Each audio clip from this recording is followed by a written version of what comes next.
Welcome to Top 100 Best-Selling Audiobooks, bringing the greatest books of all time to life, in full.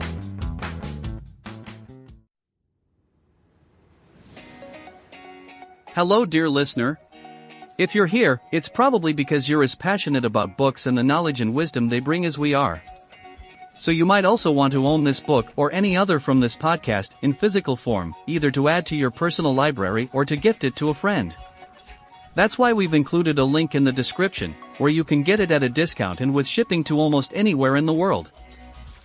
Also, if you make your purchase through these links, the editors of this podcast will receive a small commission, which helps support us in continuing to upload more and more audiobooks for free.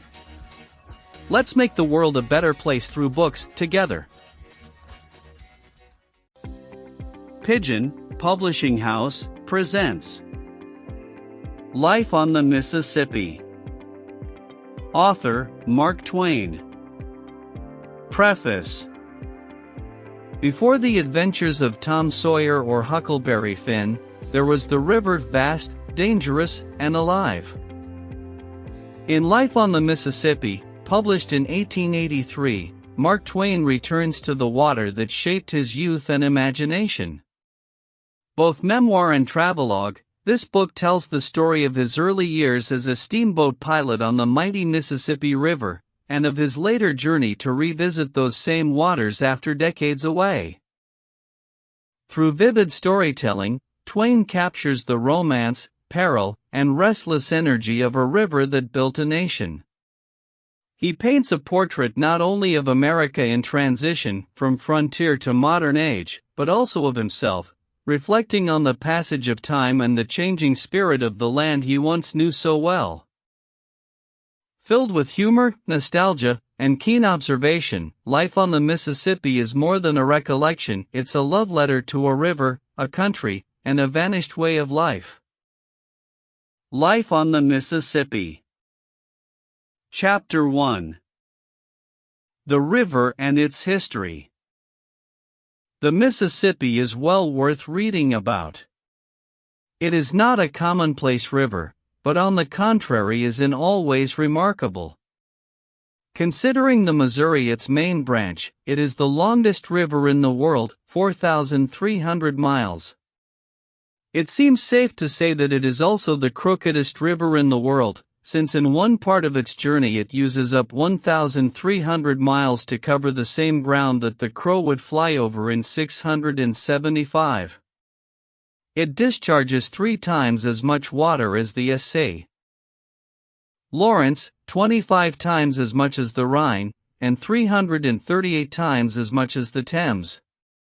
No other river has so vast a drainage basin. It draws its water supply from 28 states and territories, from Delaware, on the Atlantic seaboard, and from all the country between that and Idaho on the Pacific slope, a spread of 45 degrees of longitude. The Mississippi receives and carries to the Gulf water from 54 subordinate rivers that are navigable by steamboats, and from some hundreds that are navigable by flats and keels. The area of its drainage basin is as great as the combined areas of England, Wales, Scotland, Ireland, France, Spain, Portugal, Germany, Austria, Italy, and Turkey, and almost all this wide region is fertile. The Mississippi Valley, proper, is exceptionally so.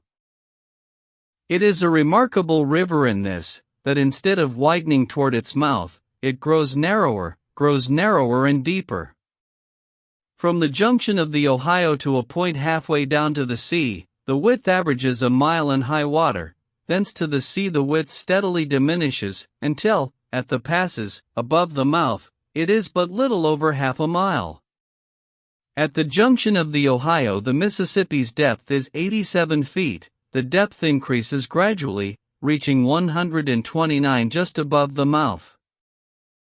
The difference in rise and fall is also remarkable, not in the upper, but in the lower river. The rise is tolerably uniform down to Natchez, 360 miles above the mouth, about 50 feet. But at Bayou La Fourche the river rises only 24 feet, at New Orleans only 15, and just above the mouth only 2 1/2. An article in the New Orleans Times-Democrat, based upon reports of able engineers, states that the river annually empties 406 million tons of mud into the Gulf of Mexico, which brings to mind Captain Marriott's rude name for the Mississippi, the Great Sewer. This mud, solidified, would make a mass a mile square and 241 feet high. The mud deposit gradually extends the land, but only gradually. It has extended it not quite a third of a mile in the 200 years which have elapsed since the river took its place in history. The belief of the scientific people is that the mouth used to be at Baton Rouge, where the hills cease, and that the 200 miles of land between there and the Gulf was built by the river. This gives us the age of that piece of country, without any trouble at all, 120,000 years. Yet it is much the youthfulest batch of country that lies around there anywhere. The Mississippi is remarkable in still another way, its disposition to make prodigious jumps by cutting through narrow necks of land, and thus straightening and shortening itself. More than once it has shortened itself 30 miles at a single jump. These cutoffs have had curious effects. They have thrown several river towns out into the rural districts, and built up sandbars and forests in front of them. The town of Delta used to be 3 miles below Vicksburg. A recent cutoff has radically changed the position, and Delta is now 2 miles above Vicksburg. Both of these river towns have been retired to the country by that cutoff. A cutoff plays havoc with boundary lines and jurisdictions. For instance, a man is living in the state of Mississippi today, a cutoff occurs tonight, and tomorrow the man finds himself in his land over on the other side of the river, within the boundaries and subject to the laws of the state of Louisiana. Such a thing, happening in the upper river in the old times, could have transferred a slave from Missouri to Illinois and made a free man of him. The Mississippi does not alter its locality by cutoffs alone. It is always changing its habitat bodily, is always moving bodily sidewise. At hard times, the river is 2 miles west of the region it used to occupy. As a result, the original site of that settlement is not now in Louisiana at all, but on the other side of the river, in the state of Mississippi. Nearly the whole of that 1,300 miles of old Mississippi River which La Salle floated down in his canoes 200 years ago, is good solid dry ground now. The river lies to the right of it, in places, and to the left of it in other places. Although the Mississippi's mud builds land but slowly, down at the mouth, where the Gulf's billows interfere with its work, it builds fast enough in better protected regions higher up. For instance, Prophet's Island contained 1,500 acres of land 30 years ago. Since then the river has added 700 acres to it. But enough of these examples of the mighty stream's eccentricities for the present. I will give a few more of them further along in the book. Let us drop the Mississippi's physical history, and say a word about its historical history, so to speak. We can glance briefly at its slumberous first epoch in a couple of short chapters, at its second and wider awake epoch in a couple more, at its flushest and widest awake epoch in a good many succeeding chapters, and then talk about its comparatively tranquil present epoch in what shall be left of the book. The world and the books are so accustomed to use, and overuse, the word new in connection with our country, that we early get and permanently retain the impression that there is nothing old about it. We do of course know that there are several comparatively old dates in American history, but the mere figures convey to our minds no just idea, no distinct realization, of the stretch of time which they represent. To say that De Soto, the first white man who ever saw the Mississippi River, saw it in 1542, is a remark which states a fact without interpreting it. It is something like giving the dimensions of a sunset by astronomical measurements, and cataloging the colors by their scientific names. As a result, you get the bald fact of the sunset, but you don't see the sunset. It would have been better to paint a picture of it. The date 1542, standing by itself, means little or nothing to us, but when one groups a few neighboring historical dates and facts around it, he adds perspective and color, and then realizes that this is one of the American dates which is quite respectable for age. For instance, when the Mississippi was first seen by a white man, less than a quarter of a century had elapsed since Francis I.'s defeat at Pavia, the death of Raphael, the death of Bayard, sans péril sans reproche, the driving out of the Knights Hospitallers from Rhodes by the Turks, and the placarding of the 95 Propositions, the act which began the Reformation. When De Soto took his glimpse of the river, Ignatius Loyola was an obscure name, the order of the Jesuits was not yet a year old, Michelangelo's paint was not yet dry on the Last Judgment in the Sistine Chapel, Mary Queen of Scots was not yet born, but would be before the year closed. Catherine de' Medici was a child, Elizabeth of England was not yet in her teens, Calvin, Benvenuto Cellini, and the Emperor Charles V were at the top of their fame, and each was manufacturing history after his own peculiar fashion. Margaret of Navarre was writing the Heptameron and some religious books, the first survives, the others are forgotten, wit and indelicacy being sometimes better literature preservers than holiness. Lax court morals and the absurd chivalry business were in full feather. And the joust and the tournament were the frequent pastime of titled fine gentlemen who could fight better than they could spell, while religion was the passion of their ladies, and the classifying their offspring into children of full rank and children by brevet their pastime. In fact, all around, religion was in a peculiarly blooming condition. The Council of Trent was being called, the Spanish Inquisition was roasting, and racking, and burning with a free hand. Elsewhere on the continent the nations were being persuaded to holy living by the sword and fire. In England, Henry VIII had suppressed the monasteries, burned Fisher and another bishop or two, and was getting his English Reformation and his harem effectively started. When De Soto stood on the banks of the Mississippi, it was still 2 years before Luther's death, 11 years before the burning of Servetus, 30 years before the Este. Bartholomew's Slaughter, Rabelais was not yet published, Don Quixote was not yet written, Shakespeare was not yet born. 100 long years must still elapse before Englishmen would hear the name of Oliver Cromwell. Unquestionably, the discovery of the Mississippi is a datable fact which considerably mellows and modifies the shiny newness of our country, and gives her a most respectable outside aspect of rustiness and antiquity. De Soto merely glimpsed the river, then died and was buried in it by his priests and soldiers. One would expect the priests and the soldiers to multiply the river's dimensions by 10, the Spanish custom of the day, and thus move other adventurers to go at once and explore it. On the contrary, their narratives when they reached home did not excite that amount of curiosity. The Mississippi was left unvisited by whites during a term of years which seems incredible in our energetic days. 1 May.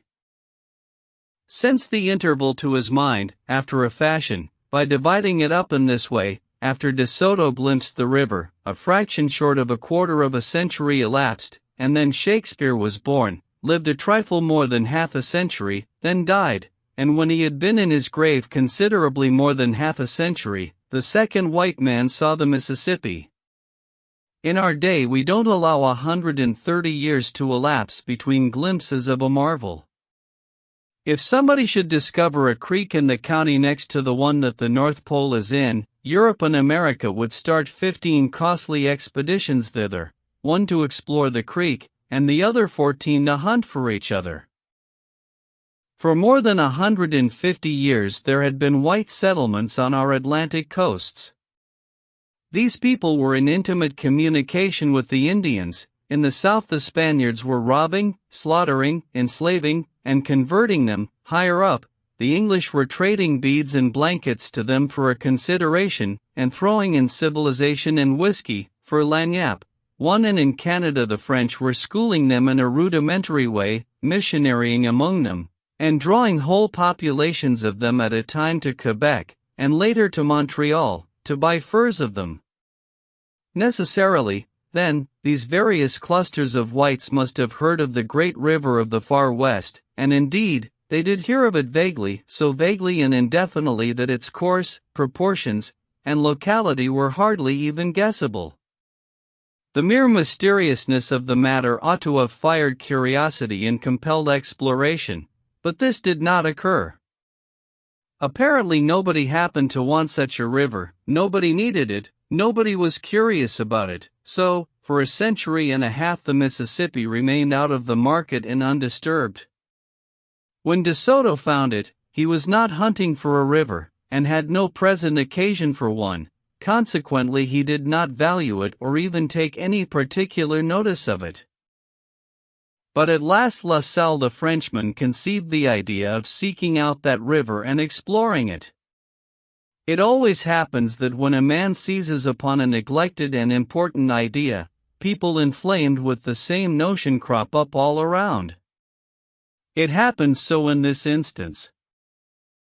Naturally, the question suggests itself: why did these people want the river now when nobody had wanted it in the 5 preceding generations? Apparently it was because at this late day they thought they had discovered a way to make it useful, for it had come to be believed that the Mississippi emptied into the Gulf of California, and therefore afforded a short cut from Canada to China. Previously the supposition had been that it emptied into the Atlantic, or Sea of Virginia. Chapter 2. The River and Its Explorers.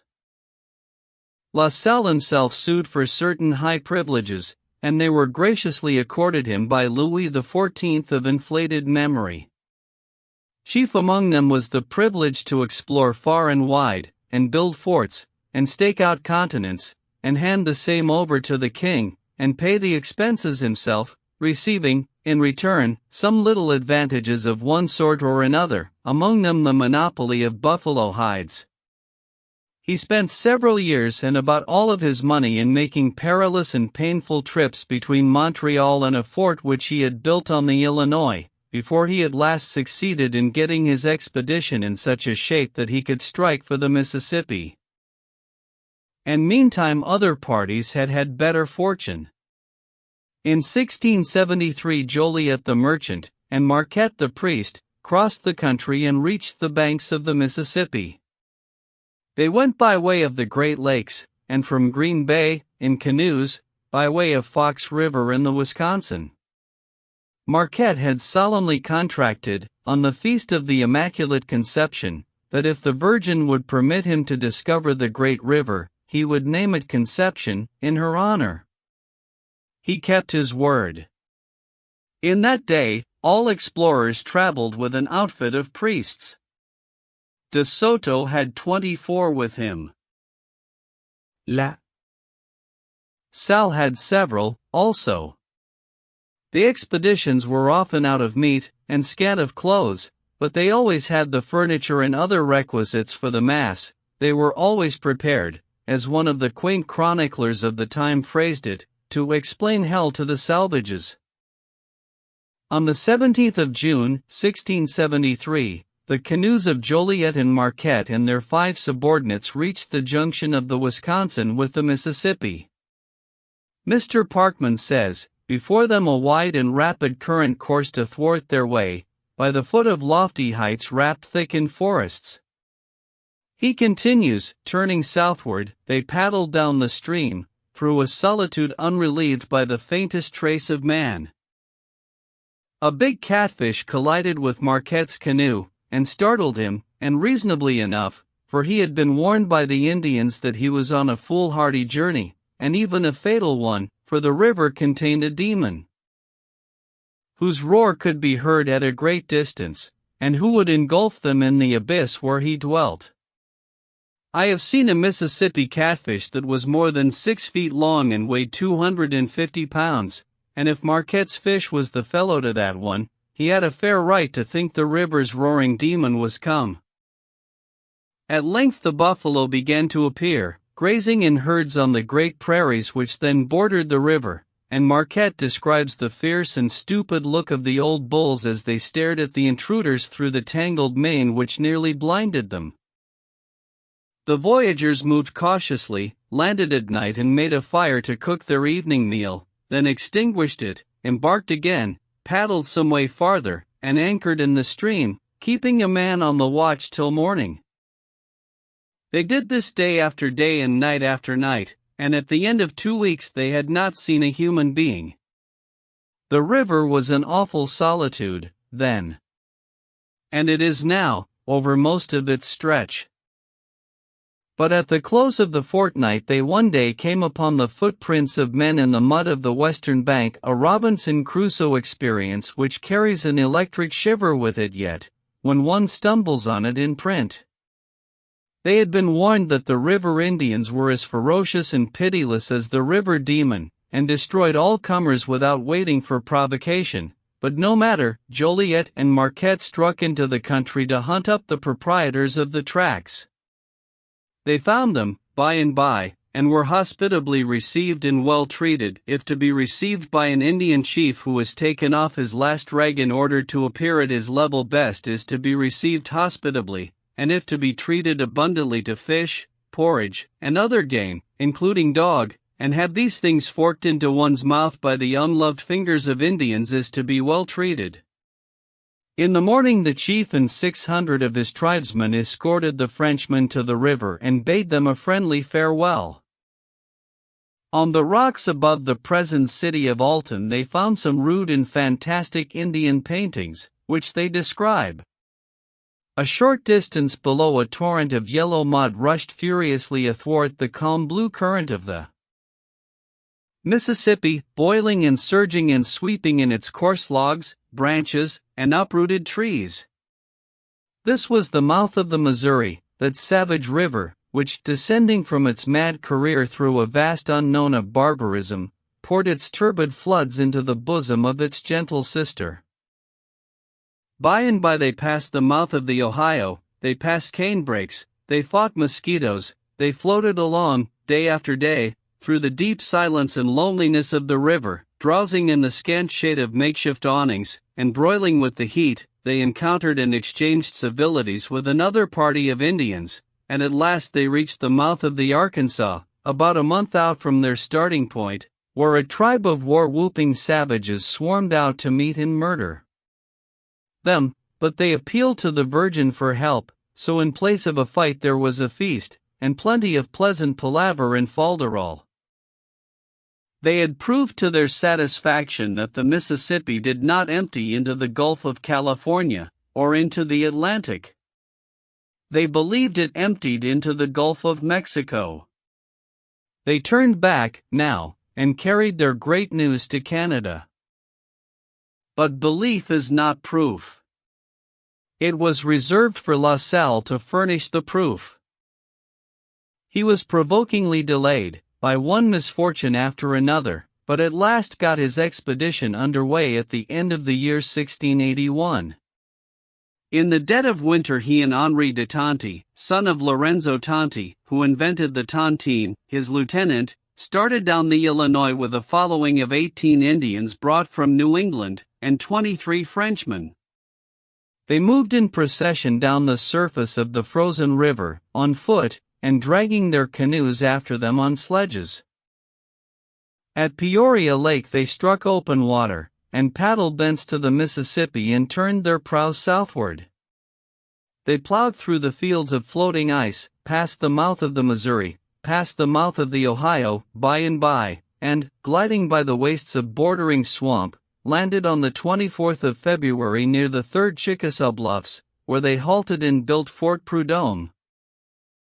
Again, says Mr. Parkman, they embarked, and with every stage of their adventurous progress, the mystery of this vast new world was more and more unveiled. More and more they entered the realms of spring. The hazy sunlight, the warm and drowsy air, the tender foliage, the opening flowers, betokened the reviving life of nature. Day by day they floated down the great bends, in the shadow of the dense forests, and in time arrived at the mouth of the Arkansas. First, They were greeted by the natives of this locality as Marquette had before been greeted by them, with the booming of the war drum and the flourish of arms. The Virgin composed the difficulty in Marquette's case. The pipe of peace did the same office for La Salle. The white man and the red man struck hands and entertained each other during 3 days. Then, to the admiration of the savages, La Salle set up a cross with the arms of France on it, and took possession of the whole country for the king, the cool fashion of the time. While the priest piously consecrated the robbery with a hymn. The priest explained the mysteries of the faith by signs, for the saving of the savages, thus compensating them with possible possessions in heaven for the certain ones on earth which they had just been robbed of. And also, by signs, La Salle drew from these simple children of the forest acknowledgments of fealty to Louis the Putrid, over the water. Nobody smiled at these colossal ironies. These performances took place on the site of the future town of Napoleon, Arkansas, and there the first confiscation cross was raised on the banks of the great river. Marquette's and Joliet's voyage of discovery ended at the same spot, the site of the future town of Napoleon. When De Soto took his fleeting glimpse of the river, away back in the dim early days, he took it from that same spot, the site of the future town of Napoleon, Arkansas. Therefore, 3 out of the 4 memorable events connected with the discovery and exploration of the mighty river occurred, by accident, in one and the same place. It is a most curious distinction, when one comes to look at it and think about it. France stole that vast country on that spot, the future Napoleon, and by Napoleon himself was to give the country back again, make restitution, not to the owners, but to their white American heirs.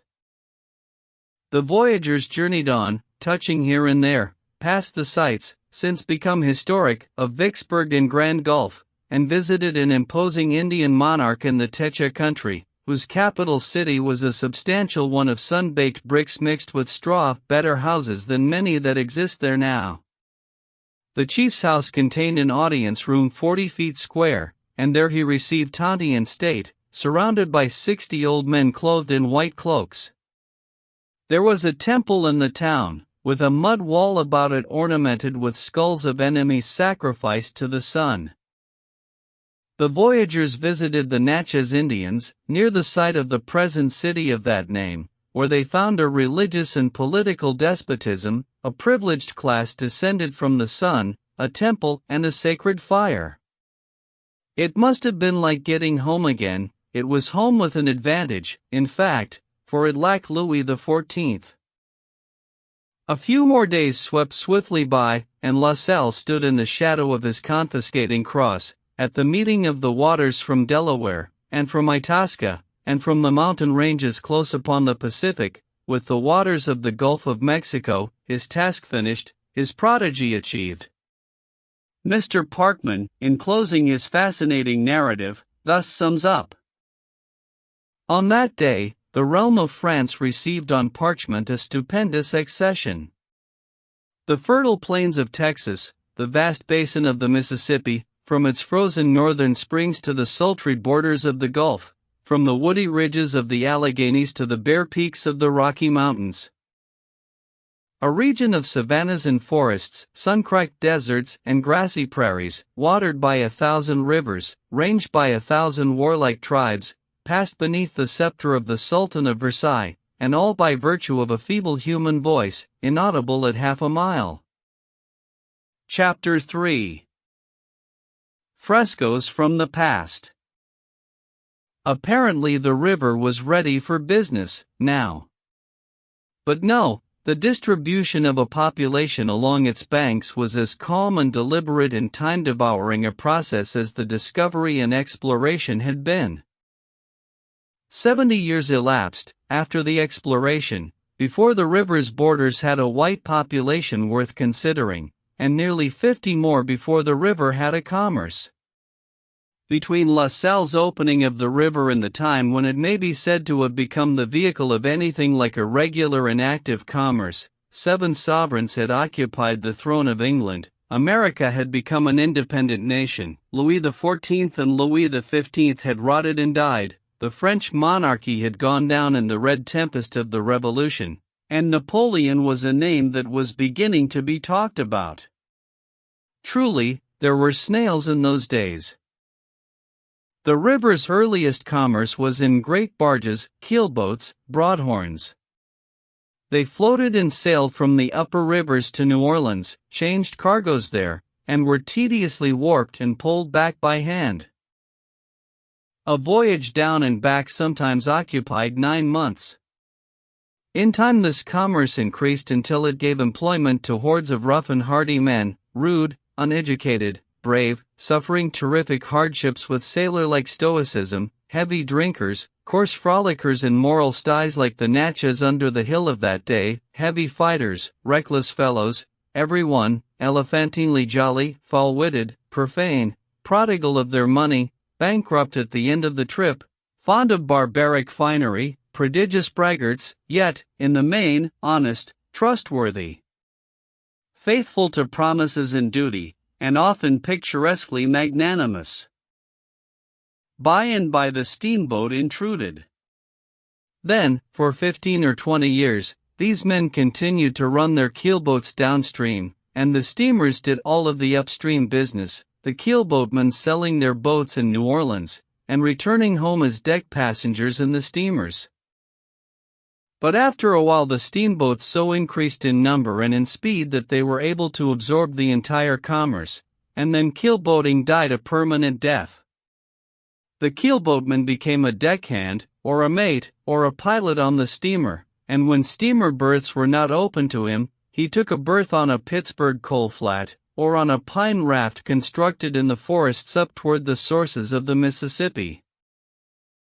In the heyday of the steamboating prosperity, the river from end to end was flaked with coal fleets and timber rafts, all managed by hand, and employing hosts of the rough characters whom I have been trying to describe. I remember the annual processions of mighty rafts that used to glide by Hannibal when I was a boy, an acre or so of white, sweet-smelling boards in each raft, a crew of 24 men or more, 3 or 4 wigwams scattered about the raft's vast level space for storm quarters. And I remember the rude ways and the tremendous talk of their big crews, the ex-keelboatmen and their admiringly patterning successors, for we used to swim out a quarter or third of a mile and get on these rafts and have a ride. By way of illustrating keelboat talk and manners, and that now departed and hardly remembered raft life, I will throw in this place, a chapter from a book which I have been working at, by fits and starts, during the past 5 or 6 years, and may possibly finish in the course of 5 or 6 more. The book is a story which details some passages in the life of an ignorant village boy, Huck Finn, son of the town drunkard of my time out west, there. He has run away from his persecuting father, and from a persecuting good widow who wishes to make a nice, truth-telling, respectable boy of him, and with him a slave of the widow's has also escaped. They have found a fragment of a lumber raft, it is high water in dead summertime, and are floating down the river by night, and hiding in the willows by day, bound for Cairo, whence the Negro will seek freedom in the heart of the Free States. But in a fog, they pass Cairo without knowing it. By and by they begin to suspect the truth, and Huck Finn is persuaded to end the dismal suspense by swimming down to a huge raft which they have seen in the distance ahead of them, creeping aboard under cover of the darkness, and gathering the needed information by eavesdropping. But you know a young person can't wait very well when he is impatient to find a thing out. We talked it over, and by Jim said it was such a black night, now, that it wouldn't be no risk to swim down to the big raft and crawl aboard and listen. They would talk about Cairo, because they would be calculating to go ashore there for a spree, maybe, or anyway they would send boats ashore to buy whiskey or fresh meat or something. Jim had a wonderful level head. For a nigger, he could most always start a good plan when you wanted one.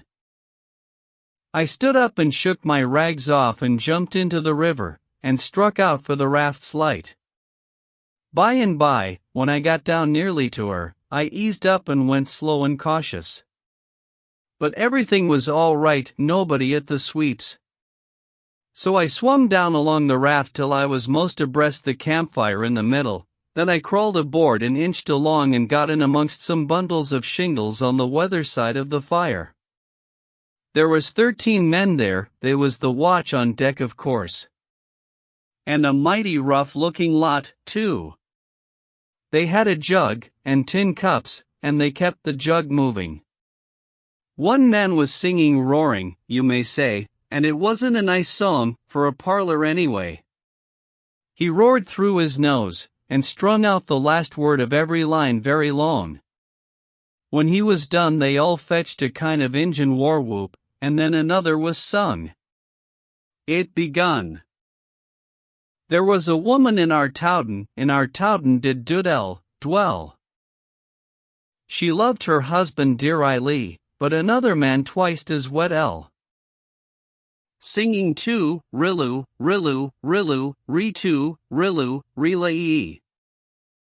She loved her husband dearly, but another man twice as well. And so on, 14 verses. It was kind of poor, and when he was going to start on the next verse one of them said it was the tune the old cow died on, and another one said, "Oh, give us a rest." And another one told him to take a walk. They made fun of him till he got mad and jumped up and begun to cuss the crowd, and said he could lam any thief in the lot. They was all about to make a break for him, but the biggest man there jumped up and says, "Set war you are, gentlemen. Leave him to me, he's my meat." Then he jumped up in the air 3 times and cracked his heels together every time. He flung off a buckskin coat that was all hung with fringes, and says, "You lay there till the chawn up's done," and flung his hat down, which was all over ribbons, and says, "You lay there till his sufferins is over." Then he jumped up in the air and cracked his heels together again and shouted out, "Hoo-oop! I'm the old original iron-jawed, brass-mounted, copper-bellied corpse-maker from the wilds of Arkansas. Look at me. I'm the man they call sudden death and general desolation. Sired by a hurricane, damned by an earthquake, half-brother to the cholera, nearly related to the smallpox on the mother's side. Look at me. I take 19 alligators and a barrel of whiskey for breakfast when I'm in robust health, and a bushel of rattlesnakes and a dead body when I'm ailing. I split the everlasting rocks with my glance, and I squench the thunder when I speak. Hoo-oop! Stand back and give me room according to my strength. Blood's my natural drink, and the wails of the dying is music to my ear. Cast your eye on me, gentlemen, and lay low and hold your breath, for I'm about to turn myself loose."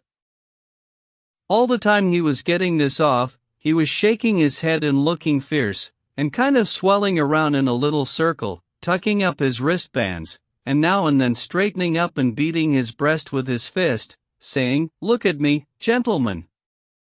When he got through, he jumped up and cracked his heels together 3 times, and let off a roaring whoop. "I'm the bloodiest son of a wildcat that lives." Then the man that had started the row tilted his old slouch hat down over his right eye, then he bent stooping forward, with his back sagged and his south end sticking out far, and his fists shoving out and drawing in front of him, and so went around in a little circle about 3 times, swelling himself up and breathing hard. Then he straightened, and jumped up and cracked his heels together 3 times before he lit again. That made them cheer, and he began to shout like this. Hoo-oop! Bow your neck and spread, for the kingdom of sorrows I coming. Hold me down to the earth, for I feel my powers working. Hoo-oop! I'm a child of sin, don't let me get a start. Smoked glass, here, for all. Don't attempt to look at me with the naked eye, gentlemen. When I'm playful I use the meridians of longitude and parallels of latitude for a saying, and dragged the Atlantic Ocean for whales. I scratch my head with the lightning and purr myself to sleep with the thunder. When I'm cold, I bow the Gulf of Mexico and bathe in it. When I'm hot, I fan myself with an equinoctial storm. When I'm thirsty, I reach up and suck a clod dry like a sponge. When I range the earth hungry, famine follows in my tracks. Whoop! Bow your neck and spread. I put my hand on the sun's face and make it night in the earth. I bite a piece out of the moon and hurry the seasons. I shake myself and crumble the mountains. Contemplate me through leather. Don't use the naked eye. I'm the man with a petrified heart and biler iron bowels. The massacre of isolated communities is the pastime of my idle moments, the destruction of nationalities the serious business of my life. The boundless vastness of the great American desert is my enclosed property, and I bury my dead on my own premises. He jumped up and cracked his heels together 3 times before he lit. They cheered him again, and as he come down he shouted out, "Whoop! Bow your neck and spread, for the pet child of calamity's a-coming." Then the other one went to swelling around and blowing again, the first one, the one they called Bob. Next, the child of calamity chipped in again, bigger than ever. Then they both got at it at the same time, swelling round and round each other and punching their fists most into each other's faces, and whooping and jawing like Injuns. Then Bob called the child names, and the child called him names back again. Next, Bob called him a heap rougher names and the child come back at him with the very worst kind of language. Next, Bob knocked the child's hat off, and the child picked it up and kicked Bob's ribbony hat about 6 foot. Bob went and got it and said never mind, this warn't going to be the last of this thing, because he was a man that never forgot and never forgive, and so the child better look out, for there was a time a-coming, just as sure as he was a living man, that he would have to answer to him with the best blood in his body. The child said no man was willinger than he was for that time to come, and he would give Bob fair warning, now, never to cross his path again, for he could never rest till he had waded in his blood, for such was his nature, though he was sparing him now on account of his family, if he had one. Both of them was edging away in different directions, growling and shaking their heads and going on about what they was going to do, but a little black-whiskered chap skipped up and says, "Come back here, you couple of chicken-livered cowards, and I'll thrash the 2 of ye." And he done it, too. He snatched them, he jerked them this way and that, he booted them around, he knocked them sprawling faster than they could get up. Why, it warn't 2 minutes till they begged like dogs, and how the other lot did yell and laugh and clap their hands all the way through, and shout sail in, corpse-maker. Hi! At him again, child of calamity. Bully for you, little Davy. Well, it was a perfect powwow for a while. Bob and the child had red noses and black eyes when they got through. Little Davy made them own up that they was sneaks and cowards and not fit to eat with a dog or drink with a nigger. Then Bob and the child shook hands with each other, very solemn, and said they had always respected each other and was willing to let bygones be bygones. So then they washed their faces in the river, and just then there was a loud order to stand by for a crossing, and some of them went forward to man the sweeps there, and the rest went aft to handle the after sweeps. I laid still and waited for 15 minutes, and had a smoke out of a pipe that one of them left in reach. Then the crossing was finished, and they stumped back and had a drink around, and went to talking and singing again. Next they got out an old fiddle, and one played, and another patted juba, and the rest turned themselves loose on a regular old-fashioned keelboat breakdown. They couldn't keep that up very long without getting winded, so by and by they settled around the jug again. They sung Jolly, Jolly Raftsman's the Life for Me, with a rousing chorus, and then they got to talking about differences betwixt hogs, and their different kind of habits, and next about women and their different ways, and next about the best ways to put out houses that was afire, and next about what ought to be done with the Injuns, and next about what a king had to do, and how much he got, and next about how to make cats fight, and next about what to do when a man has fits, and next about differences betwixt clear water rivers and muddy water ones.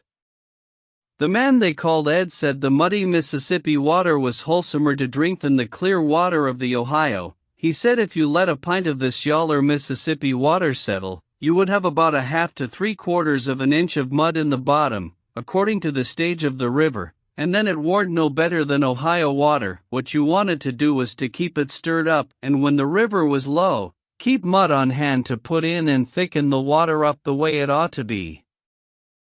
The child of calamity said that was so. He said there was nutritiousness in the mud, and a man that drunk Mississippi water could grow corn in his stomach if he wanted to. He says, "You look at the graveyards, that tells the tale. Trees won't grow worth shucks in a Cincinnati graveyard, but in a St. Louis graveyard they grow upwards of 800 foot high. It's all on account of the water the people drunk before they laid up. A Cincinnati corpse don't rich in a soil any." And they talked about how Ohio water didn't like to mix with Mississippi water. Ed said if you take the Mississippi on a rise when the Ohio is low, you'll find a wide band of clear water all the way down the east side of the Mississippi for 100 miles or more, and the minute you get out 1/4 of a mile from shore and past the line, it is all thick and yaller the rest of the way across. Then they talked about how to keep tobacco from getting moldy, and from that they went into ghosts and told about a lot that other folks had seen, but Ed says, "Why don't you tell something that you've seen yourselves? Now let me have a say. 5 years ago I was on a raft as big as this, and right along here it was a bright moonshiny night, and I was on watch and boss of the starboard or for'ard, and one of my pards was a man named Dick Albright, and he come along to where I was sitting, for'ard, gaping and stretching, he was, and stooped down on the edge of the raft and washed his face in the river, and come and set down by me and got out his pipe, and had just got it filled, when he looks up and says, 'Why looky here,' he says, 'ain't that Buck Miller's place, over yender in the bend?' 'Yes,' says I, 'it is. Why?' He laid his pipe down and leant his head on his hand, and says, 'I thought we'd be furder down.' I says, 'I thought it too. When I went off watch, we was standing 6 hours on and 6 off, but the boys told me,' I says, 'that the raft didn't seem to hardly move, for the last hour,' says I, 'though she's slipping along all right, now,' says I. He give a kind of a groan, and says, 'I've seed a raft act so before, along here,' he says, 'pears to me the current has most quit above the head of the spin durin' the last 2 years, he says. Well, he raised up 2 or 3 times, and looked away off and around on the water. That started me at it, too. A body is always doing what he sees somebody else doing, though there mayn't be no sense in it. Pretty soon I see a black something floating on the water away off to starboard and quartering behind us.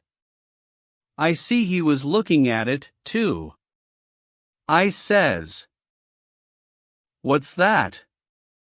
He says, sort of pettish, "'Tain't nothing but an old empty barrel."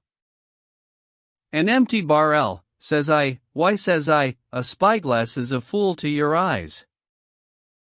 How can you tell it's an empty barrel?"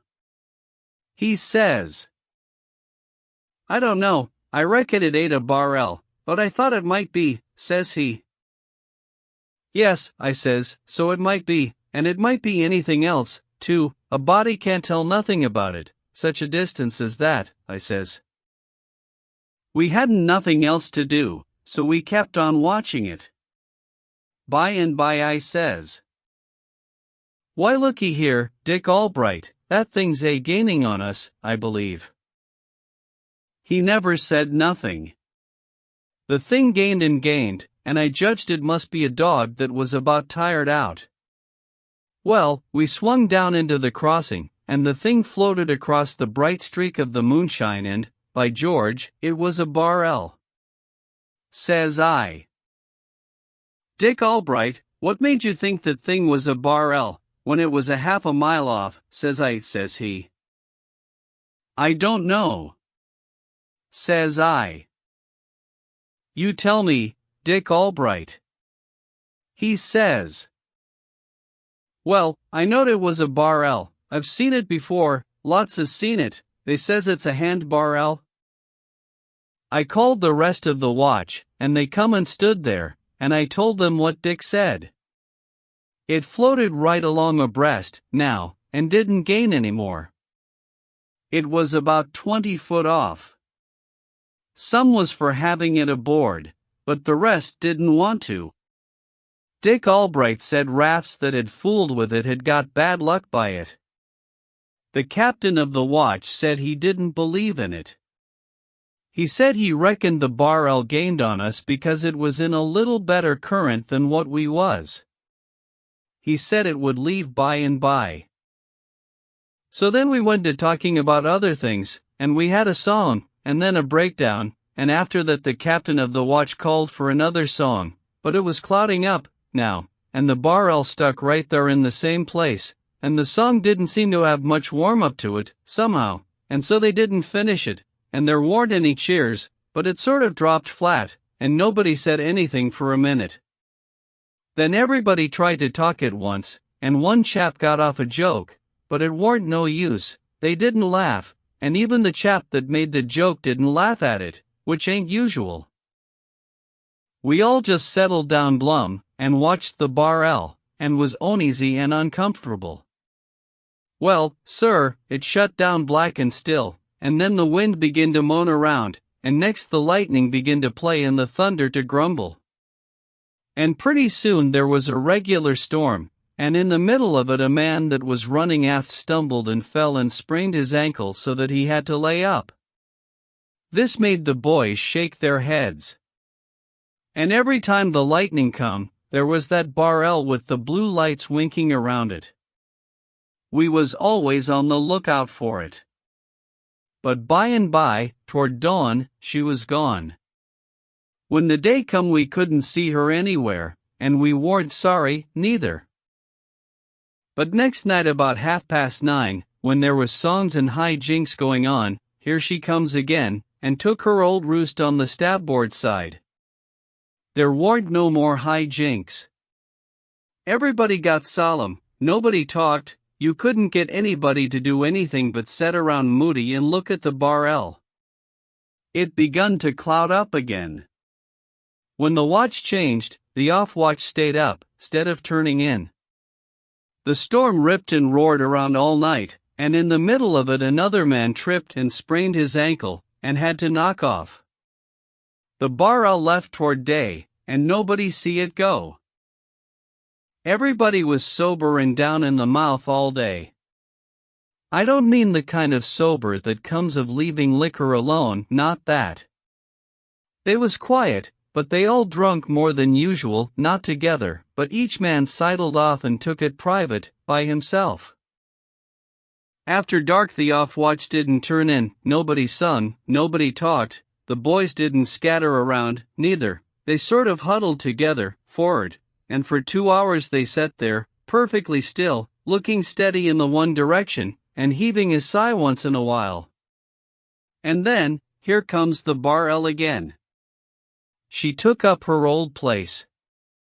She stayed there all night, nobody turned in. The storm come on again, after midnight.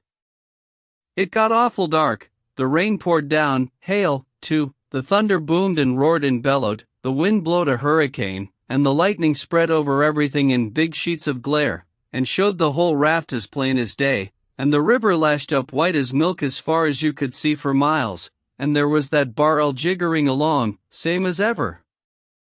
The captain ordered the watch to man the after sweeps for a crossing, and nobody would go, no more sprained ankles for them, they said. They wouldn't even walk aft. Well then, just then the sky split wide open, with a crash, and the lightning killed 2 men of the after watch, and crippled 2 more. Crippled them how, says you? Why, sprained their ankles. The barrel left in the dark betwixt lightnings, toward dawn. Well, not a body eat a bite at breakfast that morning. After that the men loafed around, in twos and threes, and talked low together. But none of them herded with Dick Albright. They all give him the cold shake. If he come around where any of the men was, they split up and sidled away. They wouldn't man the sweeps with him.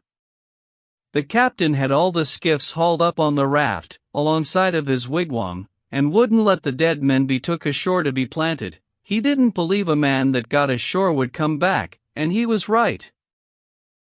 After night come, you could see pretty plain that there was going to be trouble if that barrel come again. There was such a muttering going on. A good many wanted to kill Dick Albright, because he'd seen the barrel on other trips, and that had an ugly look. Some wanted to put him ashore. Some said, let's all go ashore in a pile if the barrel comes again. This kind of whispers was still going on, the men being bunched together forward watching for the barrel, when, lo and behold you, here she comes again. Down she comes, slow and steady, and settles into her old tracks. You could 'a' heard a pin drop.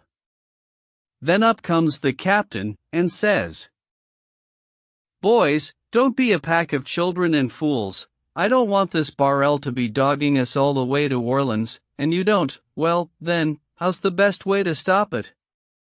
Burn it up, that's the way. I'm going to fetch it aboard," he says. And before anybody could say a word, in he went. He swung to it, and as he come pushing it to the raft, the men spread to one side. But the old man got it aboard and busted in the head, and there was a baby in it. Yes, sir, a stark naked baby. It was Dick Albright's baby, he owned up and said so. "Yes," he says, leaning over it, "yes, it is my own lamented darling, my poor lost Charles William Albright deceased," says he, for he could curl his tongue around the bulliest words in the language when he was a mind to, and lay them before you without a gin started, anywheres.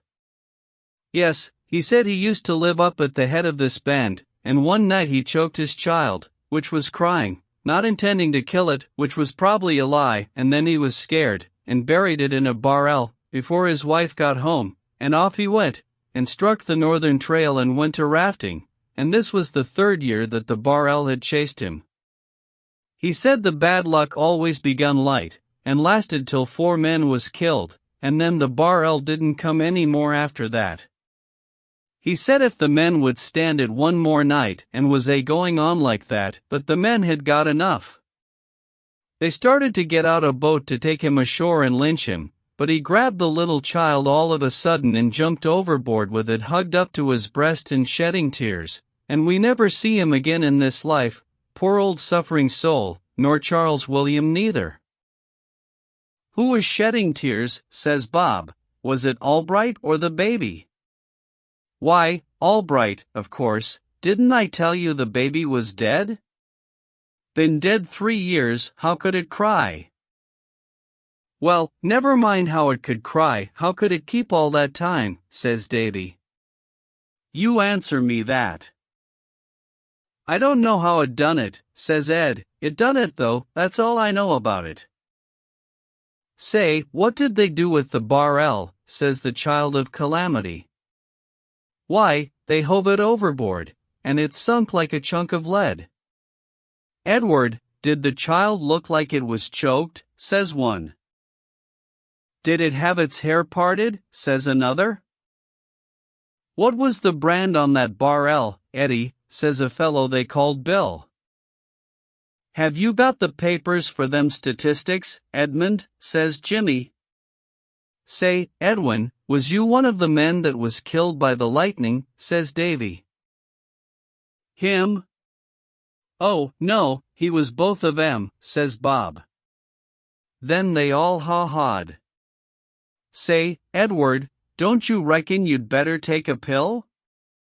You look bad, don't you feel pale, says the child of calamity. "Oh, come, now, Eddie," says Jimmy, "show up, you must have kept part of that barrel to prove the thing by. Show us the bunghole, do, and we'll all believe you." "Say, boys," says Bill, "le's divide it up. Thar's 13 of us. I can swaller a 13th of the yarn, if you can worry down the rest." Ed got up mad and said they could all go to some place, which he ripped out pretty savage, and then walked off aft cussing to himself, and they yelling and jeering at him, and roaring and laughing so you could hear them a mile. "Boys, we'll split a watermelon on that," says the child of calamity, and he come rummaging around in the dark amongst the shingle bundles where I was, and put his hand on me. I was warm and soft and naked, so he says, "Ouch," and jumped back. "Fetch a lantern or a chunk of fire here, boys, there's a snake here as big as a cow." So they ran there with a lantern and crowded up and looked in on me. "Come out of that, you beggar," says one.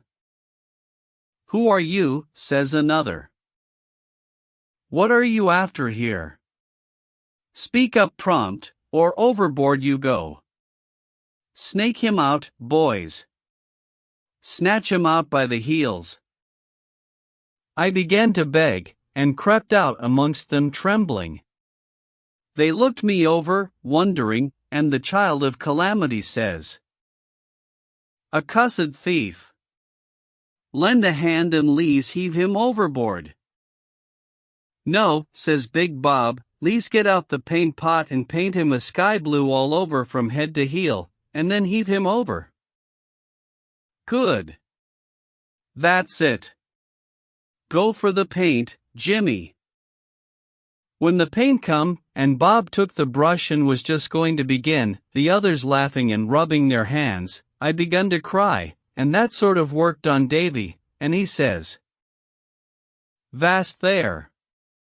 He's nothing but a cub. I'll paint the man that touches him." So I looked around on them, and some of them grumbled and growled, and Bob put down the paint, and the others didn't take it up. "Come here to the fire, and le's see what you're up to here," says Davy. "Now set down there and give an account of yourself. How long have you been aboard here?" "Not over a quarter of a minute, sir," says I. "How did you get dry so quick?" "I don't know, sir. I'm always that way, mostly."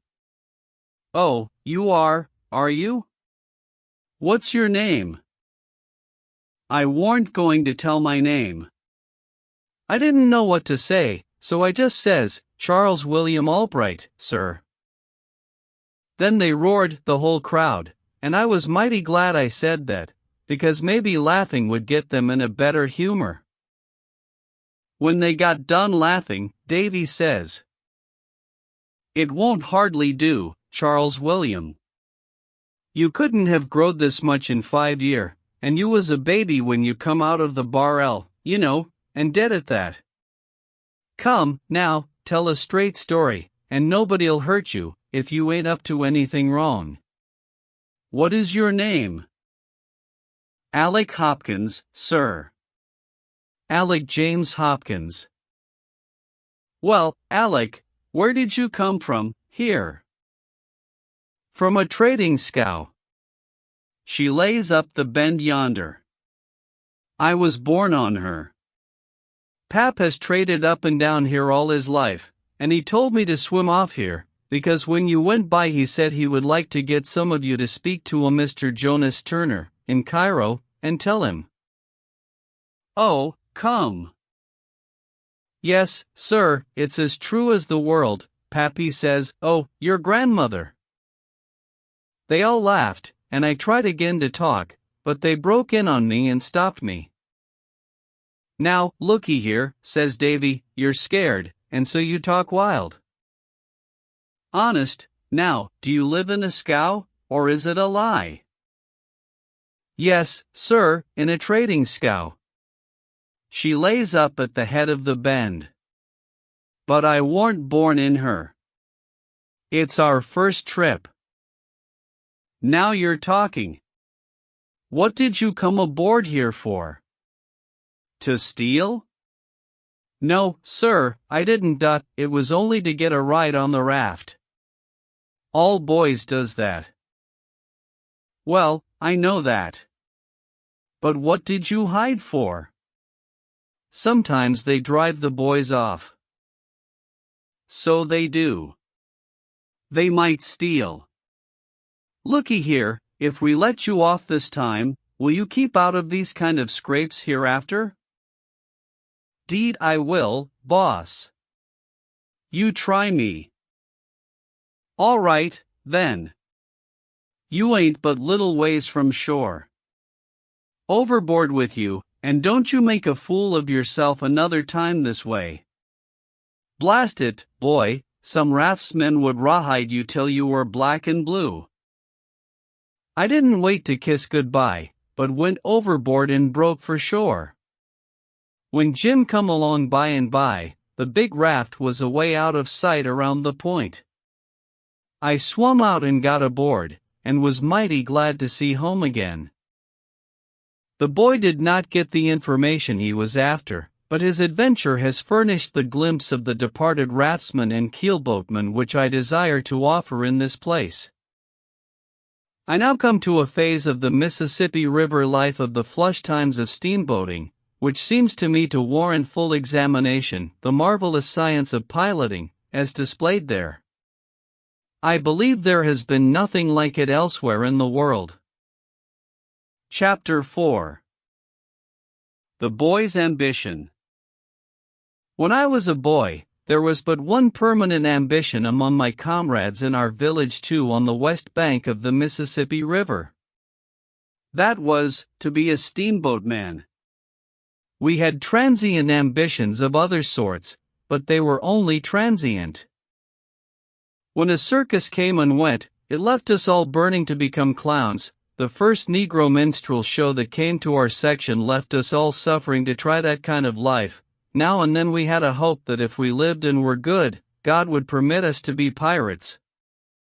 These ambitions faded out, each in its turn, but the ambition to be a steamboat man always remained. Once a day a cheap, gaudy packet arrived upward from St. Louis, and another downward from Keokuk. Before these events, the day was glorious with expectancy. After them, the day was a dead and empty thing. Not only the boys, but the whole village, felt this. After all these years I can picture that old time to myself now, just as it was then, the white town drowsing in the sunshine of a summer's morning, the streets empty, or pretty nearly so, one or two clerks sitting in front of the Water Street stores, with their splint-bottomed chairs tilted back against the wall, chins on breasts, hats slouched over their faces, asleep, with shingle shavings enough around to show what broke them down, a sow and a litter of pigs loafing along the sidewalk.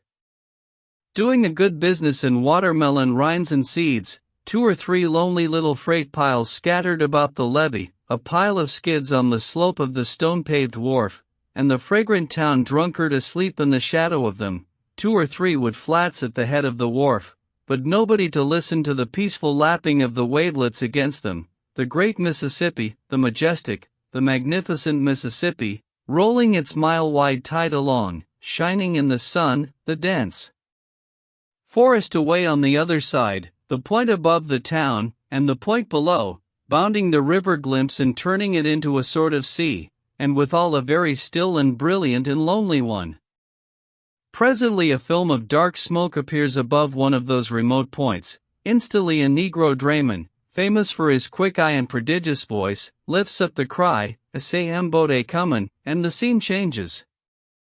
The town drunkard stirs, the clerks wake up, a furious clatter of drays follows, every house and store pours out a human contribution, and all in a twinkling the dead town is alive and moving. Drays, carts, men, boys, all go hurrying from many quarters to a common center, the wharf. Assembled there, the people fasten their eyes upon the coming boat as upon a wonder they are seeing for the first time. And the boat is rather a handsome sight, too. She is long and sharp and trim and pretty. she has two tall, fancy-topped chimneys, with a gilded device of some kind swung between them, a fanciful pilot-house, all glass and gingerbread, perched on top of the Texas deck behind them. The paddle boxes are gorgeous with a picture or with gilded rays above the boat's name. The boiler deck, the hurricane deck, and the Texas deck are fenced and ornamented with clean white railings. There is a flag gallantly flying from the jackstaff. The furnace doors are open and the fires glaring bravely. The upper decks are black with passengers. The captain stands by the big bell, calm, imposing, the envy of all. Great volumes of the blackest smoke are rolling and tumbling out of the chimneys, a husband grandeur created with a bit of pitch pine just before arriving at a town. The crew are grouped on the forecastle. The broad stage is run far out over the port bow, and an envied deckhand stands picturesquely on the end of it with a coil of rope in his hand. The pent steam is screaming through the gauge cocks. The captain lifts his hand, a bell rings, the wheels stop, then they turn back, churning the water to foam. And the steamer is at rest. Then such a scramble as there is to get aboard, and to get ashore, and to take in freight and to discharge freight, all at one and the same time, and such a yelling and cursing as the mates facilitate it all with. 10 minutes later the steamer is underway again, with no flag on the jackstaff and no black smoke issuing from the chimneys. After 10 more minutes the town is dead again, and the town drunkard asleep by the skids once more. My father was a justice of the peace, and I supposed he possessed the power of life and death over all men and could hang anybody that offended him. This was distinction enough for me as a general thing, but the desire to be a steamboatman kept intruding, nevertheless. I first wanted to be a cabin boy, so that I could come out with a white apron on and shake a tablecloth over the side, where all my old comrades could see me. Later I thought I would rather be the deckhand who stood on the end of the stage plank with the coil of rope in his hand, because he was particularly conspicuous. But these were only daydreams. They were too heavenly to be contemplated as real possibilities. By and by one of our boys went away. He was not heard of for a long time. At last he turned up as apprentice engineer or striker on a steamboat. This thing shook the bottom out of all my Sunday school teachings. That boy had been notoriously worldly, and I just the reverse, yet he was exalted to this eminence, and I left in obscurity and misery. There was nothing generous about this fellow in his greatness. He would always manage to have a rusty bolt to scrub while his boat tarried at our town, and he would sit on the inside guard and scrub it, where we could all see him and envy him and loathe him. And whenever his boat was laid up he would come home and swell around the town in his blackest and greasiest clothes, so that nobody could help remembering that he was a steamboatman, and he used all sorts of steamboat technicalities in his talk, as if he were so used to them that he forgot common people could not understand them. He would speak of the lapboard side of a horse in an easy, natural way that would make one wish he was dead. And he was always talking about St. Louis like an old citizen. He would refer casually to occasions when he was coming down 4th Street, or when he was passing by the planter's house, or when there was a fire and he took a turn on the brakes of the old Big Missouri. And then he would go on and lie about how many towns the size of ours were burned down there that day. 2 or 3 of the boys had long been persons of consideration among us because they had been to St. Louis once and had a vague general knowledge of its wonders, but the day of their glory was over now. They lapsed into a humble silence, and learned to disappear when the ruthless cub engineer approached. This fellow had money, too, and hair oil. Also an ignorant silver watch and a showy brass watch chain. He wore a leather belt and used no suspenders. If ever a youth was cordially admired and hated by his comrades, this one was. No girl could withstand his charms. He cut out every boy in the village. When his boat blew up at last, it diffused a tranquil contentment among us such as we had not known for months.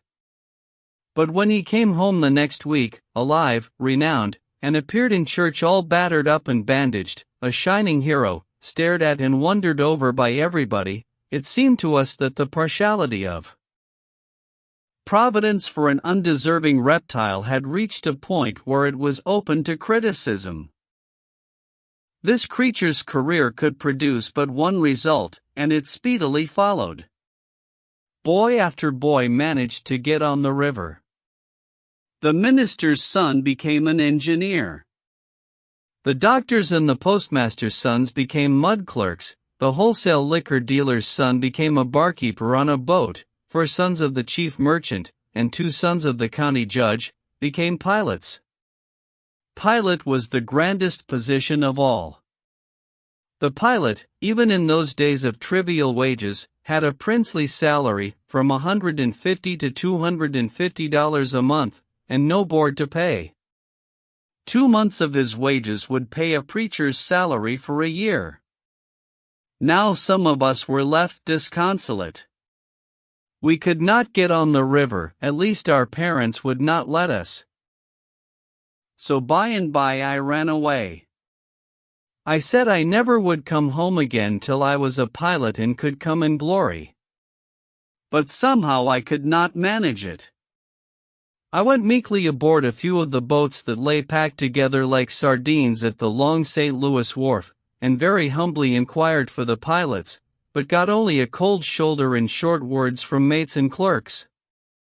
I had to make the best of this sort of treatment for the time being, but I had comforting daydreams of a future when I should be a great and honored pilot, with plenty of money, and could kill some of these mates and clerks and pay for them. Chapter 5. I want to be a cub pilot. Months afterward the hope within me struggled to a reluctant death, and I found myself without an ambition. But I was ashamed to go home. I was in Cincinnati, and I set to work to map out a new career. I had been reading about the recent exploration of the River Amazon by an expedition sent out by our government. It was said that the expedition, owing to difficulties, had not thoroughly explored a part of the country lying about the headwaters, some 4,000 miles from the mouth of the river. It was only about 1,500 miles from Cincinnati to New Orleans, where I could doubtless get a ship. I had $30 left. I would go and complete the exploration of the Amazon. This was all the thought I gave to the subject. I never was great in matters of detail. I packed my valise and took passage on an ancient tub called the Paul Jones, for New Orleans.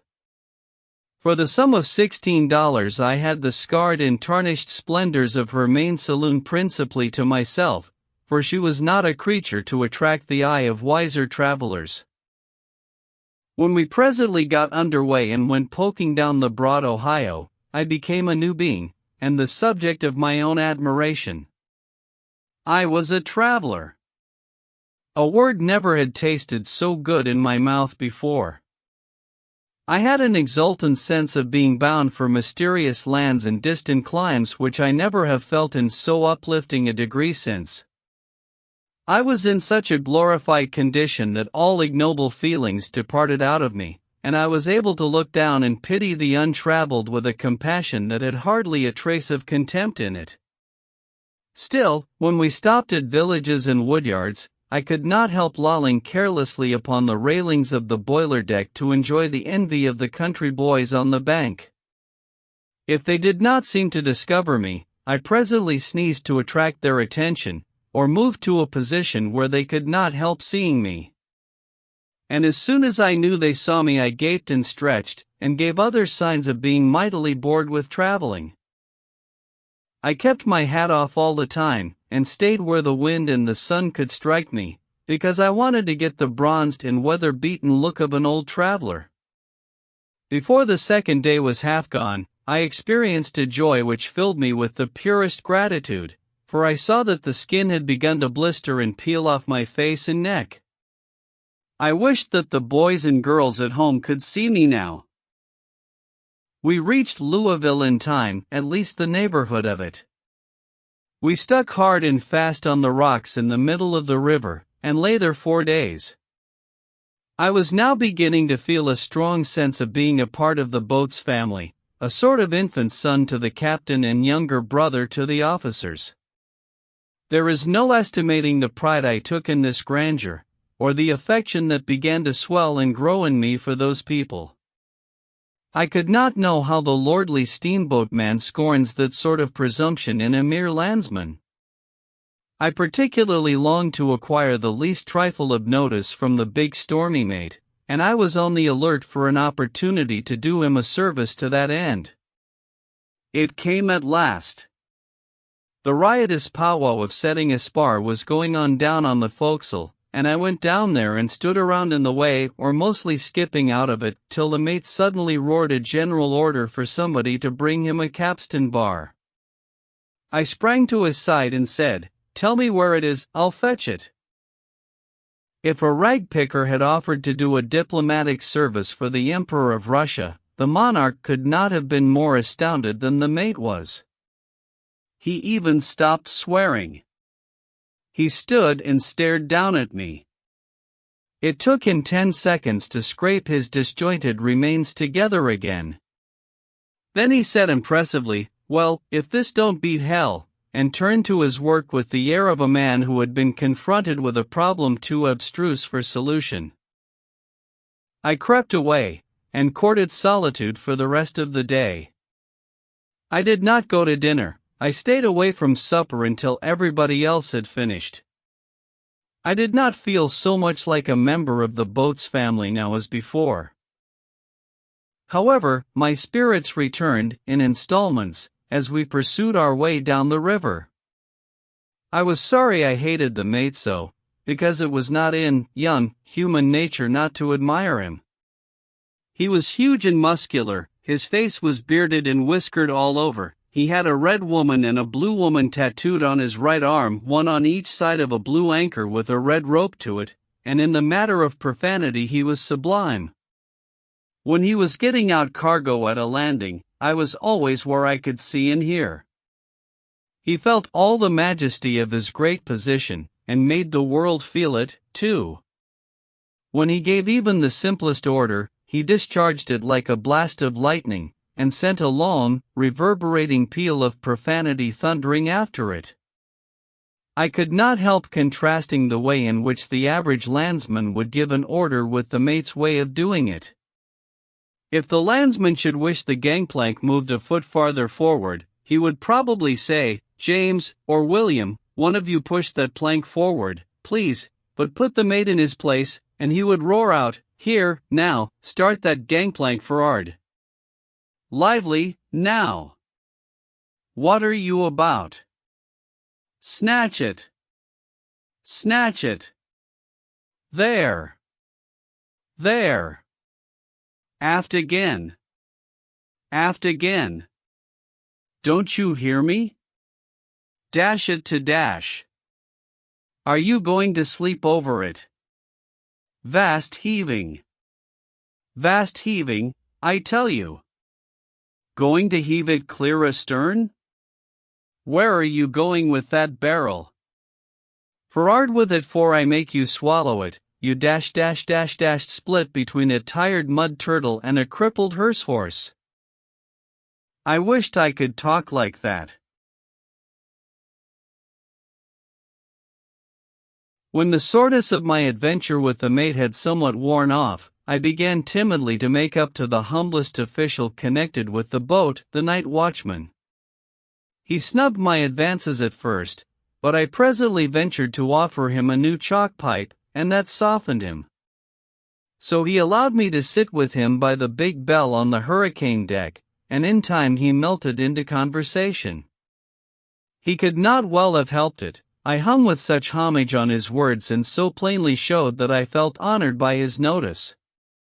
He told me the names of dim capes and shadowy islands as we glided by them in the solemnity of the night, under the winking stars, and by got to talking about himself. He seemed over-sentimental for a man whose salary was $6 a week, or rather he might have seemed so to an older person than I. But I drank in his words hungrily, and with a faith that might have moved mountains if it had been applied judiciously. What was it to me that he was soiled and seedy and fragrant with gin? What was it to me that his grammar was bad, his construction worse, and his profanity so void of art that it was an element of weakness rather than strength in his conversation?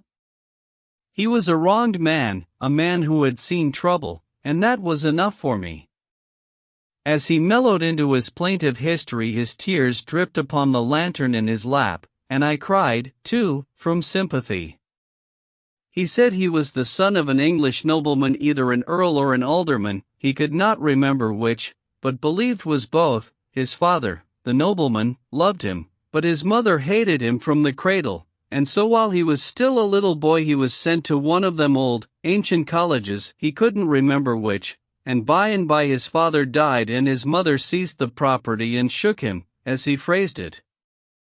After his mother shook him, members of the nobility with whom he was acquainted used their influence to get him the position of loblolly boy in a ship, and from that point my watchman threw off all trammels of date and locality and branched out into a narrative that bristled all along with incredible adventures, a narrative that was so reeking with bloodshed and so crammed with hairbreadth escapes and the most engaging and unconscious personal villainies, that I sat speechless, enjoying, shuddering, wondering, worshipping. It was a sore blight to find out afterward that he was a low, vulgar, ignorant, sentimental, half-witted humbug, an untraveled native of the wilds of Illinois, who had absorbed wildcat literature and appropriated its marvels, until in time he had woven odds and ends of the mess into this yarn, and then gone on telling it to fledglings like me, until he had come to believe it himself. Chapter 6. A Cub Pilot's Experience. What with lying on the rocks 4 days at Louisville, and some other delays, the poor old Paul Jones fooled away about 2 weeks in making the voyage from Cincinnati to New Orleans. This gave me a chance to get acquainted with one of the pilots, and he taught me how to steer the boat, and thus made the fascination of river life more potent than ever for me. It also gave me a chance to get acquainted with a youth who had taken deck passage, more's the pity, for he easily borrowed $6 of me on a promise to return to the boat and pay it back to me the day after we should arrive. But he probably died or forgot, for he never came. It was doubtless the former, since he had said his parents were wealthy, and he only traveled deck passage because it was cooler. Point 3. I soon discovered two things. One was that a vessel would not be likely to sail for the mouth of the Amazon under 10 or 12 years, and the other was that the $9 or $10 still left in my pocket would not suffice for so imposing an exploration as I had planned, even if I could afford to wait for a ship. Therefore it followed that I must contrive a new career. The Paul Jones was now bound for St. Louis. I planned a siege against my pilot, and at the end of 3 hard days he surrendered. He agreed to teach me the Mississippi River from New Orleans to St. Louis for $500, payable out of the first wages I should receive after graduating. I entered upon the small enterprise of learning 12 or 1300 miles of the great Mississippi River with the easy confidence of my time of life. If I had really known what I was about to require of my faculties, I should not have had the courage to begin. I supposed that all a pilot had to do was to keep his boat in the river, and I did not consider that that could be much of a trick, since it was so wide. The boat backed out from New Orleans at 4 in the afternoon, and it was our watch until 8. Mr. Bixby, my chief, straightened her up, plowed her along past the sterns of the other boats that lay at the levee, and then said, "Here, take her, shave those steamships as close as you'd peel an apple." I took the wheel, and my heartbeat fluttered up into the hundreds, for it seemed to me that we were about to scrape the side off every ship in the line, we were so close. I held my breath and began to claw the boat away from the danger, and I had my own opinion of the pilot who had known no better than to get us into such peril, but I was too wise to express it. In half a minute I had a wide margin of safety intervening between the Paul Jones and the ships, and within 10 seconds more I was set aside in disgrace, and Mr. Bixby was going into danger again and flaying me alive with abuse of my cowardice. I was stung, but I was obliged to admire the easy confidence with which my chief loafed from side to side of his wheel, and trimmed the ship so closely that disaster seemed ceaselessly imminent. When he had cooled a little he told me that the easy water was close ashore and the current outside, and therefore we must hug the bank, upstream, to get the benefit of the former, and stay well out, downstream, to take advantage of the latter. In my own mind I resolved to be a downstream pilot and leave the upstreaming to people dead to prudence. Now and then Mr. Bixby called my attention to certain things. Said he, "This is 6 Mile Point." I assented. It was pleasant enough information, but I could not see the bearing of it. I was not conscious that it was a matter of any interest to me. Another time he said, "This is 9 Mile Point." Later he said, "This is 12 Mile Point." They were all about level with the water's edge, they all looked about alike to me, they were monotonously unpicturesque. I hoped Mr. Bixby would change the subject. But no, he would crowd up around a point, hugging the shore with affection, and then say, "The slack water ends here, abreast this bunch of china trees, now we cross over." So he crossed over. He gave me the wheel once or twice, but I had no luck. I either came near chipping off the edge of a sugar plantation, or I got too far from shore, and so dropped back into disgrace again and got abused. The watch was ended at last, and we took supper and went to bed. At midnight the glare of a lantern shone in my eyes, and the night watchman said, "Come. Turn out." And then he left. I could not understand this extraordinary procedure, so I presently gave up trying to, and dozed off to sleep. Pretty soon the watchman was back again, and this time he was gruff. I was annoyed. I said, "What do you want to come bothering around here in the middle of the night for? Now as like as not I'll not get to sleep again tonight." The watchman said, "Well, if this ain't good, I'm blessed." The off-watch was just turning in, and I heard some brutal laughter from them, and such remarks as, "Hello, watchman. Ain't the new cub turned out yet? He's delicate, likely. Give him some sugar and a rag and send for the chambermaid to sing Rock-a-Bye Baby to him." About this time Mr. Bixby appeared on the scene. Something like a minute later I was climbing the pilot-house steps with some of my clothes on and the rest in my arms. Mr. Bixby was close behind, commenting. Here was something fresh, this thing of getting up in the middle of the night to go to work. It was a detail in piloting that had never occurred to me at all. I knew that boats ran all night, but somehow I had never happened to reflect that somebody had to get up out of a warm bed to run them. I began to fear that piloting was not quite so romantic as I had imagined it was. There was something very real and work-like about this new phase of it. It was a rather dingy night, although a fair number of stars were out. The big mate was at the wheel, and he had the old tub pointed at a star and was holding her straight up the middle of the river. The shores on either hand were not much more than half a mile apart, but they seemed wonderfully far away and ever so vague and indistinct. The mate said, "We've got to land at Jones's plantation, sir." The vengeful spirit in me exulted. I said to myself, "I wish you joy of your job, Mr. Bixby. You'll have a good time finding Mr. Jones's plantation such a night as this, and I hope you never will find it as long as you live." Mr. Bixby said to the mate. Upper end of the plantation, or the lower? Upper. I can't do it. The stumps there are out of water at this stage. It's no great distance to the lower, and you'll have to get along with that. All right, sir. If Jones don't like it, he'll have to lump it, I reckon.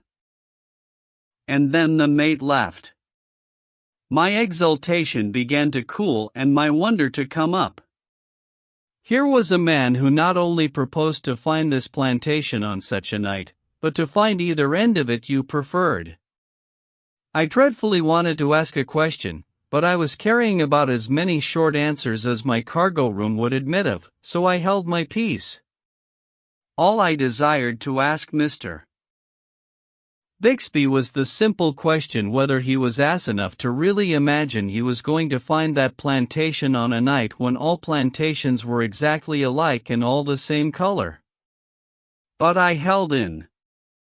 I used to have fine inspirations of prudence in those days.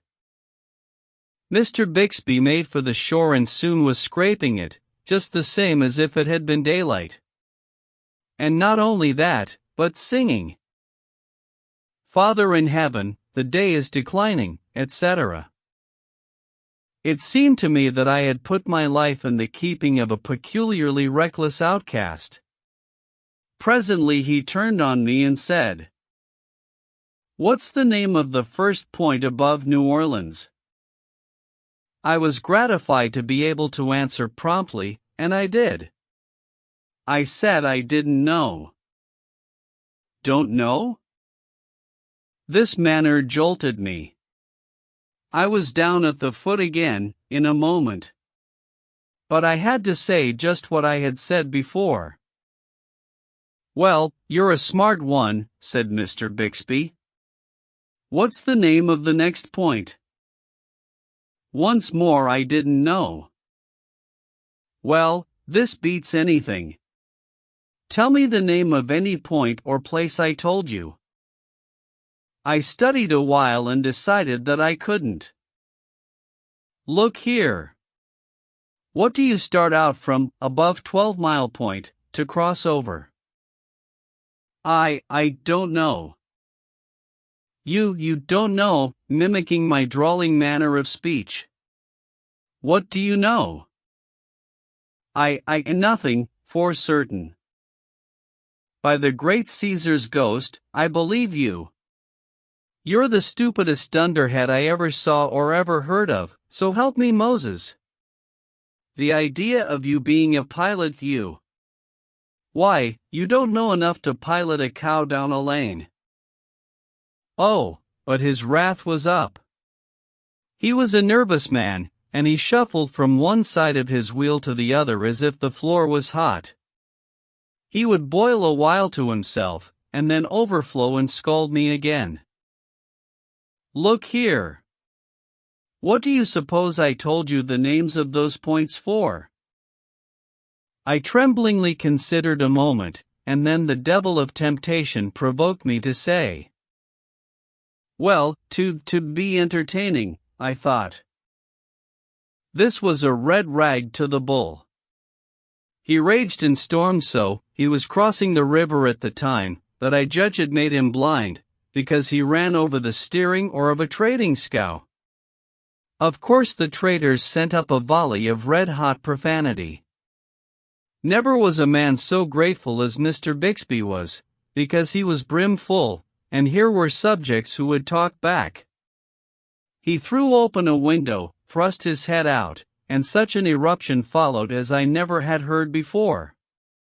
The fainter and farther away the scowman's curses drifted, the higher Mr. Bixby lifted his voice and the weightier his adjectives grew. When he closed the window he was empty. You could have drawn a seine through his system and not caught curses enough to disturb your mother with. Presently he said to me in the gentlest way, "My boy, you must get a little memorandum book, and every time I tell you a thing, put it down right away. There's only one way to be a pilot, and that is to get this entire river by heart. You have to know it just like ABC. That was a dismal revelation to me, for my memory was never loaded with anything but blank cartridges. However, I did not feel discouraged long. I judged that it was best to make some allowances, for doubtless Mr. Bixby was stretching. Presently he pulled a rope and struck a few strokes on the big bell. The stars were all gone now, and the night was as black as ink. I could hear the wheels churn along the bank, but I was not entirely certain that I could see the shore. The voice of the invisible watchman called up from the hurricane deck. "What's this, sir?" "Jones's plantation." I said to myself, I wish I might venture to offer a small bet that it isn't. But I did not chirp. I only waited to see. Mr. Bixby handled the engine bells, and in due time the boat's nose came to the land, a torch glowed from the forecastle, a man skipped ashore, a dark his voice on the bank said, "Gimme de carpet bag, Mars Jones," and the next moment we were standing up the river again, all serene.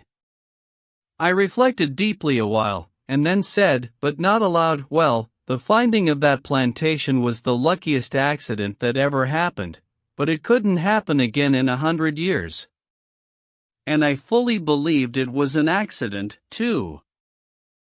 By the time we had gone 700 or 800 miles up the river, I had learned to be a tolerably plucky upstream steersman in daylight, and before we reached St. Louis the first had made a trifle of progress in night work, but only a trifle.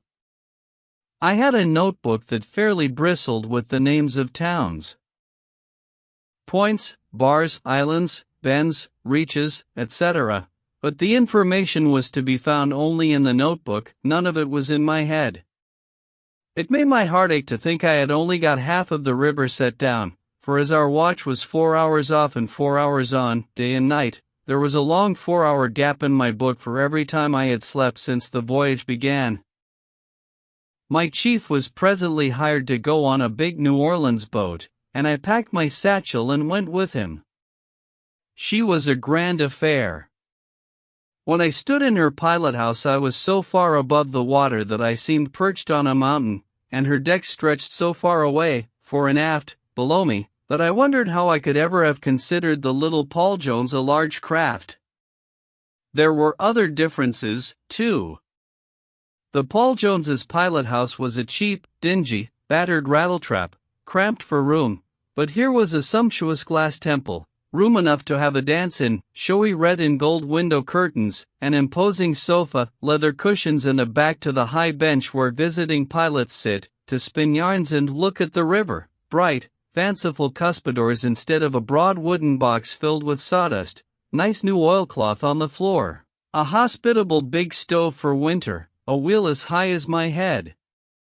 Costly with inlaid work, a wire tiller rope, bright brass knobs for the bells, and a tidy, white-aproned, black Texas tender, to bring up tarts and ices and coffee during mid-watch, day and night. Now this was something like, and so I began to take heart once more to believe that piloting was a romantic sort of occupation after all. The moment we were underway I began to prowl about the great steamer and fill myself with joy. She was as clean and as dainty as a drawing room. When I looked down her long, gilded saloon, it was like gazing through a splendid tunnel. She had an oil picture, by some gifted sign painter, on every stateroom door. She glittered with no end of prism-fringed chandeliers, the clerk's office was elegant, the bar was marvelous, and the barkeeper had been barbered and upholstered at incredible cost.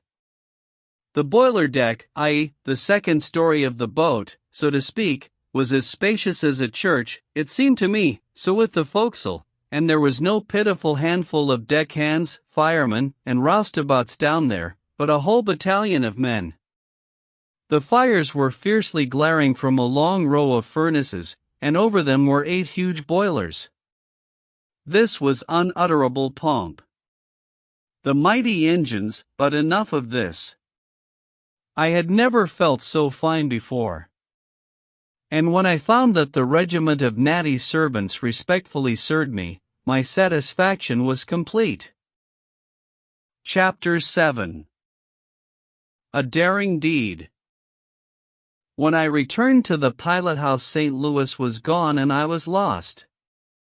Here was a piece of river which was all down in my book, but I could make neither head nor tail of it. You understand, it was turned around.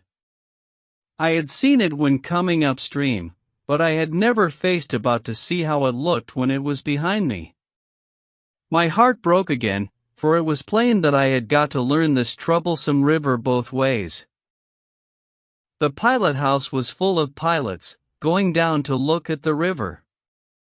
What is called the Upper River, the 200 miles between St. Louis and Cairo, where the Ohio comes in, was low, and the Mississippi changes its channel so constantly that the pilots used to always find it necessary to run down to Cairo to take a fresh look, when their boats were to lie in port a week, that is, when the water was at a low stage. A deal of this looking at the river was done by poor fellows who seldom had a berth, and whose only hope of getting one lay in their being always freshly posted and therefore ready to drop into the shoes of some reputable pilot, for a single trip, on account of such pilot's sudden illness, or some other necessity. And a good many of them constantly ran up and down inspecting the river, not because they ever really hoped to get a berth, but because, they being guests of the boat, it was cheaper to look at the river than stay ashore and pay board. In time these fellows grew dainty in their tastes, and only infested boats that had an established reputation for setting good tables. All visiting pilots were useful, for they were always ready and willing, winter or summer, night or day, to go out in the yawl and help buoy the channel or assist the boat's pilots in any way they could. They were likewise welcome because all pilots are tireless talkers, when gathered together, and as they talk only about the river they are always understood and are always interesting. Your true pilot cares nothing about anything on earth but the river, and his pride in his occupation surpasses the pride of kings. We had a fine company of these river inspectors along this trip. There were 8 or 10, and there was abundance of room for them in our great pilot house. 2 or 3 of them wore polished silk hats, elaborate shirt fronts, diamond breastpins, kid gloves, and patent leather boots. They were choice in their English, and bore themselves with a dignity proper to men of solid means and prodigious reputation as pilots. The others were more or less loosely clad, and wore upon their heads tall felt cones that were suggestive of the days of the Commonwealth. I was a cipher in this august company, and felt subdued, not to say torpid. I was not even of sufficient consequence to assist at the wheel when it was necessary to put the tiller hard down in a hurry. The guest that stood nearest did that when occasion required, and this was pretty much all the time, because of the crookedness of the channel and the scant water. I stood in a corner, and the talk I listened to took the hope all out of me. One visitor said to another, "Jim, how did you run Plum Point, coming up?" "It was in the night, there, and I ran it the way one of the boys on the Diana told me, started out about 50 yards above the wood pile on the false point, and held on the cabin under Plum Point till I raised the reef, quarter less twain, then straightened up for the middle bar till I got well abreast the old one-limbed cottonwood in the bend, then got my stern on the cottonwood and head on the low place above the point, and came through a booming 9.5. Pretty square crossing, ain't it?" "Yes, but the upper bar's working down fast." Another pilot spoke up and said, "I had better water than that, and ran it lower down, started out from the false point. Mark Twain raised the second reef abreast the big snag in the bend, and had quarter less twain." One of the gorgeous ones remarked, "I don't want to find fault with your leadsmen, but that's a good deal of water for Plum Point, it seems to me." There was an approving nod all around as this quiet snub dropped on the boaster and settled him. And so they went on talking. Meantime, the thing that was running in my mind was, now if my ears here are right, I have not only to get the names of all the towns and islands and bends, and so on, by heart, but I must even get up a warm personal acquaintanceship with every old snag and woodland, cottonwood and obscure wood pile that ornaments the banks of this river for 1,200 miles, and more than that, I must actually know where these things are in the dark, unless these guests are gifted with eyes that can pierce through 2 miles of solid blackness. I wish the piloting business was in Jericho and I had never thought of it. At dusk Mr. Bixby tapped the big bell 3 times, the signal to land, and the captain emerged from his drawing room in the forward end of the Texas, and looked up inquiringly. Mr. Bixby said, "We will lay up here all night, Captain." "Very well, sir." That was all. The boat came to shore and was tied up for the night. It seemed to me a fine thing that the pilot could do as he pleased, without asking so grand a captain's permission. I took my supper and went immediately to bed, discouraged by my day's observations and experiences. My late voyage's notebooking was but a confusion of meaningless names. It had tangled me all up in a knot every time I had looked at it in the daytime. I now hoped for respite and sleep, but no, it reveled all through my head till sunrise again, a frantic and tireless nightmare. Next morning I felt pretty rusty and low-spirited. We went booming along, taking a good many chances, for we were anxious to get out of the river, as getting out to Cairo was called, before night should overtake us. But Mr. Bixby's partner, the other pilot, presently grounded the boat, and we lost so much time getting her off that it was plain the darkness would overtake us a good long way above the mouth. This was a great misfortune, especially to certain of our visiting pilots, whose boats would have to wait for their return, no matter how long that might be. It sobered the pilot house talk a good deal. Coming upstream, pilots did not mind low water or any kind of darkness, nothing stopped them but fog. But downstream work was different. A boat was too nearly helpless, with a stiff current pushing behind her, so it was not customary to run downstream at night in low water. There seemed to be one small hope, however: if we could get through the intricate and dangerous Hat Island crossing before night, we could venture the rest, for we would have plainer sailing in better water. But it would be insanity to attempt Hat Island at night.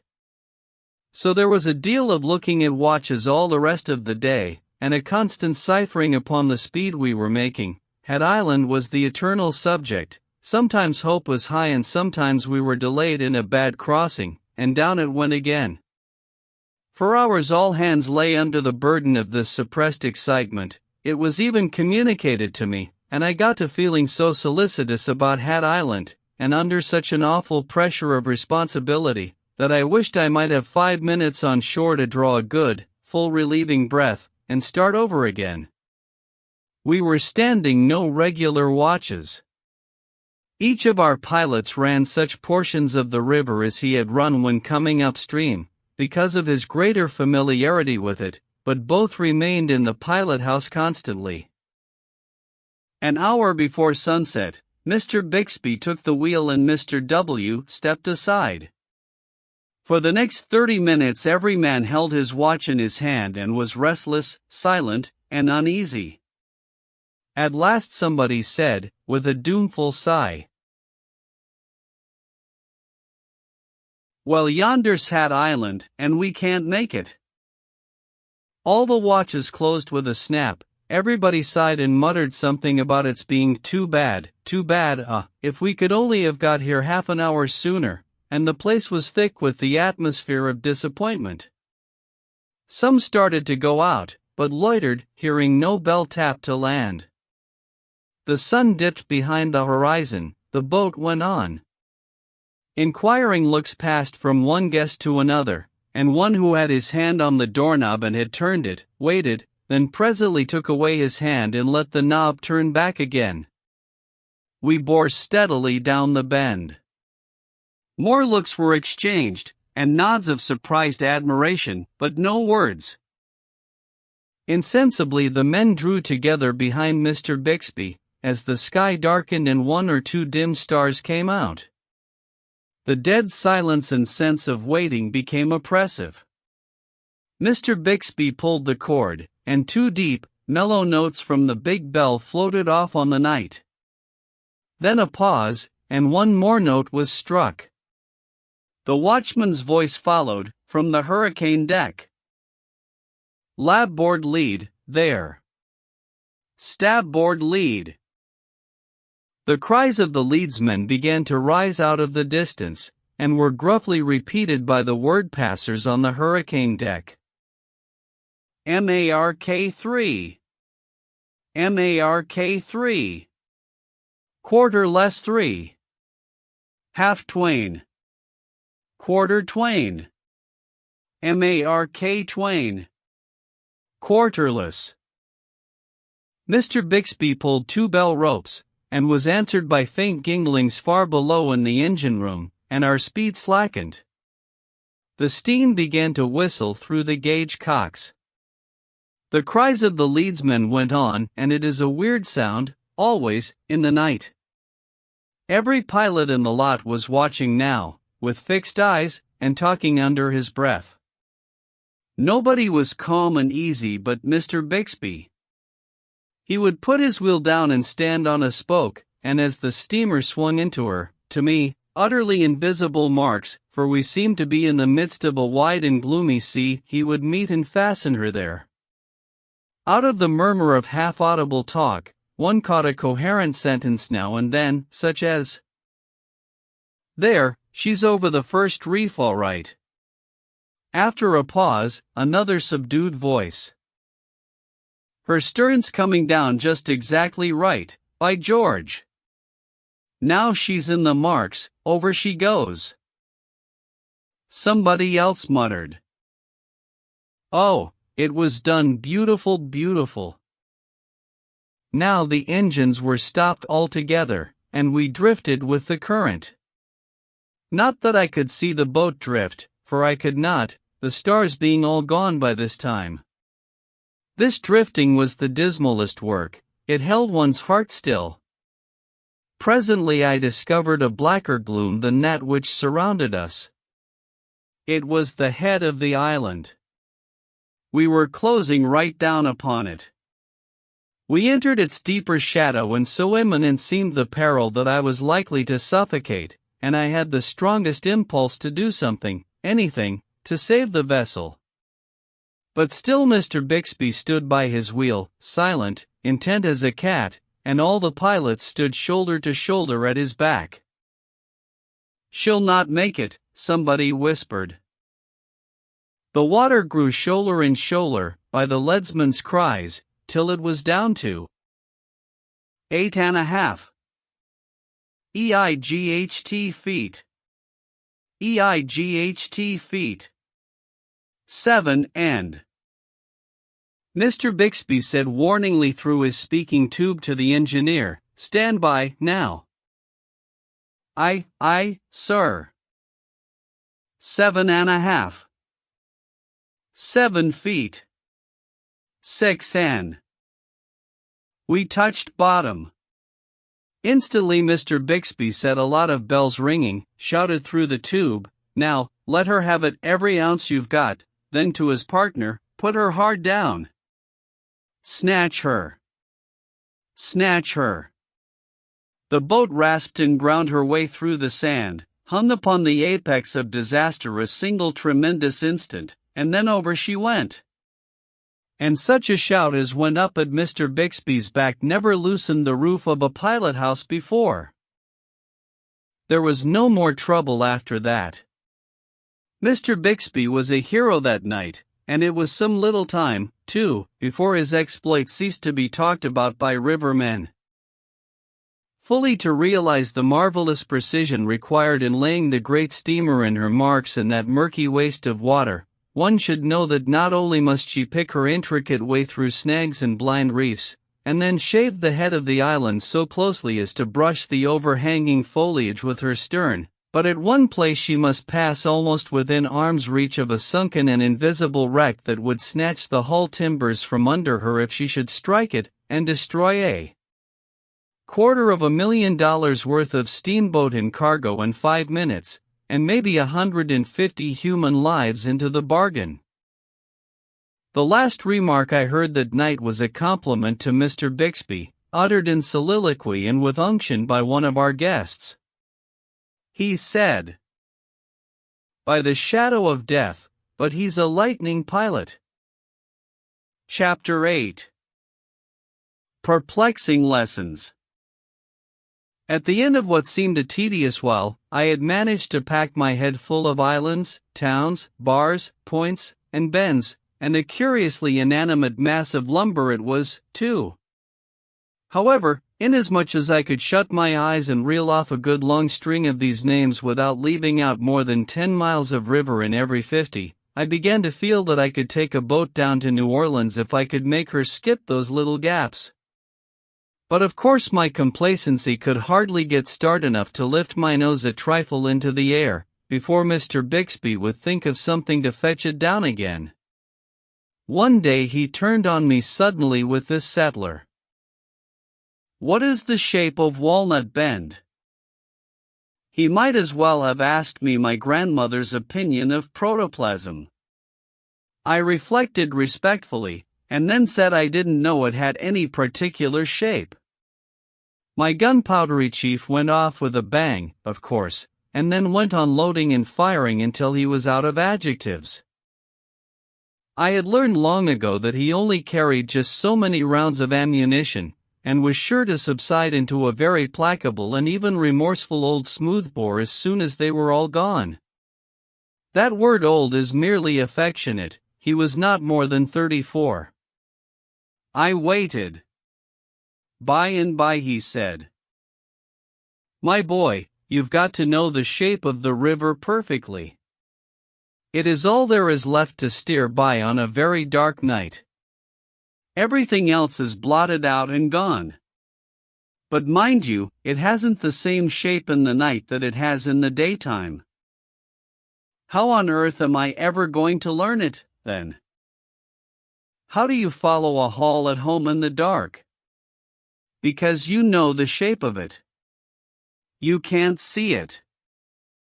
Do you mean to say that I've got to know all the million trifling variations of shape in the banks of this interminable river as well as I know the shape of the front hall at home? On my honor, you've got to know them better than any man ever did know the shapes of the halls in his own house. I wish I was dead. Now I don't want to discourage you, but... Well, pile it on me. I might as well have it now as another time. You see, this has got to be learned. There isn't any getting around it. A clear starlit night throws such heavy shadows that if you didn't know the shape of a shore perfectly you would claw away from every bunch of timber, because you would take the black shadow of it for a solid cape, and you see you would be getting scared to death every 15 minutes by the watch. You would be 50 yards from shore all the time when you ought to be within 50 feet of it. You can't see a snag in one of those shadows, but you know exactly where it is, and the shape of the river tells you when you are coming to it. Then there's your pitch-dark night. The river is a very different shape on a pitch-dark night from what it is on a starlit night. All shores seem to be straight lines, then, and mighty dim ones, too, and you'd run them for straight lines only you know better. You boldly drive your boat right into what seems to be a solid, straight wall, you knowing very well that in reality there is a curve there, and that wall falls back and makes way for you. Then there's your gray mist. You take a night when there's one of these grisly, drizzly, gray mists, and then there isn't any particular shape to a shore. A gray mist would tangle the head of the oldest man that ever lived. Well, then, different kinds of moonlight change the shape of the river in different ways. You see. Oh, don't say any more, please. Have I got to learn the shape of the river according to all these 500,000 different ways? If I tried to carry all that cargo in my head, it would make me stoop-shouldered. No. You only learn the shape of the river, and you learn it with such absolute certainty that you can always steer by the shape that's in your head, and never mind the one that's before your eyes. Very well, I'll try it, but after I have learned it, can I depend on it? Will it keep the same form and not go fooling around? Before Mr. Bixby could answer, Mr. W. came in to take the watch, and he said, "Bixby, you'll have to look out for President's Island and all that country clear away up above the Old Hen and Chickens. The banks are caving and the shape of the shore's changing like everything. Why, you wouldn't know the point above 40. You can go up inside the old sycamore snag, now afore." So that question was answered. Here were leagues of shore changing shape. My spirits were down in the mud again. Two things seemed pretty apparent to me.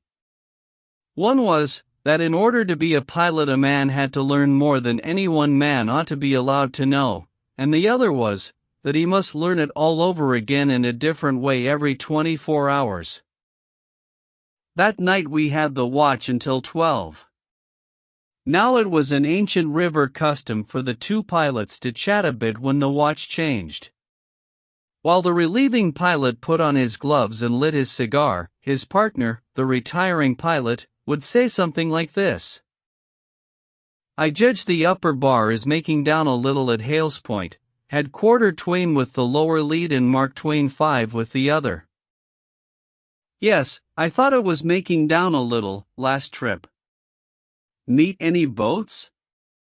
Met one abreast the head of 21, but she was away over hugging the bar, and I couldn't make her out entirely.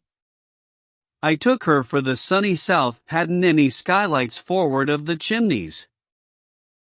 And so on.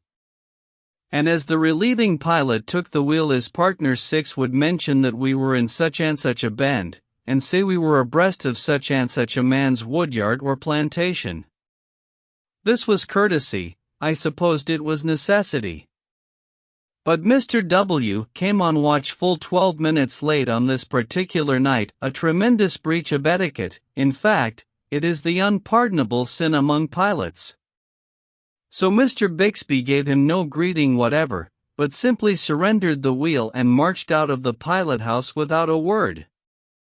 I was appalled. It was a villainous night for blackness. We were in a particularly wide and blind part of the river, where there was no shape or substance to anything, and it seemed incredible that Mr. Bixby should have left that poor fellow to kill the boat trying to find out where he was. But I resolved that I would stand by him anyway. He should find that he was not wholly friendless. So I stood around, and waited to be asked where we were.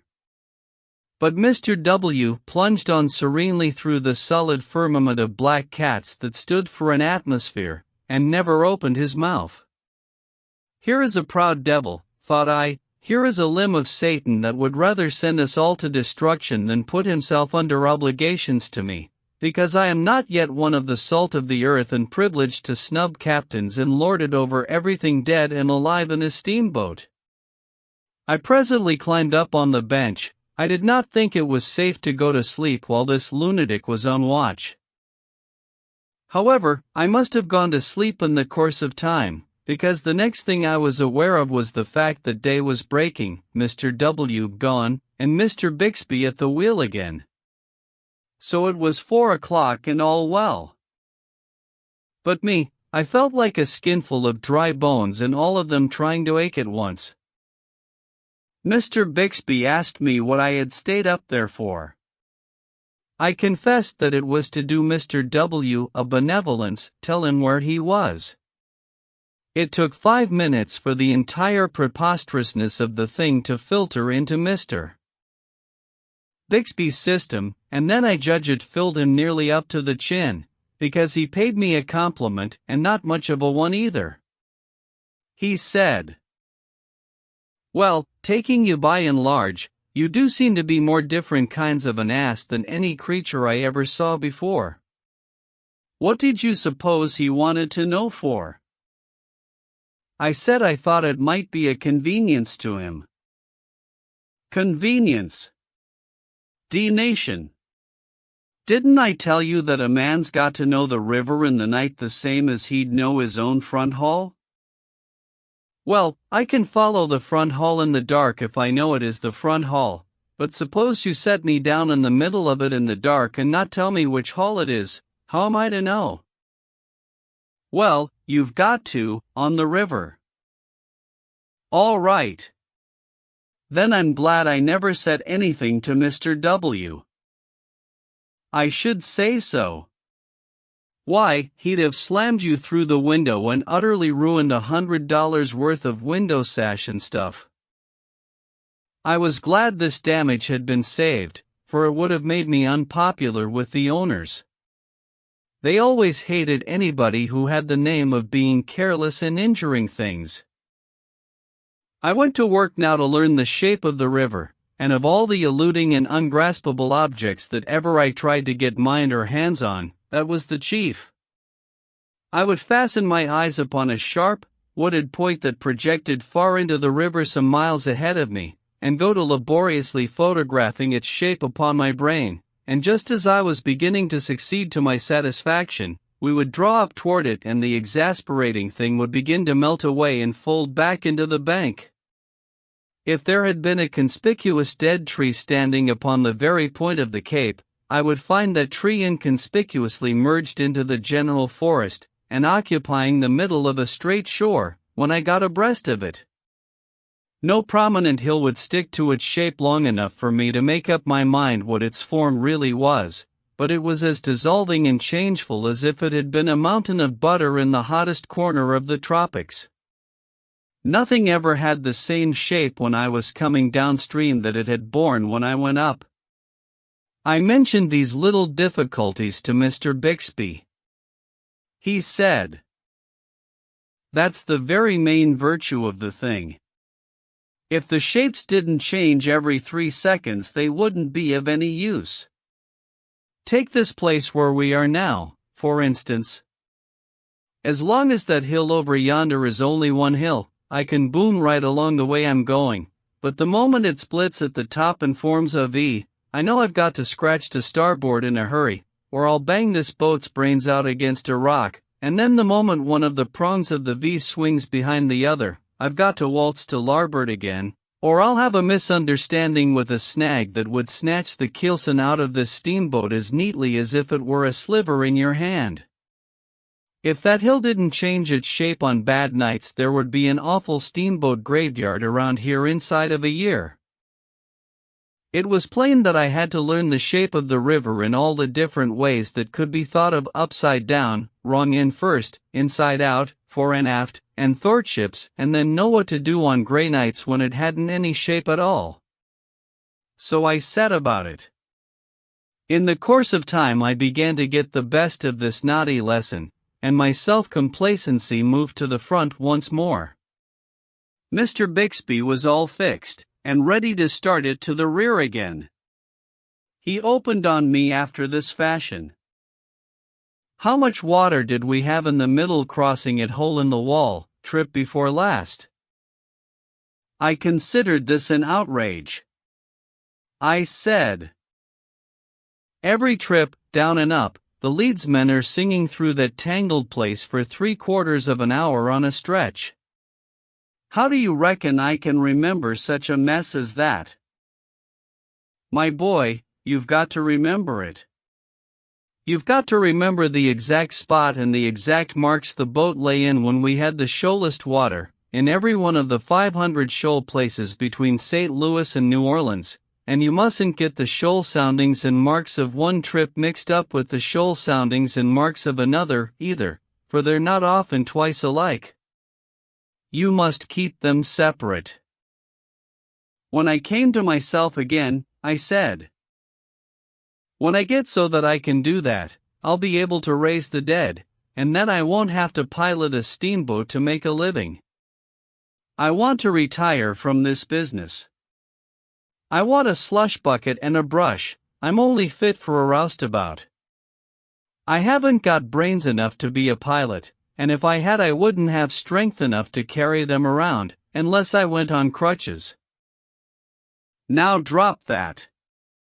When I say I'll learn 7 a man the river, I mean it. And you can depend on it, I'll learn him or kill him. Chapter 9. Continued Perplexities. There was no use in arguing with a person like this.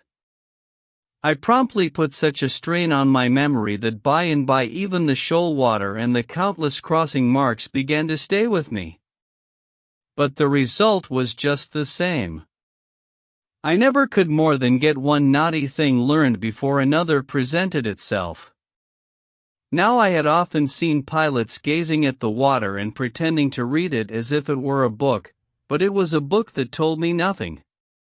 A time came at last, however, when Mr. Bixby seemed to think me far enough advanced to bear a lesson on water reading. So he began. Do you see that long slanting line on the face of the water? Now, that's a reef. Moreover, it's a bluff reef. There is a solid sandbar under it that is nearly as straight up and down as the side of a house. There is plenty of water close up to it, but mighty little on top of it.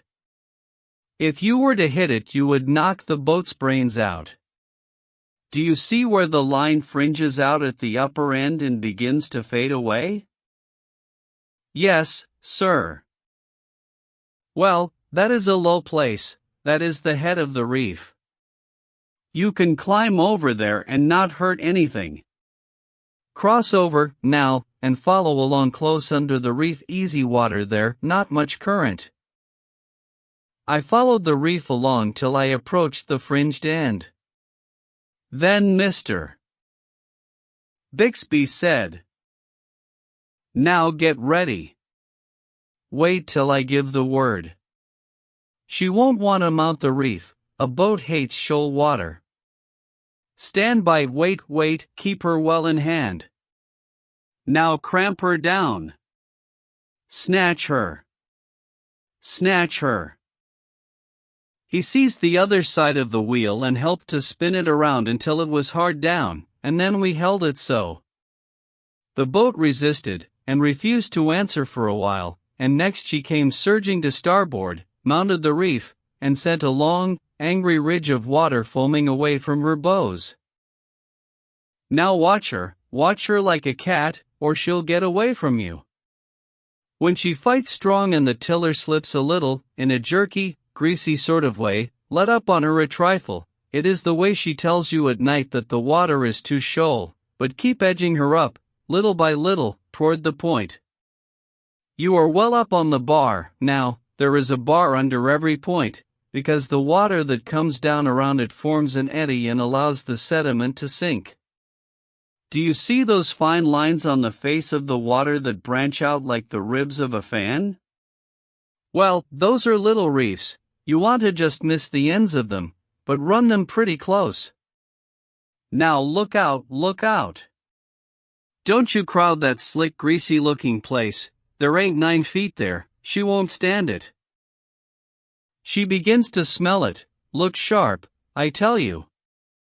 Oh blazes, there you go. Stop the starboard wheel. Quick. Ship up to back. Set her back. The engine bells jingled and the engines answered promptly, shooting white columns of steam far aloft out of the skate pipes, but it was too late. The boat had smelt the bar in good earnest.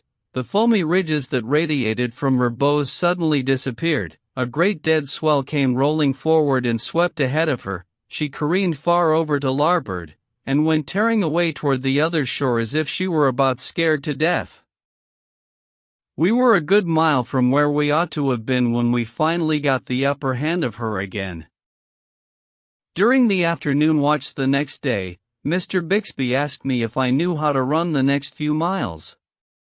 I said, "Go inside the first snag above the point, outside the next one, start out from the lower end of Higgins's woodyard, make a square crossing and That's all right. I'll be back before you close up on the next point. But he wasn't. He was still below when I rounded it and entered upon a piece of river which I had some misgivings about. I did not know that he was hiding behind a chimney to see how I would perform. I went gaily along, getting prouder and prouder, for he had never left the boat in my sole charge such a length of time before. I even got to setting her and letting the wheel go entirely, while I vaingloriously turned my back and inspected the stern marks and hummed a tune, a sort of easy indifference which I had prodigiously admired in Bixby and other great pilots. Once I inspected rather long, and when I faced to the front again my heart flew into my mouth so suddenly that if I hadn't clapped my teeth together I should have lost it. One of those frightful bluff reefs was stretching its deadly length right across our bows. My head was gone in a moment. I did not know which end I stood on. I gasped and could not get my breath. I spun the wheel down with such rapidity that it wove itself together like a spider's web. The boat answered and turned square away from the reef, but the reef followed her. I fled, and still it followed, still it kept right across my bows. I never looked to see where I was going, I only fled. The awful crash was imminent. Why didn't that villain come? If I committed the crime of ringing a bell, I might get thrown overboard. But better that than kill the boat. So in blind desperation I started such a rattling shivaree down below as never had astounded an engineer in this world before, I fancy. Amidst the frenzy of the bells the engines began to back and fill in a furious way, and my reason forsook its throne. We were about to crash into the woods on the other side of the river. Just then Mr. Bixby stepped calmly into view on the hurricane deck. My soul went out to him in gratitude. My distress vanished. I would have felt safe on the brink of Niagara, with Mr. Bixby on the hurricane deck. He blandly and sweetly took his toothpick out of his mouth between his fingers, as if it were a cigar. We were just in the act of climbing an overhanging big tree, and the passengers were scudding astern like rats, and lifted up these commands to me ever so gently. Stop the starboard. Stop the larboard. Set her back on both. The boat hesitated, halted, pressed her nose among the bows a critical instant, then reluctantly began to back away. Stop the larboard. Come ahead on it. Stop the starboard. Come ahead on it. Point her for the bar. I sailed away as serenely as a summer's morning. Mr. Bixby came in and said, with mock simplicity, "When you have a hail, my boy, you ought to tap the big bell 3 times before you land, so that the engineers can get ready." I blushed under the sarcasm, and said I hadn't had any hail. Ah! Then it was for wood, I suppose. The officer of the watch will tell you when he wants to wood up. I went on consuming, and said I wasn't after wood. Indeed? Why, what could you want over here in the bend then? Did you ever know of a boat following a bend upstream at this stage of the river? No, sir, and I wasn't trying to follow it. I was getting away from a bluff reef. No, it wasn't a bluff reef. There isn't one within 3 miles of where you were. But I saw it. It was as bluff as that one yonder. Just about. Run over it. Do you give it as an order? Yes. Run over it. If I don't, I wish I may die. All right, I am taking the responsibility. I was just as anxious to kill the boat, now, as I had been to save her before. I impressed my orders upon my memory, to be used at the inquest, and made a straight break for the reef. As it disappeared under our bows, I held my breath, but we slid over it like oil. Now don't you see the difference? It wasn't anything but a wind reef. The wind does that. So I see. But it is exactly like a bluff reef. How am I ever going to tell them apart? I can't tell you. It is an instinct. By and by you will just naturally know one from the other, but you never will be able to explain why or how you know them apart. It turned out to be true. The Face of the Water, in time, became a wonderful book, a book that was a dead language to the uneducated passenger, but which told its mind to me without reserve, delivering its most cherished secrets as clearly as if it uttered them with a voice. And it was not a book to be read once and thrown aside, for it had a new story to tell every day.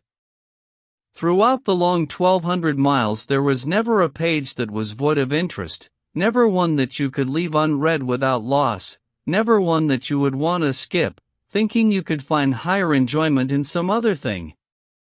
There never was so wonderful a book written by man, never one whose interest was so absorbing, so unflagging, so sparklingly renewed with every reperusal. The passenger who could not read it was charmed with a peculiar sort of faint dimple on its surface, on the rare occasions when he did not overlook it altogether, but to the pilot that was an italicized passage. Indeed, it was more than that, it was a legend of the largest capitals, with a string of shouting exclamation points at the end of it, for it meant that a wreck or a rock was buried there that could tear the life out of the strongest vessel that ever floated. It is the faintest and simplest expression the water ever makes, and the most hideous to a pilot's eye. In truth, the passenger who could not read this book saw nothing but all manner of pretty pictures in it, painted by the sun and shaded by the clouds, whereas to the trained eye these were not pictures at all, but the grimmest and most dead earnest of reading matter. Now when I had mastered the language of this water and had come to know every trifling feature that bordered the great river as familiarly as I knew the letters of the alphabet, I had made a valuable acquisition. But I had lost something, too. I had lost something which could never be restored to me while I lived. All the grace, the beauty, the poetry had gone out of the majestic river. I still keep in mind a certain wonderful sunset which I witnessed when steamboating was new to me. A broad expanse of the river was turned to blood, in the middle distance the red hue brightened into gold, through which a solitary log came floating, black and conspicuous. In one place a long, slanting mark lay sparkling upon the water, in another the surface was broken by boiling, tumbling rings, that were as many-tinted as an opal. Where the ruddy flush was faintest, was a smooth spot that was covered with graceful circles and radiating lines, ever so delicately traced. The shore on our left was densely wooded, and the somber shadow that fell from this forest was broken in one place by a long, ruffled trail that shone like silver, and high above the forest wall a clean-stemmed dead tree waved a single leafy bough that glowed like a flame in the unobstructed splendor that was flowing from the sun. There were graceful curves, reflected images, woody heights, soft distances, and over the whole scene, far and near, the dissolving lights drifted steadily, enriching it, every passing moment, with new marvels of coloring. I stood like one bewitched. I drank it in a speechless rapture. The world was new to me, and I had never seen anything like this at home. But as I have said, a day came when I began to cease from noting the glories and the charms which the moon and the sun and the twilight wrought upon the river's face. Another day came when I ceased altogether to note them. Then, if that sunset scene had been repeated, I should have looked upon it without rapture, and should have commented upon it, inwardly, after this fashion: this sun means that we are going to have wind tomorrow, that floating log means that the river is rising, small thanks to it. That slanting mark on the water refers to a bluff reef which is going to kill somebody's steamboat one of these nights, if it keeps on stretching out like that. Those tumbling boils show a dissolving bar and a changing channel there. The lines and circles in the slick water over yonder are a warning that that troublesome place is shoaling up dangerously. That silver streak in the shadow of the forest is the break from a new snag, and he has located himself in the very best place he could have found to fish for steamboats. That tall dead tree, with a single living branch, is not going to last long. And then how is a body ever going to get through this blind place at night without the friendly old landmark? No, the romance and the beauty were all gone from the river. All the value any feature of it had for me now was the amount of usefulness it could furnish toward compassing the safe piloting of a steamboat. Since those days, I have pitted doctors from my heart. What does the lovely flush in a beauty's cheek mean to a doctor but a break that ripples above some deadly disease? Are not all her visible charms sown thick with what are to him the signs and symbols of hidden decay? Does he ever see her beauty at all, or doesn't he simply view her professionally, and comment upon her unwholesome condition all to himself? And doesn't he sometimes wonder whether he has gained most or lost most by learning his trade? Chapter 10. Completing my education. Whosoever has done me the courtesy to read my chapters which have preceded this may possibly wonder that I deal so minutely with piloting as a science. It was the prime purpose of those chapters, and I am not quite done yet. I wish to show, in the most patient and painstaking way, what a wonderful science it is. Ship channels are buoyed and lighted, and therefore it is a comparatively easy undertaking to learn to run them. Clear water rivers, with gravel bottoms, change their channels very gradually, and therefore one needs to learn them but once. But piloting becomes another matter when you apply it to vast streams like the Mississippi and the Missouri, whose alluvial banks cave and change constantly, whose snags are always hunting up new quarters, whose sandbars are never at rest, whose channels are forever dodging and shirking, and whose obstructions must be confronted in all nights and all weathers without the aid of a single lighthouse or a single buoy. For there is neither light nor buoy to be found anywhere in all this 3,000 or 4,000 miles of villainous river. 8. I feel justified in enlarging upon this great science for the reason that I feel sure no one has ever yet written a paragraph about it who had piloted a steamboat himself, and so had a practical knowledge of the subject.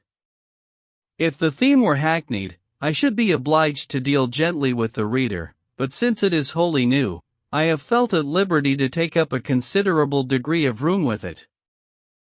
When I had learned the name and position of every visible feature of the river, when I had so mastered its shape that I could shut my eyes and trace it from St. Louis to New Orleans, when I had learned to read the face of the water as one would cull the news from the morning paper, and finally, when I had trained my dull memory to treasure up an endless array of soundings and crossing marks, and keep fast hold of them, I judged that my education was complete, so I got to tilting my cap to the side of my head, and wearing a toothpick in my mouth at the wheel. Mr. Bixby had his eye on these airs. One day he said, "What is the height of that bank yonder, at Burgess's?" "How can I tell, sir?" "It is 3/4 of a mile away."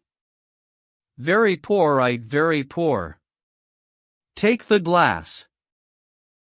I took the glass, and presently said, "I can't tell. I suppose that bank is about 1.5 feet high." 1.5 feet. That's a 6-foot bank. How high was the bank along here last trip? I don't know, I never noticed. You didn't? Well, you must always do it hereafter. Why? Because you'll have to know a good many things that it tells you. For one thing, it tells you the stage of the river, tells you whether there's more water or less in the river along here than there was last trip. The leads tell me that. I rather thought I had the advantage of him there.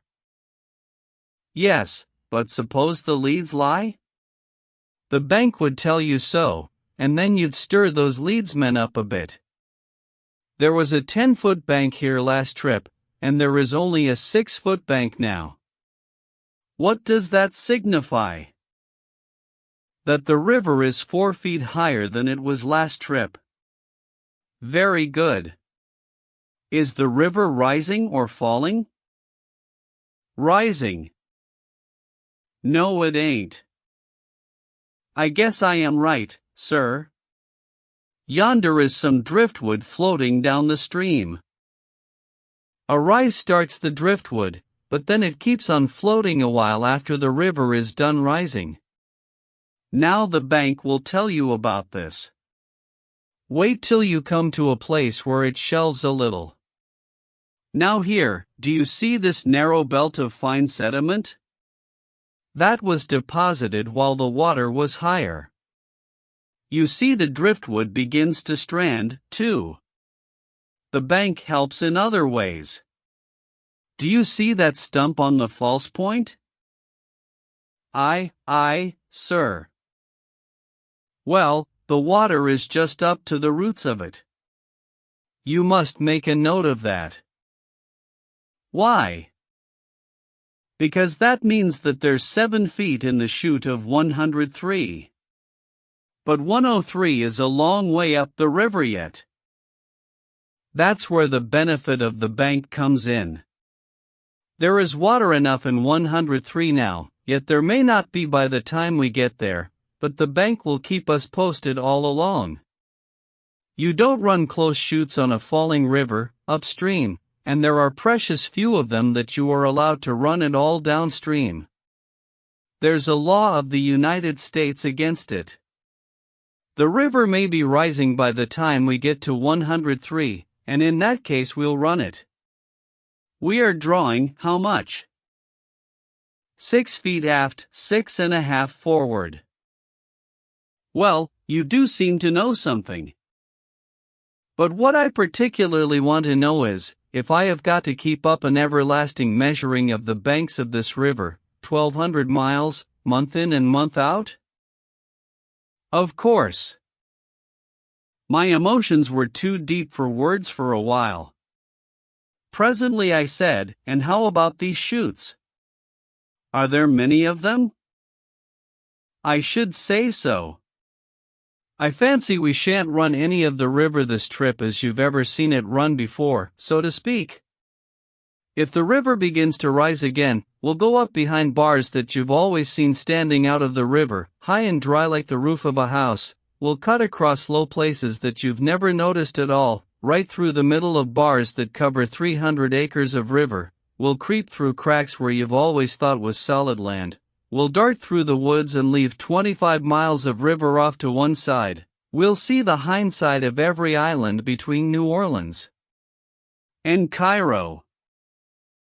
Then I've got to go to work and learn just as much more river as I already know. Just about twice as much more, as near as you can come at it. Well, one lives to find out. I think I was a fool when I went into this business. Yes, that is true. And you are yet. But you'll not be when you've learned it. Ah, I never can learn it.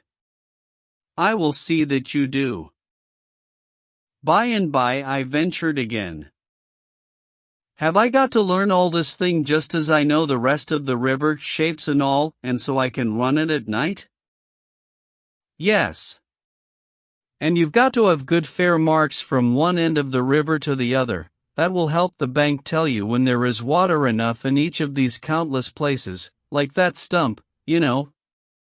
When the river first begins to rise, you can run half a dozen of the deepest of them. When it rises a foot more you can run another dozen, the next foot will add a couple of dozen, and so on. So you see you have to know your banks and marks to a dead moral certainty, and never get them mixed, for when you start through one of those cracks, there's no backing out again, as there is in the big river you've got to go through, or stay there 6 months if you get caught on a falling river.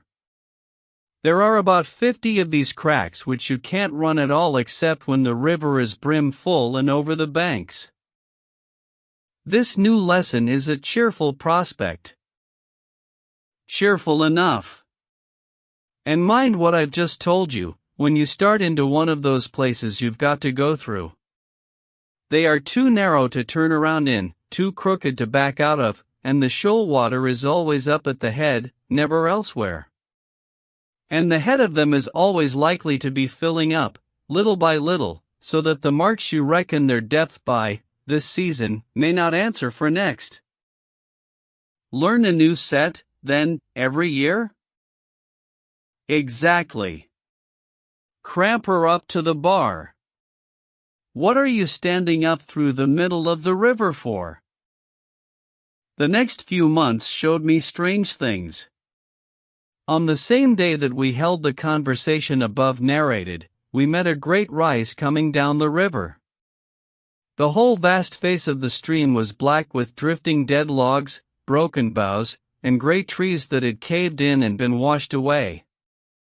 It required the nicest steering to pick one's way through this rushing raft, even in the daytime, when crossing from point to point, and at night the difficulty was mightily increased. Every now and then a huge log, lying deep in the water, would suddenly appear right under our bows, coming head-on. No use to try to avoid it then, we could only stop the engines, and one wheel would walk over that log from one end to the other, keeping up a thundering racket and careening the boat in a way that was very uncomfortable to passengers.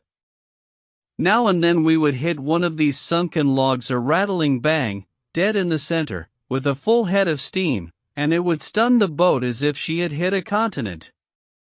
Sometimes this log would lodge, and stay right across our nose, and back the Mississippi up before it. We would have to do a little crawfishing, then, to get away from the obstruction.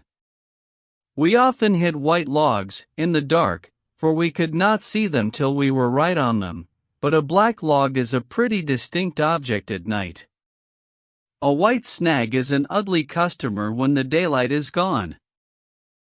Of course, on the great rise, down came a swarm of prodigious timber rafts from the headwaters of the Mississippi, coal barges from Pittsburgh, little trading scows from everywhere, and broadhorns from Posey County, Indiana, freighted with fruit and furniture, the usual term for describing it, though in plain English the freight thus aggrandized was hoop-poles and pumpkins. Pilots bore a mortal hatred to these craft, and it was returned with usury.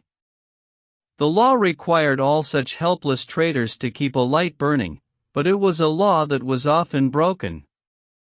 All of a sudden, on a murky night, a light would hop up, right under our bows, almost, and an agonized voice, with the backwoods wang to it, would wail out. "Warren, they you goin' to? Can't you see nothin', you aig suckin', sheep stealin', one-eyed son of a stuffed monkey?" Then for an instant, as we whistled by, the red glare from our furnaces would reveal the scow in the form of the gesticulating orator as if under a lightning flash, and in that instant our firemen and deckhands would send and receive a tempest of missiles and profanity. One of our wheels would walk off with the crashing fragments of a steering oar, and down the dead blackness would shut again. And that flatboatman would be sure to go into New Orleans and sue our boat, swearing stoutly that he had a light burning all the time, when in truth his gang had the lantern down below to sing and lie and drink and gamble by, and no watch on deck. Once, at night, in one of those forest-bordered crevices, behind an island, which steamboatmen intensely describe with the phrase "as dark as the inside of a cow," we should have eaten up a Posey County family, fruit, furniture, and all, but that they happened to be fiddling down below and we just caught the sound of the music in time to sheer off, doing no serious damage, unfortunately, but coming so near it that we had good hopes for a moment. These people brought up their lantern, then, of course, and as we backed and filled to get away, the precious family stood in the light of it, both sexes and various ages, and cursed us till everything turned blue.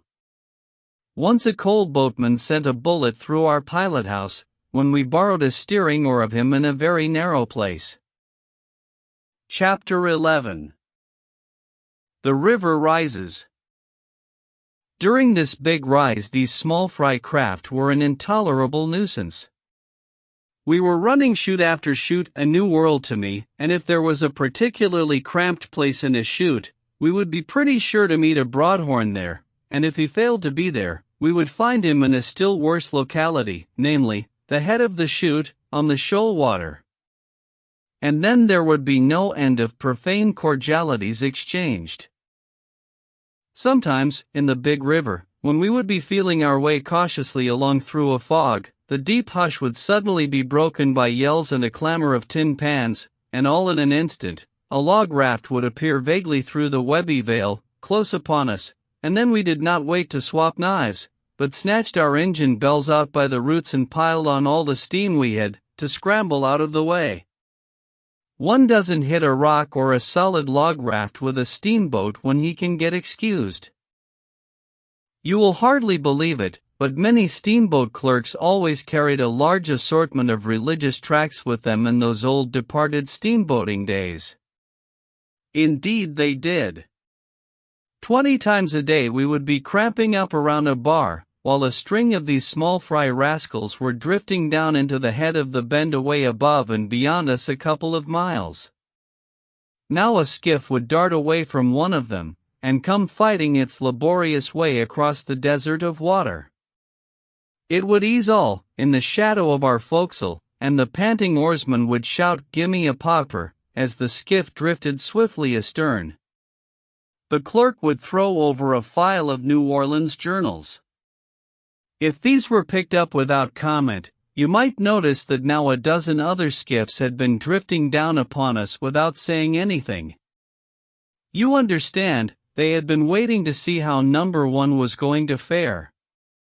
Number one making no comment, all the rest would bend to their oars and come on, now, and as fast as they came the clerk would heave over neat bundles of religious tracts, tied to shingles. The amount of hard swearing which 12 packages of religious literature will command when impartially divided up among 12 raftsmen's crews, who have pulled a heavy skiff 2 miles on a hot day to get them, is simply incredible. As I have said, the big rise brought a new world under my vision. By the time the river was over its banks we had forsaken our old paths and were hourly climbing over bars that had stood 10 feet out of water before. We were shaving stumpy shores, like that at the foot of Madrid Bend, which I had always seen avoided before. We were clattering through chutes like that of 82, where the opening at the foot was an unbroken wall of timber till our nose was almost at the very spot. Some of these chutes were utter solitudes. The dense, untouched forest overhung both banks of the crooked little crack, and one could believe that human creatures had never intruded there before. The swinging grapevines, the grassy nooks and vistas glimpsed as we swept by, the flowering creepers waving their red blossoms from the tops of dead trunks, and all the spendthrift richness of the forest foliage were wasted and thrown away there. The chutes were lovely places to steer in. They were deep, except at the head. The current was gentle. Under the points the water was absolutely dead, and the invisible banks so bluff that where the tender willow thickets projected you could bury your boat's broadside in them as you tore along, and then you seemed fairly to fly. Behind other islands we found wretched little farms, and wretcheder little log cabins. There were crazy rail fences sticking a foot or two above the water, with 1 or 2 jeans-clad, chills-racked, yellow-faced male miserables roosting on the top rail, elbows on knees, jaws in hands, grinding tobacco, and discharging the resultant floating chips through crevices left by lost teeth, while the rest of the family and the few farm animals were huddled together in an empty wood flat riding at her moorings close at hand. In this flatboat the family would have to cook and eat and sleep for a lesser or greater number of days, or possibly weeks, until the river should fall 2 or 3 feet and let them get back to their log cabin and their chills again, chills being a merciful provision of an all-wise Providence to enable them to take exercise without exertion. And this sort of watery camping out was a thing which these people were rather liable to be treated to a couple of times a year, by the December rise out of the Ohio, and the June rise out of the Mississippi. And yet these were kindly dispensations, for they at least enabled the poor things to rise from the dead now and then, and look upon life when a steamboat went by. They appreciated the blessing, too, for they spread their mouths and eyes wide open and made the most of these occasions. Now what could these banished creatures find to do to keep from dying of the blues during the low water season? Once, in one of these lovely island chutes, we found our course completely bridged by a great fallen tree. This will serve to show how narrow some of the chutes were. The passengers had an hour's recreation in a virgin wilderness, while the boat hands chopped the bridge away, for there was no such thing as turning back, you comprehend. From Cairo to Baton Rouge, when the river is over its banks, you have no particular trouble in the night, for the 1,000-mile wall of dense forest that guards the two banks all the way is only gaped with a farm or woodyard opening at intervals, and so you can't get out of the river much easier than you could get out of a fenced lane. But from Baton Rouge to New Orleans it is a different matter. The river is more than a mile wide, and very deep, as much as 200 feet, in places. Both banks, for a good deal over 100 miles, are shorn of their timber and bordered by continuous sugar plantations, with only here and there a scattering sapling or row of ornamental china trees. The timber is shorn off clear to the rear of the plantations, from 2 to 4 miles. When the first frost threatens to come, the planters snatch off their crops in a hurry. When they have finished grinding the cane, they form the refuse of the stalks, which they call bagasse, into great piles and set fire to them, though in other sugar countries the bagasse is used for fuel in the furnaces of the sugar mills. Now the piles of damp bagasse burn slowly, and smoke like Satan's own kitchen. An embankment 10 or 15 feet high guards both banks of the Mississippi all the way down that lower end of the river, and this embankment is set back from the edge of the shore from 10 to perhaps 100 feet, according to circumstances, say 30 or 40 feet, as a general thing. Fill that whole region with an impenetrable bloom of smoke from 100 miles of burning bagasse piles, when the river is over the banks, and turn a steamboat loose along there at midnight and see how she will feel. And see how you will feel, too.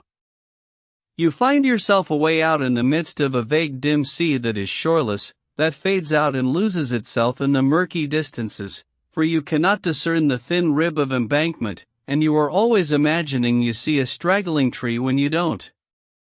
The plantations themselves are transformed by the smoke, and look like a part of the sea.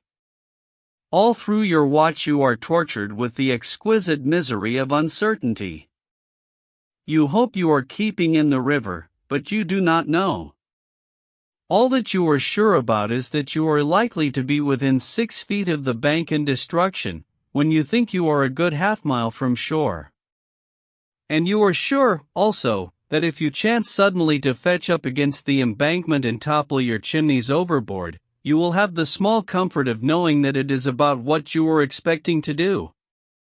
One of the great Vicksburg packets darted out into a sugar plantation one night, at such a time, and had to stay there a week. But there was no novelty about it. It had often been done before. I thought I had finished this chapter, but I wish to add a curious thing, while it is in my mind. It is only relevant in that it is connected with piloting. There used to be an excellent pilot on the river, a Mr. X, who was a somnambulist. It was said that if his mind was troubled about a bad piece of river, he was pretty sure to get up and walk in his sleep and do strange things. He was once fellow pilot for a trip or two with George Ealer, on a great New Orleans passenger packet. During a considerable part of the first trip George was uneasy, but got over it by and by, as X seemed content to stay in his bed when asleep. Late one night the boat was approaching Helena, Arkansas. The water was low, and the crossing above the town in a very blind and tangled condition. X had seen the crossing since Ealer had, and as the night was particularly drizzly, sullen, and dark, Eeyler was considering whether he had not better have X called to assist in running the place, when the door opened and X walked in. Now on very dark nights light is a deadly enemy to piloting. You are aware that if you stand in a lighted room on such a night, you cannot see things in the street to any purpose, but if you put out the lights and stand in the gloom you can make out objects in the street pretty well. So, on very dark nights, pilots do not smoke. They allow no fire in the pilot house stove if there is a crack which can allow the least ray to escape. They order the furnaces to be curtained with huge tarpaulins and the skylights to be closely blinded. Then no light whatever issues from the boat. The undefinable shape that now entered the pilot house had Mr. X's voice. This said, "Let me take her, George. I've seen this place since you have, and it is so crooked that I reckon I can run it myself easier than I could tell you how to do it. It is kind of you, and I swear I am willing. I haven't got another drop of perspiration left in me. I have been spinning around and around the wheel like a squirrel. It is so dark I can't tell which way she is swinging till she is coming around like a whirligig." So Eeyler took a seat on the bench, panting and breathless. The Black Phantom assumed the wheel without saying anything, steadied the waltzing steamer with a turn or two, and then stood at ease, coaxing her a little to this side and then to that, as gently and as sweetly as if the time had been noonday. When Eeyler observed this marvel of steering, he wished he had not confessed. He stared, and wondered, and finally said, "Well, I thought I knew how to steer a steamboat, but that was another mistake of mine." X said nothing, but went serenely on with his work. He rang for the leads, he rang to slow down the steam, he worked the boat carefully and neatly into invisible marks, then stood at the center of the wheel and peered blandly out into the blackness, fore and aft, to verify his position. As the leads showed more and more, he stopped the engines entirely, and the dead silence and suspense of drifting followed. When the shoalest water was struck, he cracked on the steam, carried her handsomely over, and then began to work her warily into the next system of shoal marks. The same patient, heedful use of leads and engines followed. The boat slipped through without touching bottom, and entered upon the third and last intricacy of the crossing. Imperceptibly she moved through the gloom, crept by inches into her marks, drifted tediously till the shoalest water was cried, and then, under a tremendous head of steam, went swinging over the reef and away into deep water in safety. Eeyler let his long-pent breath pour out in a great, relieving sigh, and said, "That's the sweetest piece of piloting that was ever done on the Mississippi River. I wouldn't believed it could be done, if I hadn't seen it." There was no reply, and he added, "Just hold her 5 minutes longer, partner, and let me run down and get a cup of coffee." A minute later Eeyler was biting into a pie, down in the Texas, and comforting himself with coffee. Just then the night watchman happened in, and was about to happen out again, when he noted Eeyler and exclaimed, "Who is at the wheel, sir?" "X." Dart for the pilot house, quicker than lightning. The next moment both men were flying up the pilot house companionway, 3 steps at a jump. Nobody there. The great steamer was whistling down the middle of the river at her own sweet will. The watchman shot out of the place again. Eeyler seized the wheel, set an engine back with power, and held his breath while the boat reluctantly swung away from a towhead which she was about to knock into the middle of the Gulf of Mexico. By and by the watchman came back and said, "Didn't that lunatic tell you he was asleep when he first came up here?" "No." "Well, he was. I found him walking along on top of the railings, just as unconcerned as another man would walk a pavement, and I put him to bed. Now just this minute there he was again, away astern, going through that sort of tightrope deviltry the same as before. Well, I think I'll stay by next time he has one of those fits. But I hope he'll have them often. You just ought to have seen him take this boat through Helena Crossing. I never saw anything so gaudy before.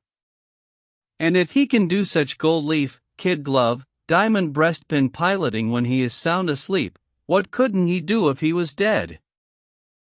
Chapter 12. Sounding. When the river is very low, and one's steamboat is drawing all the water there is in the channel or a few inches more, as was often the case in the old times, one must be painfully circumspect in his piloting. We used to have to sound a number of particularly bad places almost every trip when the river was at a very low stage. Sounding is done in this way.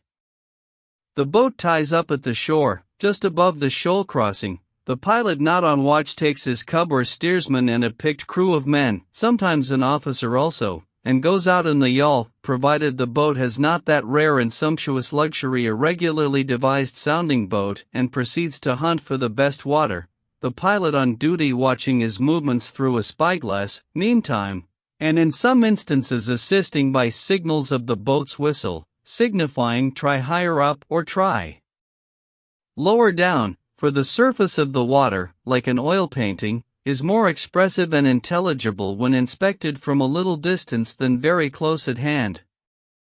The whistle signals are seldom necessary, however, never, perhaps, except when the wind confuses the significant ripples upon the water's surface. When the yawl has reached the shoal place, the speed is slackened, the pilot begins to sound the depth with a pole 10 or 12 feet long, and the steersman at the tiller obeys the order to hold her up to starboard, or let her fall off to larboard, 9 or steady, steady as you go. When the measurements indicate that the yawl is approaching the shoalest part of the reef, the command is given to ease all. Then the men stop rowing and the yawl drifts with the current. The next order is, stand by with the buoy. The moment the shallowest point is reached, the pilot delivers the order, let go the buoy, and over she goes. If the pilot is not satisfied, he sounds the place again. If he finds better water higher up or lower down, he removes the buoy to that place. Being finally satisfied, he gives the order, and all the men stand their oars straight up in the air, in line. A blast from the boat's whistle indicates that the signal has been seen, then the men give way on their oars and lay the yawl alongside the buoy. The steamer comes creeping carefully down, is pointed straight at the buoy, husbands her power for the coming struggle, and presently, at the critical moment, turns on all her steam and goes grinding and wallowing over the buoy in the sand, and gains the deep water beyond. Or maybe she doesn't, maybe she strikes and swings. Then she has to while away several hours, or days, sparring herself off. Sometimes a buoy is not laid at all, but the yawl goes ahead, hunting the best water, and the steamer follows along in its wake. Often there is a deal of fun and excitement about sounding, especially if it is a glorious summer day, or a blustering night. But in winter the cold and the peril take most of the fun out of it. A buoy is nothing but a board 4 or 5 feet long, with one end turned up. It is a reversed schoolhouse bench, with one of the supports left and the other removed. It is anchored on the shoalest part of the reef by a rope with a heavy stone made fast to the end of it. But for the resistance of the turned-up end of the reversed bench, the current would pull the buoy under water. At night a paper lantern with a candle in it is fastened on top of the buoy, and this can be seen a mile or more, a little glimmering spark in the waste of blackness. Nothing delights a cub so much as an opportunity to go out sounding. There is such an air of adventure about it, often there is danger. It is so gaudy and man-of-war-like to sit up in the stern sheets and steer a swift yawl. There is something fine about the exultant spring of the boat when an experienced old sailor crew throw their souls into the oars. It is lovely to see the white foam stream away from the bows, there is music in the rush of the water. It is deliciously exhilarating, in summer, to go speeding over the breezy expanses of the river when the world of wavelets is dancing in the sun. It is such grandeur, too, to the cub, to get a chance to give an order, for often the pilot will simply say, "Let her go about," and leave the rest to the cub, who instantly cries, in his sternest tone of command, "Ease starboard! Strong on the larboard! Starboard give way! With a will, men!" The cub enjoys sounding for the further reason that the eyes of the passengers are watching all the yawl's movements with absorbing interest if the time be daylight, and if it be night he knows that those same wondering eyes are fastened upon the yawl's lantern as it glides out into the gloom and dims away in the remote distance. One trip a pretty girl of 16 spent her time in our pilot house with her uncle and aunt, every day and all day long. I fell in love with her. So did Mr. Thornburg's cub, Tom G. Tom and I had been bosom friends until this time, but now a coolness began to arise. I told the girl a good many of my river adventures, and made myself out a good deal of a hero. Tom tried to make himself appear to be a hero, too, and succeeded to some extent, but then he always had a way of embroidering. However, virtue is its own reward, so I was a barely perceptible trifle ahead in the contest. About this time something happened which promised handsomely for me. The pilots decided to sound the crossing at the head of 21. This would occur about 9 or 10 o'clock at night, when the passengers would still be up. It would be Mr. Thornburg's watch, therefore my chief would have to do the sounding. We had a perfect love of a sounding boat, long, trim, graceful, and as fleet as a greyhound. Her thwarts were cushioned, she carried 12 oarsmen, one of the mates was always sent in her to transmit orders to her crew, for ours was a steamer where no end of style was put on. We tied up at the shore above 21, and got ready. It was a foul night, and the river was so wide, there, that a landsman's uneducated eyes could discern no opposite shore through such a gloom. The passengers were alert and interested, everything was satisfactory. As I hurried through the engine room, picturesquely gotten up in storm toggery, I met Tom, and could not forbear delivering myself of a mean speech. "Ain't you glad you don't have to go out sounding?" Tom was passing on, but he quickly turned, and said, "Now just for that, you can go and get the sounding pole yourself. I was going after it, but I'd see you in Halifax, now, before I do it." "Who wants you to get it?" "I don't. It's in the sounding boat." "It ain't, either. It's been new painted, and it's been up on the ladies' cabin guards 2 days, drying." I flew back, and shortly arrived among the crowd of watching and wondering ladies just in time to hear the command, "Give way, men." I looked over, and there was the gallant sounding boat booming away, the unprincipled Tom presiding at the tiller, and my chief sitting by him with the sounding pole which I had been sent on a fool's errand to fetch.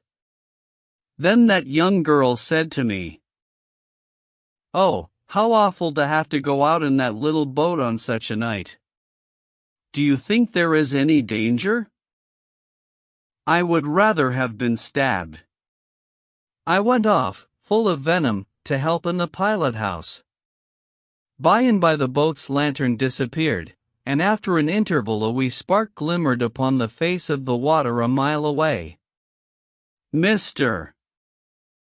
Thornburg blew the whistle, in acknowledgment, backed the steamer out, and made for it.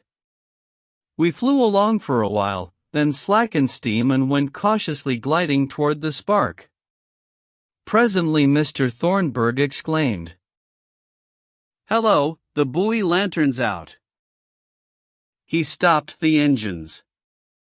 A moment or two later he said, "Why, there it is again." So he came ahead on the engines once more, and rang for the leads. Gradually the water shoaled up, and then began to deepen again. Mr. Thornburg muttered, "Well, I don't understand this. I believe that buoy has drifted off the reef. Seems to be a little too far to the left. No matter, it is safest to run over it, anyhow." So, in that solid world of darkness we went creeping down on the light. Just as our bows were in the act of plowing over it, Mr. Thornburg seized the bell ropes, rang a startling peal, and exclaimed, "My soul, it's the sounding boat!" A sudden chorus of wild alarms burst out far below a pause, and then a sound of grinding and crashing followed. Mr. Thornburg exclaimed, "There! The paddle wheel has ground the sounding boat to lucifer matches. Run! See who is killed!" I was on the main deck in the twinkling of an eye. My chief and the third mate and nearly all the men were safe. They had discovered their danger when it was too late to pull out of the way. Then, when the great guards overshadowed them a moment later, they were prepared and knew what to do. At my chief's order they sprang at the right instant, seized the guard, and were hauled aboard. The next moment the sounding yawl swept aft to the wheel and was struck and splintered to atoms. 2 of the men and the cub, Tom, were missing, a fact which spread like wildfire over the boat. The passengers came flocking to the forward gangway, ladies and all, anxious-eyed, white-faced, and talked in odd voices of the dreadful thing. And often and again I heard them say, "Poor fellows! Poor boy, poor boy!" By this time the boat's yawl was manned and away, to search for the missing. Now a faint call was heard, off to the left. The yawl had disappeared in the other direction. Half the people rushed to one side to encourage the swimmer with their shouts, the other half rushed the other way to shriek to the yawl to turn about. By the callings, the swimmer was approaching, but some said the sound showed failing strength. The crowd massed themselves against the boiler deck railings, leaning over and staring into the gloom, and every faint and fainter cry wrung from them such words as poor fellow, poor fellow! Is there no way to save him?" But still the cries held out, and drew nearer, and presently the voice said pluckily, "I can make it. Stand by with a rope." What a rousing cheer they gave him! The chief mate took his stand in the glare of a torch basket, a coil of rope in his hand, and his men grouped about him. The next moment the swimmer's face appeared in the circle of light, and in another one the owner of it was hauled aboard, limp and drenched, while cheer on cheer went up. It was that devil Tom. The yawl crew searched everywhere, but found no sign of the 2 men. They probably failed to catch the guard, tumbled back, and were struck by the wheel and killed. Tom had never jumped for the guard at all, but had plunged headfirst into the river and dived under the wheel. It was nothing, I could have done it easy enough, and I said so, but everybody went on just the same, making a wonderful to-do over that ass, as if he had done something great. That girl couldn't seem to have enough of that pitiful hero the rest of the trip, but little I cared, I loathed her, anyway. The way we came to mistake the sounding boat's lantern for the buoy light was this. My chief said that after laying the buoy he fell away and watched it till it seemed to be secure, then he took up a position 100 yards below it and a little to one side of the steamer's course, headed the sounding boat upstream, and waited. Having to wait some time, he and the officer got to talking. He looked up when he judged that the steamer was about on the reef, saw that the buoy was gone, but supposed that the steamer had already run over it. He went on with his talk. He noticed that the steamer was getting very close down on him, but that was the correct thing. It was her business to shave him closely, for convenience in taking him aboard. He was expecting her to sheer off, until the last moment, then it flashed upon him. that she was trying to run him down, mistaking his lantern for the buoy light, so he sang out, "Stand by to spring for the guard, men," and the next instant the jump was made. Chapter 13. A Pilot's Needs. But I am wandering from what I was intending to do, that is, make plainer than perhaps appears in the previous chapters some of the peculiar requirements of the science of piloting. First of all, there is one faculty which a pilot must incessantly cultivate until he has brought it to absolute perfection. Nothing short of perfection will do. That faculty is memory. He cannot stop with merely thinking a thing is so and so, he must know it, for this is eminently one of the exact sciences. With what scorn a pilot was looked upon, in the old times, if he ever ventured to deal in that feeble phrase I think, instead of the vigorous one I know. One cannot easily realize what a tremendous thing it is to know every trivial detail of 1,200 miles of river and know it with absolute exactness. If you will take the longest street in New York, and travel up and down it, counting its features patiently until you know every house and window and door and lamp-post and big and little sign by heart, and know them so accurately that you can instantly name the one you are abreast of when you were set down at random in that street in the middle of an inky black night, you will then have a tolerable notion of the amount and the exactness of a pilot's knowledge who carries the Mississippi River in his head. And then if you will go on until you know every street crossing, the character, size, and position of the crossing stones, and the varying depth of mud in each of those numberless places, you will have some idea of what the pilot must know in order to keep a Mississippi steamer out of trouble. Next, if you will take half of the signs in that long street, and change their places once a month, and still manage to know their new positions accurately on dark nights, and keep up with these repeated changes without making any mistakes, you will understand what is required of a pilot's peerless memory by the fickle Mississippi.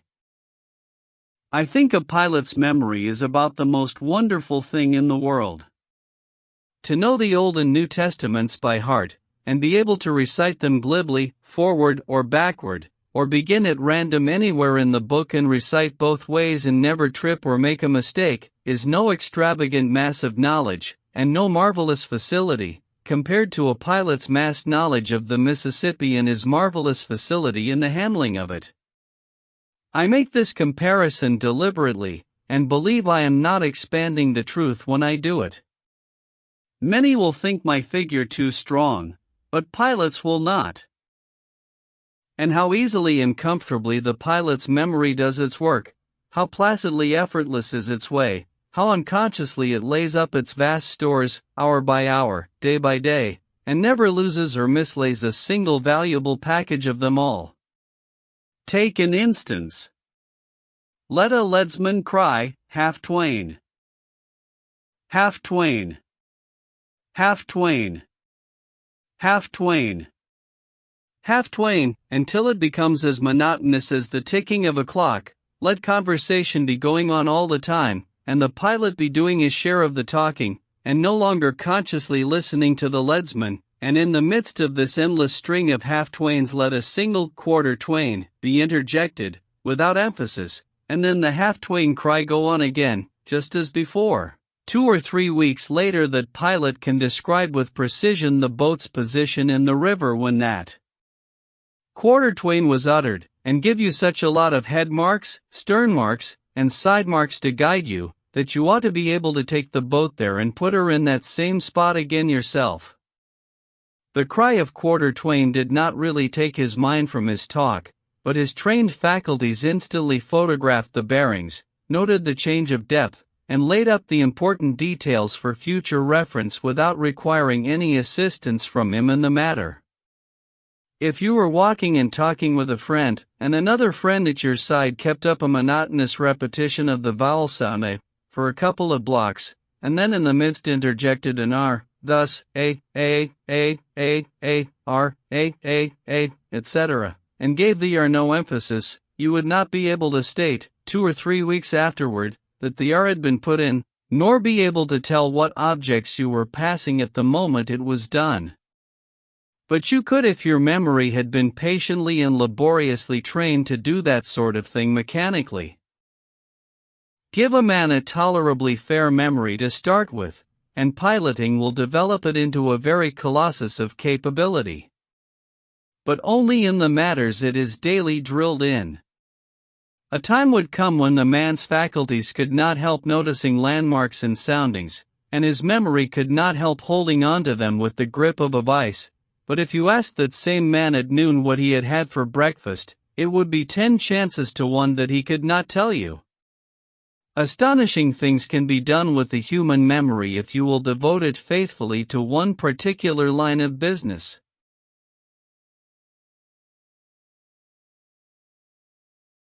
At the time that wages soared so high on the Missouri River, my chief, Mr. Bixby, went up there and learned more than 1,000 miles of that stream with an ease and rapidity that were astonishing.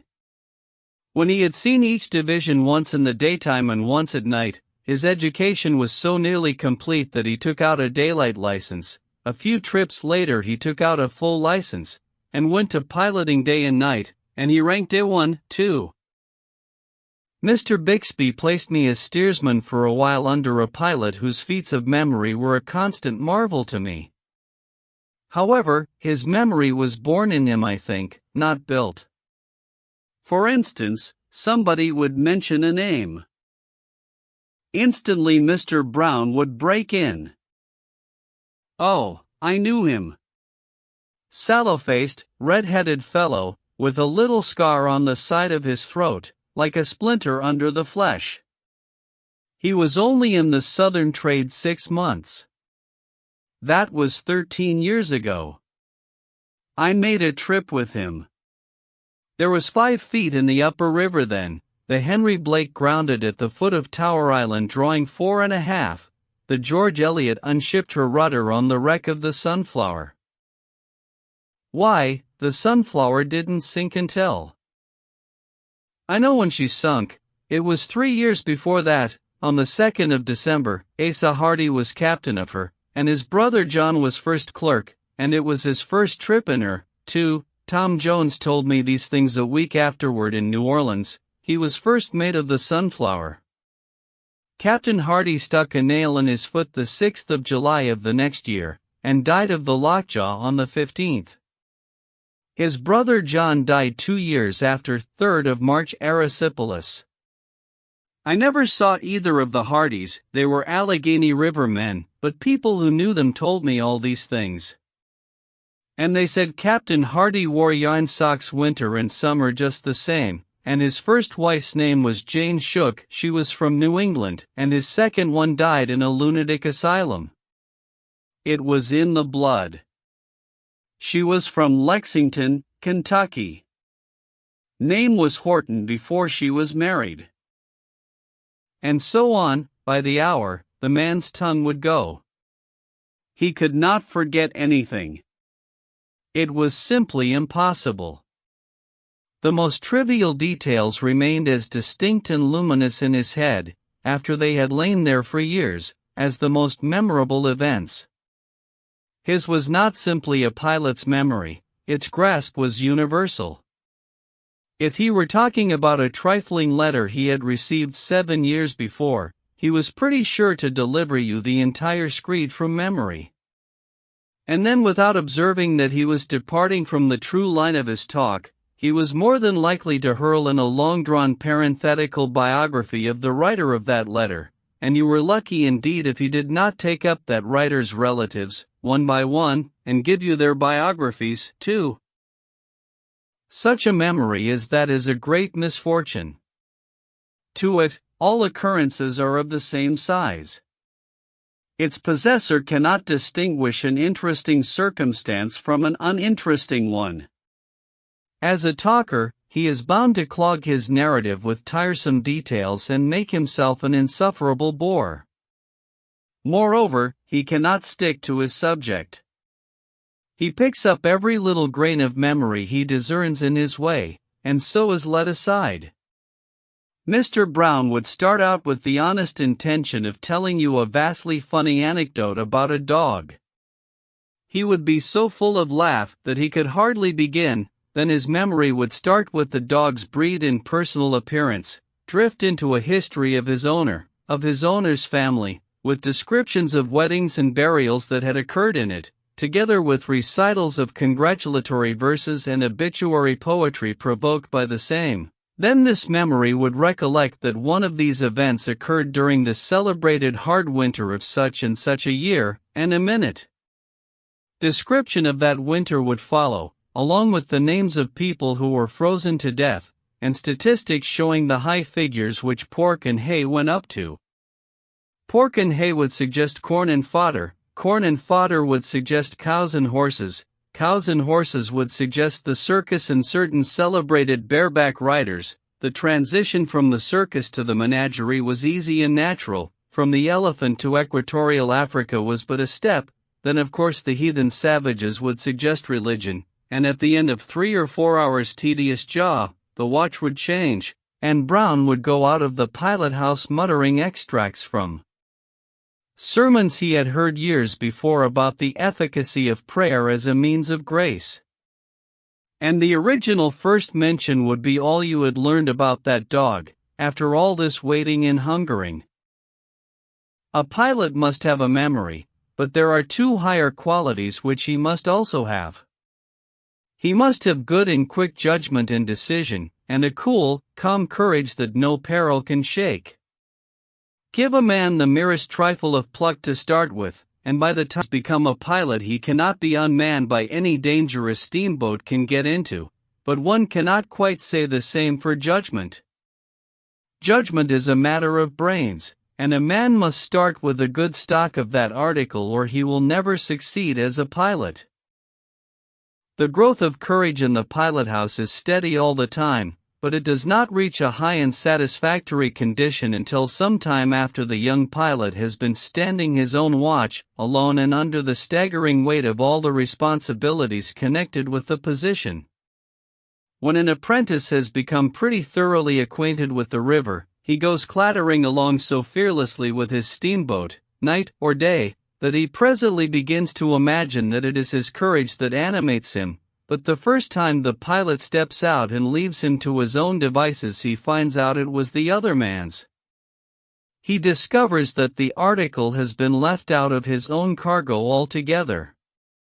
The whole river is bristling with exigencies in a moment, he is not prepared for them, he does not know how to meet them, all his knowledge forsakes him, and within 15 minutes he is as white as a sheet and scared almost to death. Therefore pilots wisely train these cubs by various strategic tricks to look danger in the face a little more calmly. A favorite way of theirs is to play a friendly swindle upon the candidate. Mr. Bixby served me in this fashion once, and for years afterward I used to blush even in my sleep when I thought of it.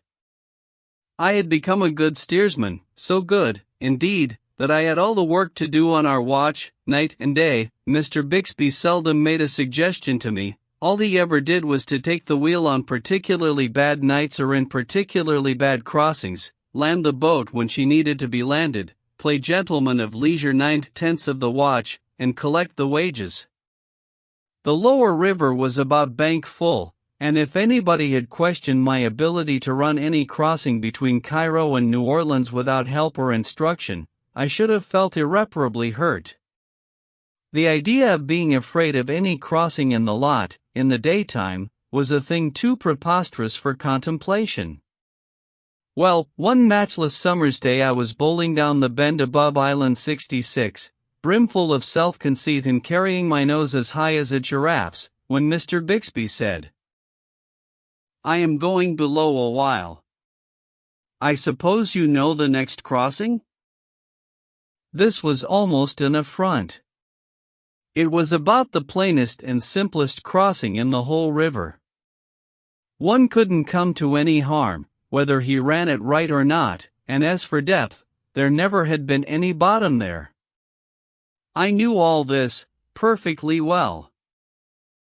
Know how to run it? Why, I can run it with my eyes shut. How much water is there in it? Well, that is an odd question. I couldn't get bottom there with a church steeple. You think so, do you? The very tone of the question shook my confidence. That was what Mr. Bixby was expecting. He left, without saying anything more. I began to imagine all sorts of things. Mr. Bixby, unknown to me, of course, sent somebody down to the forecastle with some mysterious instruction to the leadsmen. Another messenger was sent to whisper among the officers, and then Mr. Bixby went into hiding behind a smokestack where he could observe results. Presently the captain stepped out on the hurricane deck, next the chief mate appeared, then a clerk. Every moment or two a straggler was added to my audience, and before I got to the head of the island I had 15 or 20 people assembled down there under my nose. I began to wonder what the trouble was. As I started across, the captain glanced aloft at me and said with a sham uneasiness in his voice, "Where is Mr. Bixby?" "Gone below, sir." But that did the business for me. My imagination began to construct dangers out of nothing, and they multiplied faster than I could keep the run of them. All at once I imagined I saw shoal water ahead. The wave of coward agony that surged through me then came near dislocating every joint in me. All my confidence in that crossing vanished. I seized the bell rope, dropped it, ashamed, seized it again, dropped it once more, clutched it tremblingly once again, and pulled it so feebly that I could hardly hear the stroke myself. Captain and mate sang out instantly, and both together, "Starboard lead there! And quick about it!" This was another shock. I began to climb the wheel like a squirrel, but I would hardly get the boat started to port before I would see new dangers on that side, and away I would spin to the other, only to find perils accumulating to starboard, and be crazy to get to port again. Then came the leadsman's sepulchral cry. DEEP 4. Deep 4 and a bottomless crossing. The terror of it took my breath away. Mark 3. Mark 3. Quarter less 3. Half Twain. This was frightful. I seized the bell ropes and stopped the engines. Quarter Twain. Quarter Twain. Mark Twain. I was helpless. I did not know what in the world to do. I was quaking from head to foot, and I could have hung my hat on my eyes, they stuck out so far. Quarter less Twain. 9.5. We were drawing 9. My hands were in a nerveless flutter. I could not ring a bell intelligibly with them. I flew to the speaking tube and shouted to the engineer. "Oh, Ben, if you love me, back her. Quick, Ben. Oh, back the immortal soul out of her." I heard the door close gently. I looked around, and there stood Mr. Bixby, smiling a bland, sweet smile. Then the audience on the hurricane deck sent up a thundergust of humiliating laughter. I saw it all, now, and I felt meaner than the meanest man in human history. I laid in the lead, set the boat in her marks, came ahead on the engines, and said, "It was a fine trick to play on an orphan, wasn't it? I suppose I'll never hear the last of how I was ass enough to heave the lead at the head of 66. Well, no, you won't, maybe. In fact, I hope you won't, for I want you to learn something by that experience. Didn't you know there was no bottom in that crossing?" "Yes, sir, I did." "Very well, then. You shouldn't have allowed me or anybody else to shake your confidence in that knowledge. Try to remember that. And another thing, when you get into a dangerous place, don't turn coward. That isn't going to help matters any. It was a good enough lesson, but pretty hardly learned. Yet about the hardest part of it was that for months I so often had to hear a phrase which I had conceived a particular distaste for. It was, "Oh, Ben, if you love me, back her." Chapter 14. Rank and Dignity of Piloting. In my preceding chapters one have tried, by going into the minutiae of the science of piloting, to carry the reader step by step to a comprehension of what the science consists of, and at the same time I have tried to show him that it is a very curious and wonderful science, too, and very worthy of his attention. If I have seemed to love my subject, it is no surprising thing, for I loved the profession far better than any I have followed since, and I took a measureless pride in it. The reason is plain: a pilot, in those days, was the only unfettered and entirely independent human being that lived in the earth. Kings are but the hampered servants of Parliament and people. Parliaments sit in chains forged by their constituency. The editor of a newspaper cannot be independent, but must work with one hand tied behind him by party and patrons, and be content to utter only half or two-thirds of his mind. No clergyman is a free man and may speak the whole truth, regardless of his parish's opinions. Writers of all kinds are manacled servants of the public.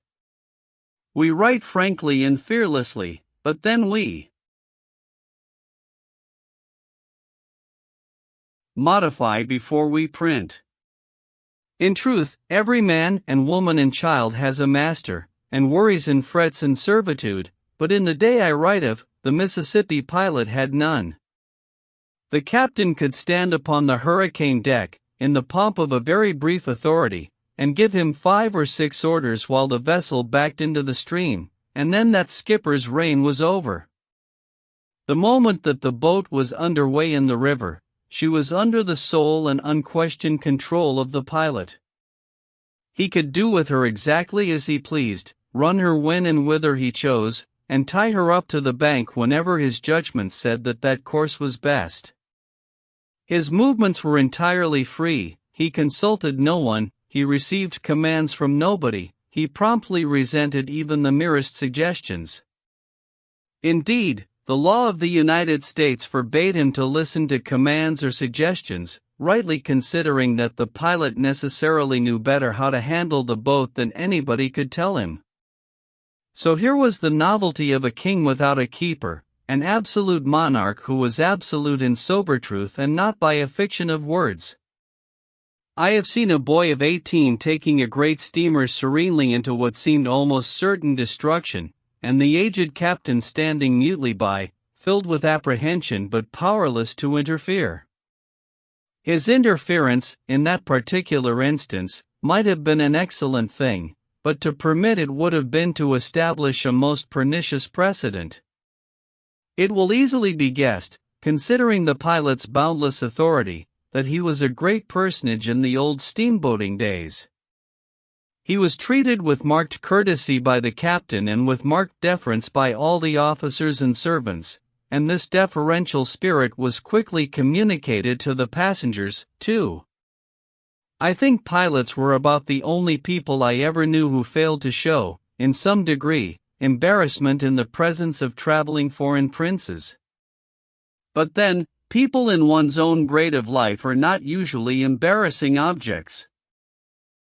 By long habit, pilots came to put all their wishes in the form of commands.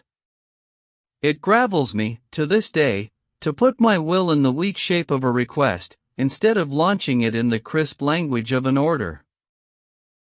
In those old days, to load a steamboat at St. Louis, take her to New Orleans and back, and discharge cargo, consumed about 25 days, on an average.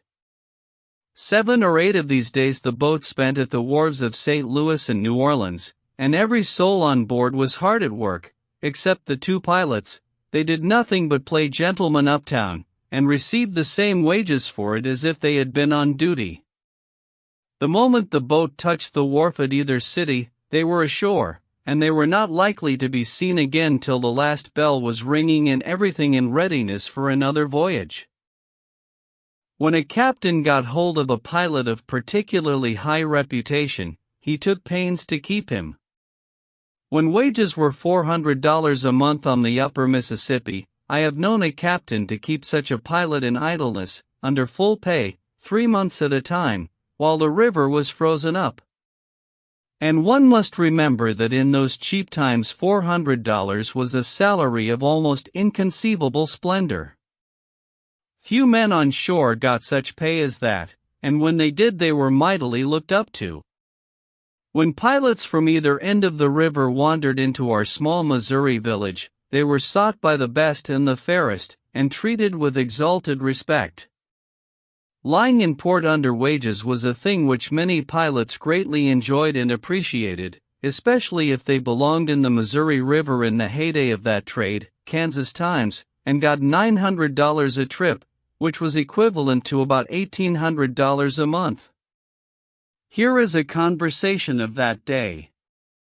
A chap out of the Illinois River, with a little stern-wheel tub, accosts a couple of ornate and gilded Missouri River pilots. "Gentlemen, I've got a pretty good trip for the up-country, and shall want you about a month. How much will it be?" $1,800 apiece. Heavens and earth! You take my boat, let me have your wages, and I'll divide. I will remark, in passing, that Mississippi steamboatmen were important in landsmen's eyes, and in their own too, in a degree, according to the dignity of the boat they were on. For instance, it was a proud thing to be of the crew of such stately craft as the Alex Scott or the Grand Turk. Negro firemen, deckhands, and barbers belonging to those boats were distinguished personages in their grade of life, and they were well aware of that fact, too. A stalwart darky once gave offense at a Negro ball in New Orleans by putting on a good many airs. Finally one of the managers bustled up to him and said, "Who is you, anyway? Who is you? Dat's what I wants to know." The offender was not disconcerted in the least, but swelled himself up and threw that into his voice which showed that he knew he was not putting on all those airs on a stinted capital. "Who is I? Who is I? I let you know mighty quick who I is. I want you niggers to understand dat I fires de middle do 10 on de Alex Scott." That was sufficient. The barber of the Grand Turk was a spruce young Negro, who aired his importance with balmy complacency, and was greatly courted by the circle in which he moved. The young colored population of New Orleans were much given to flirting, at twilight, on the banquettes of the back streets. Somebody saw and heard something like the following, one evening, in one of those localities. A middle-aged Negro woman projected her head through a broken pane and shouted, very willing that the neighbors should hear and envy, "You Marianne, come in de house dis minute. Standing out da foolin' long wid dat low trash, and he is de barber off and de Grand Turk wants to conwerse wid you." My reference, a moment ago, to the fact that a pilot's peculiar official position placed him out of the reach of criticism or command, brings Stephen W. naturally to my mind. He was a gifted pilot, a good fellow, a tireless talker, and had both wit and humor in him. He had a most irreverent independence, too, and was deliciously easygoing and comfortable in the presence of age, official dignity, and even the most august wealth. He always had work, he never saved a penny, he was a most persuasive borrower, he was in debt to every pilot on the river, and to the majority of the captains. He could throw a sort of splendor around a bit of harum-scarum, devil-may-care piloting, that made it almost fascinating, but not to everybody. He made a trip with good old Captain Wive once, and was relieved from duty when the boat got to New Orleans. Somebody expressed surprise at the discharge. Captain Y shuddered at the mere mention of Stephen. Then his poor, thin old voice piped out something like this. "Why, bless me! I wouldn't have such a wild creature on my boat for the world, not for the whole world. He swears, he sings, he whistles, he yells. I never saw such an engine to yell. All times of the night, it never made any difference to him. He would just yell that way, not for anything in particular, but merely on account of a kind of devilish comfort he got out of it. I never could get into a sound sleep, but he would fetch me out of bed, all in a cold sweat, with one of those dreadful war whoops. A queer being, very queer being, no respect for anything or anybody. Sometimes he called me Johnny. And he kept a fiddle, and a cat. He played execrably. This seemed to distress the cat, and so the cat would howl. Nobody could sleep where that man and his family was. And reckless? There never was anything like it. Now you may believe it or not, but as sure as I am sitting here, he brought my boat tilting down through those awful snags at Shikut under a rattling head of steam, and the wind blowing like the very nation, at that. My officers will tell you so. They saw it. And, sir, while he was tearing right down through those snags, and I shaking in my shoes and praying, I wish I may never speak again if he didn't pucker up his mouth and go to whistling. Yes, sir, whistling Buffalo Gals, can't you come out tonight, can't you come out tonight, can't you come out tonight, and doing it as calmly as if we were attending a funeral and weren't related to the corpse. And when I remonstrated with him about it, he smiled down on me as if I was his child, and told me to run in the house and try to be good, and not be meddling with my superiors. 11. Once a pretty mean captain caught Stephen in New Orleans out of work and as usual out of money. He laid steady siege to Stephen, who was in a very close place, and finally persuaded him to hire with him at $125 per month, just half wages, the captain agreeing not to divulge the secret and so bring down the contempt of all the guild upon the poor fellow. But the boat was not more than a day out of New Orleans before Stephen discovered that the captain was boasting of his exploit, and that all the officers had been told. Stephen winced, but said nothing. About the middle of the afternoon the captain stepped out on the hurricane deck, cast his eye around, and looked a good deal surprised. He glanced inquiringly aloft at Stephen, but Stephen was whistling placidly, and attending to business. The captain stood around a while in evident discomfort, and once or twice seemed about to make a suggestion, but the etiquette of the river taught him to avoid that sort of rashness, and so he managed to hold his peace. He chafed and puzzled a few minutes longer, then retired to his apartments. But soon he was out again, and apparently more perplexed than ever. Presently he ventured to remark, with deference, "Pretty good stage of the river now, ain't it, sir?" "Well, I should say so. Bank full is a pretty liberal stage. Seems to be a good deal of current here." "Good deal don't describe it. It's worse than a mill race." "Isn't it easier in toward shore than it is out here in the middle?" "Yes, I reckon it is, but a body can't be too careful with a steamboat. It's pretty safe out here, can't strike any bottom here, you can depend on that." The captain departed, looking rueful enough. At this rate, he would probably die of old age before his boat got to St. Louis. Next day he appeared on deck and again found Stephen faithfully standing up the middle of the river, fighting the whole vast force of the Mississippi, and whistling the same placid tune. This thing was becoming serious. In by the shore was a slower boat clipping along in the easy water and gaining steadily, she began to make for an island chute. Stephen stuck to the middle of the river. Speech was wrung from the captain. He said, "Mr. W., don't that chute cut off a good deal of distance?" "I think it does, but I don't know." "Don't know? Well, isn't there water enough in it now to go through?" "I expect there is, but I am not certain."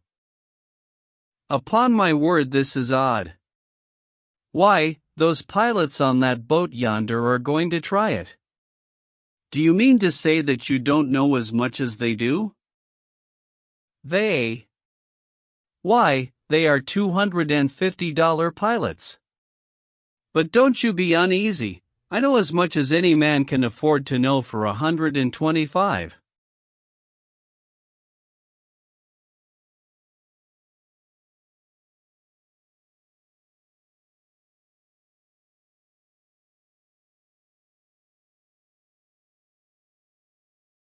The captain surrendered.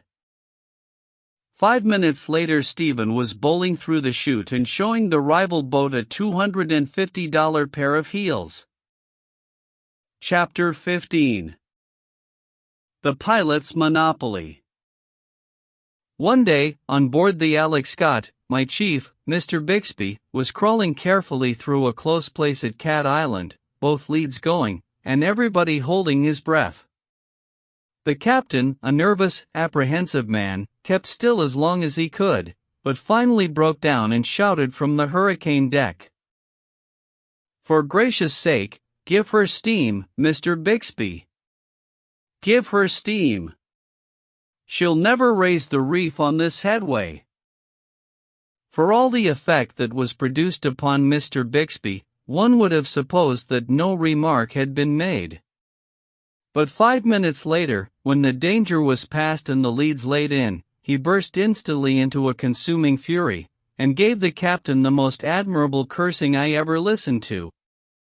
No bloodshed ensued, but that was because the captain's cause was weak, for ordinarily he was not a man to take correction quietly.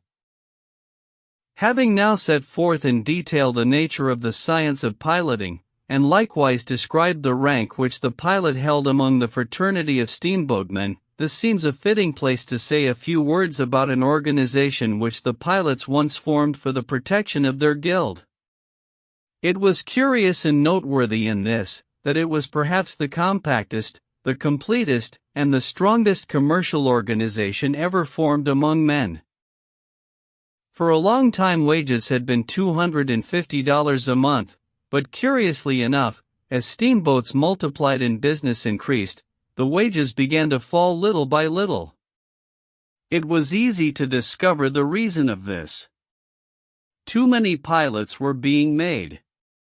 It was nice to have a cub, a steersman, to do all the hard work for a couple of years, gratis, while his master sat on a high bench and smoked. All pilots and captains had sons or nephews who wanted to be pilots. By and by it came to pass that nearly every pilot on the river had a steersman. When a steersman had made an amount of progress that was satisfactory to any two pilots in the trade, they could get a pilot's license for him by signing an application directed to the United States Inspector.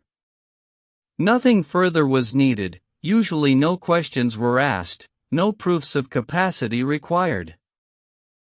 Very well, this growing swarm of new pilots presently began to undermine the wages, in order to get berths.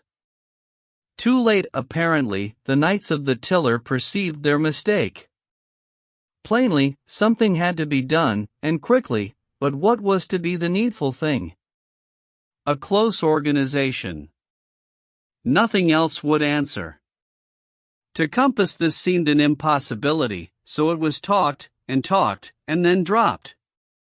It was too likely to ruin whoever ventured to move in the matter. But at last about a dozen of the boldest, and some of them the best, pilots on the river launched themselves into the enterprise and took all the chances.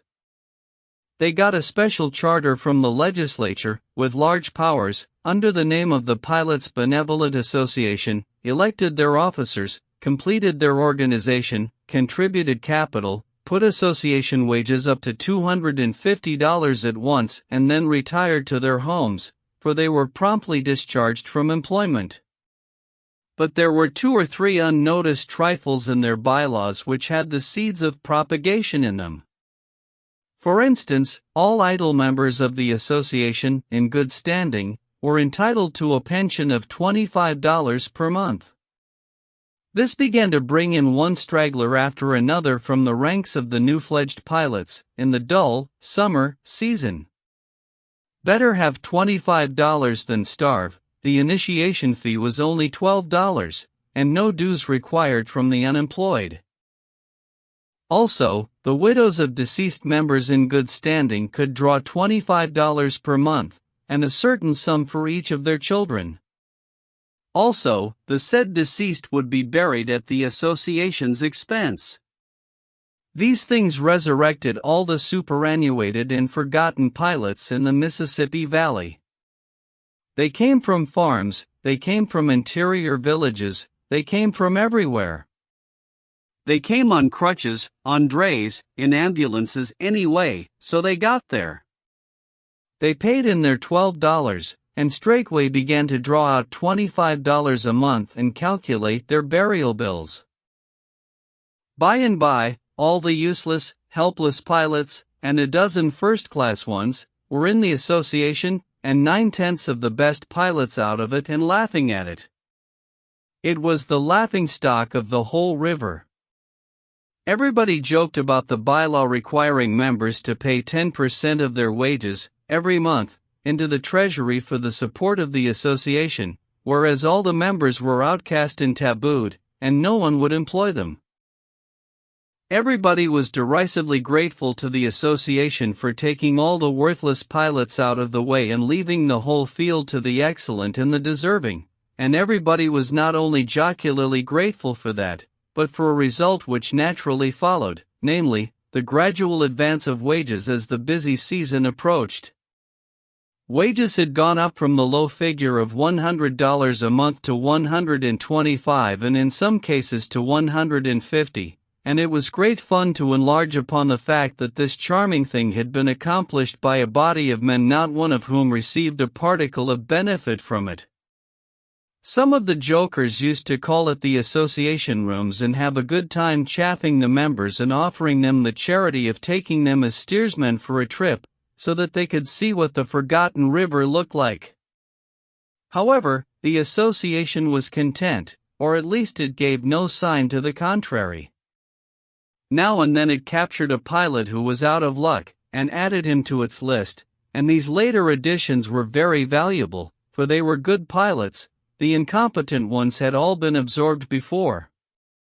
As business freshened, wages climbed gradually up to $250, the association figure, and became firmly fixed there, and still without benefiting a member of that body, for no member was hired. The hilarity at the association's expense burst all bounds, now. There was no end to the fun which that poor martyr had to put up with. However, it is a long lane that has no turning.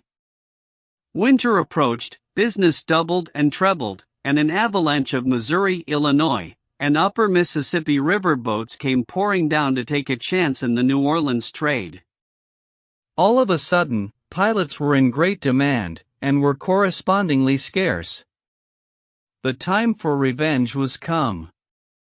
It was a bitter pill to have to accept association pilots at last, yet captains and owners agreed that there was no other way. But none of these outcasts offered. So there was a still bitterer pill to be swallowed. They must be sought out and asked for their services. Captain was the first man who found it necessary to take the DOS, and he had been the loudest derrider of the organization. He hunted up one of the best of the association pilots and said, "Well, you boys have rather got the best of us for a little while, so I'll give in with as good a grace as I can. I've come to hire you, get your trunk aboard right away. I want to leave at 12 o'clock. I don't know about that. Who is your other pilot?" I've got IES. Why? I can't go with him. He don't belong to the association. What? It's so. Do you mean to tell me that you won't turn a wheel with one of the very best and oldest pilots on the river because he don't belong to your association? Yes, I do. Well, if this isn't putting on airs. I supposed I was doing you a benevolence, but I begin to think that I am the party that wants a favor done. Are you acting under a law of the concern? Yes. Show it to me. So they stepped into the association rooms, and the secretary soon satisfied the captain, who said, "Well, what am I to do? I have hired Mr. S. for the entire season." "I will provide for you," said the secretary. "I will detail a pilot to go with you, and he shall be on board at 12 o'clock. But if I discharge S., he will come on me for the whole season's wages." "Of course that is a matter between you and Mr. S., Captain. We cannot meddle in your private affairs." The captain stormed, but to no purpose. In the end he had to discharge S., pay him about $1,000, and take an association pilot in his place. The laugh was beginning to turn the other way, now. Every day, thenceforward, a new victim fell. Every day some outraged captain discharged a non-association pet, with tears and profanity, and installed a hated association man in his berth. In a very little while, idle non-associationists began to be pretty plenty, brisk as business was, and much as their services were desired. The laugh was shifting to the other side of their mouths most palpably.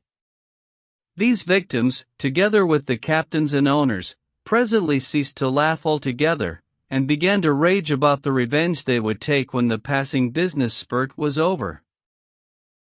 Soon all the laughers that were left were the owners and crews of boats that had 2 non-association pilots. But their triumph was not very long-lived. For this reason, it was a rigid rule of the association that its members should never, under any circumstances whatever, give information about the channel to any outsider. By this time about half the boats had none but association pilots, and the other half had none but outsiders. At the first glance one would suppose that when it came to forbidding information about the river these two parties could play equally at that game, but this was not so. At every good-sized town from one end of the river to the other, there was a wharf boat to land at, instead of a wharf or a pier. Freight was stored in it for transportation, waiting passengers slept in its cabins. Upon each of these wharf boats the association's officers placed a strong box, fastened with a peculiar lock which was used in no other service but one, the United States Mail Service. It was the letter-bag lock, a sacred governmental thing. By dint of much beseeching the government had been persuaded to allow the association to use this lock. Every association man carried a key which would open these boxes. That key, or rather a peculiar way of holding it in the hand when its owner was asked for river information by a stranger for the success of the St. Louis and New Orleans Association had now bred tolerably thriving branches in a dozen neighboring steamboat trades, was the association man's sign and diploma of membership, and if the stranger did not respond by producing a similar key and holding it in a certain manner duly prescribed, his question was politely ignored.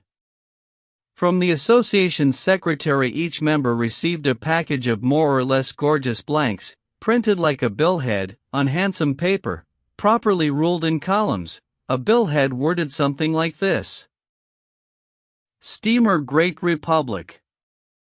John Smith, Master. Pilots, John Jones and Thomas Brown. These blanks were filled up, day by day, as the voyage progressed, and deposited in the several wharfboat boxes. For instance, as soon as the first crossing, out from St. Louis, was completed, the items would be entered upon the blank, under the appropriate headings, thus: St. Louis, 9.5 feet. Stern on courthouse, head on dead cottonwood above woodyard, until you raise the first reef, then pull up square. Then under head of remarks, go just outside the wrecks, this is important.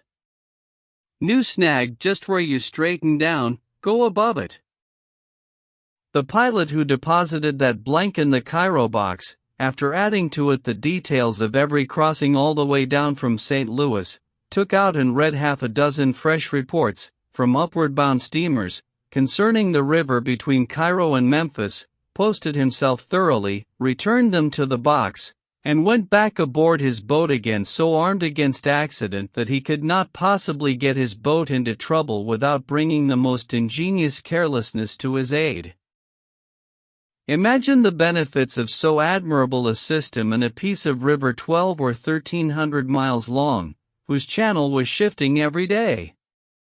The pilot who had formerly been obliged to put up with seeing a shoal place once or possibly twice a month, had 100 sharp eyes to watch it for him, now, and bushels of intelligent brains to tell him how to run it. His information about it was seldom 24 hours old.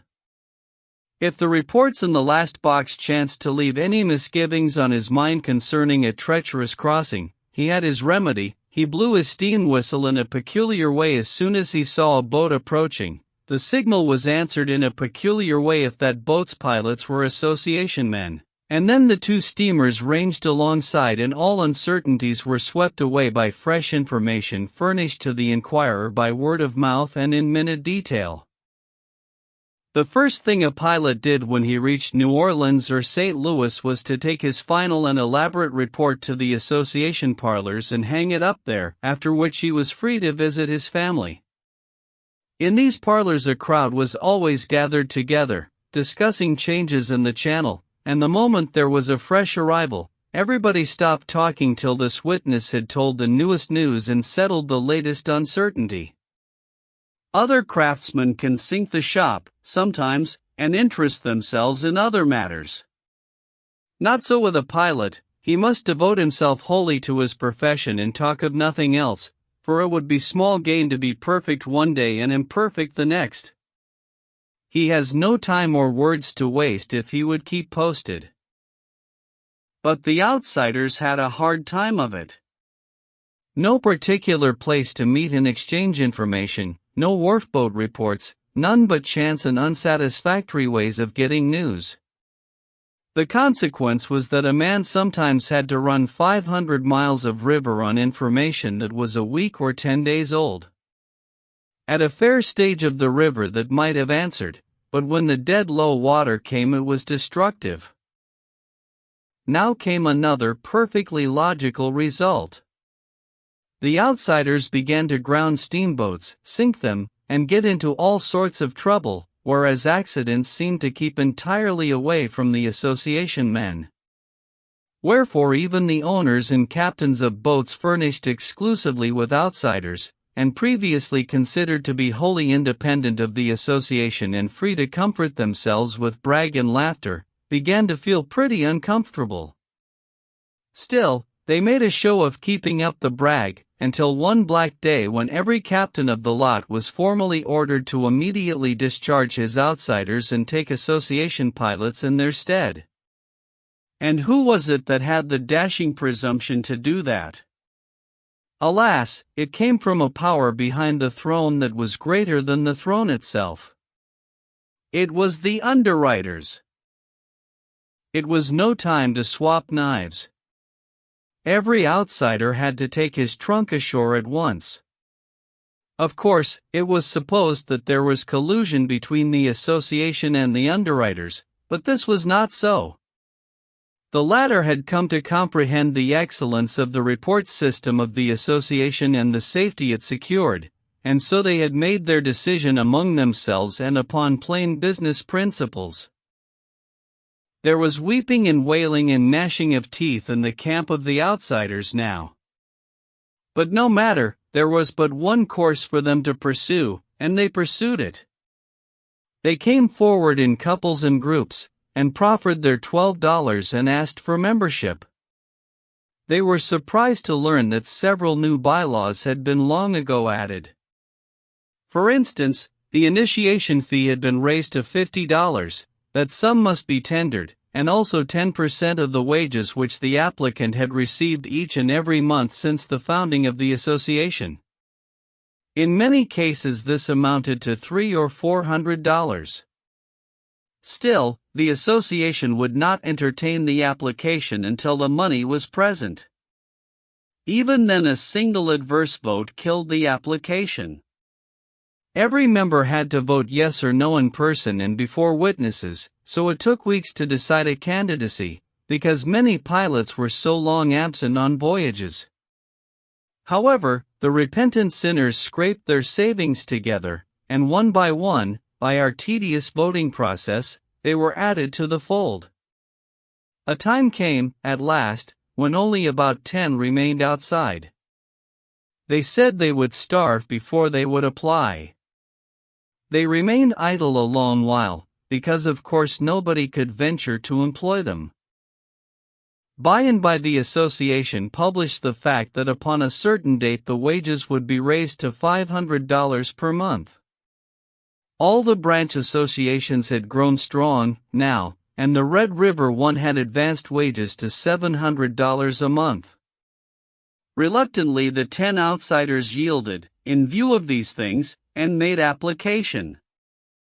There was another new bylaw, by this time, which required them to pay dues not only on all the wages they had received since the association was born, but also on what they would have received if they had continued at work up to the time of their application, instead of going off to pout in idleness. It turned out to be a difficult matter to elect them, but it was accomplished at last. The most virulent sinner of this batch had stayed out and allowed dues to accumulate against him so long that he had to send in $625 with his application. The association had a good bank account now, and was very strong. There was no longer an outsider. A bylaw was added forbidding the reception of any more cubs or apprentices for 5 years, after which time a limited number would be taken, not by individuals, but by the association. Upon these terms, the applicant must not be less than 18 years old, and of respectable family and good character. He must pass an examination as to education, pay $1,000 in advance for the privilege of becoming an apprentice, and must remain under the commands of the association until a great part of the membership, more than half, I think, should be willing to sign his application for a pilot's license. All previously articled apprentices were now taken away from their masters and adopted by the association. The president and secretary detailed them for service on one boat or another, as they chose, and changed them from boat to boat according to certain rules. If a pilot could show that he was in infirm health and needed assistance, one of the cubs would be ordered to go with him. The widow and orphan list grew, but so did the association's financial resources. The association attended its own funerals in state, and paid for them. When occasion demanded, it sent members down the river upon searches for the bodies of brethren lost by steamboat accidents. A search of this kind sometimes cost $1,000. The association procured a charter and went into the insurance business, also. It not only insured the lives of its members, but took risks on steamboats. The organization seemed indestructible. It was the tightest monopoly in the world. By the United States law, no man could become a pilot unless 2 duly licensed pilots signed his application, and now there was nobody outside of the association competent to sign. Consequently, the making of pilots was at an end. Every year some would die and others become incapacitated by age and infirmity. There would be no new ones to take their places. In time, the association could put wages up to any figure it chose, and as long as it should be wise enough not to carry the thing too far and provoke the national government into amending the licensing system, steamboat owners would have to submit, since there would be no help for it. The owners and captains were the only obstruction that lay between the association and absolute power, and at last this one was removed. Incredible as it may seem, the owners and captains deliberately did it themselves. When the Pilots Association announced, months beforehand, that on the first day of September, 1861, wages would be advanced to $500 per month, the owners and captains instantly put freights up a few cents, and explained to the farmers along the river the necessity of it, by calling their attention to the burdensome rate of wages about to be established. It was a rather slender argument, but the farmers did not seem to detect it. It looked reasonable to them that to add 5 cents freight on a bushel of corn was justifiable under the circumstances, overlooking the fact that this advance on a cargo of 40,000 sacks was a good deal more than necessary to cover the new wages.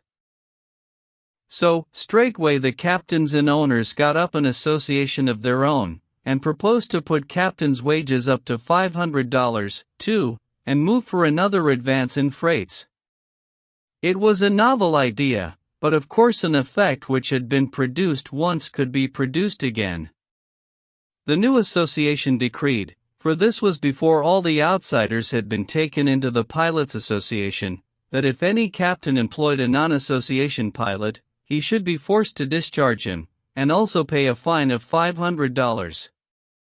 Several of these heavy fines were paid before the captains' organization grew strong enough to exercise full authority over its membership, but that all ceased, presently.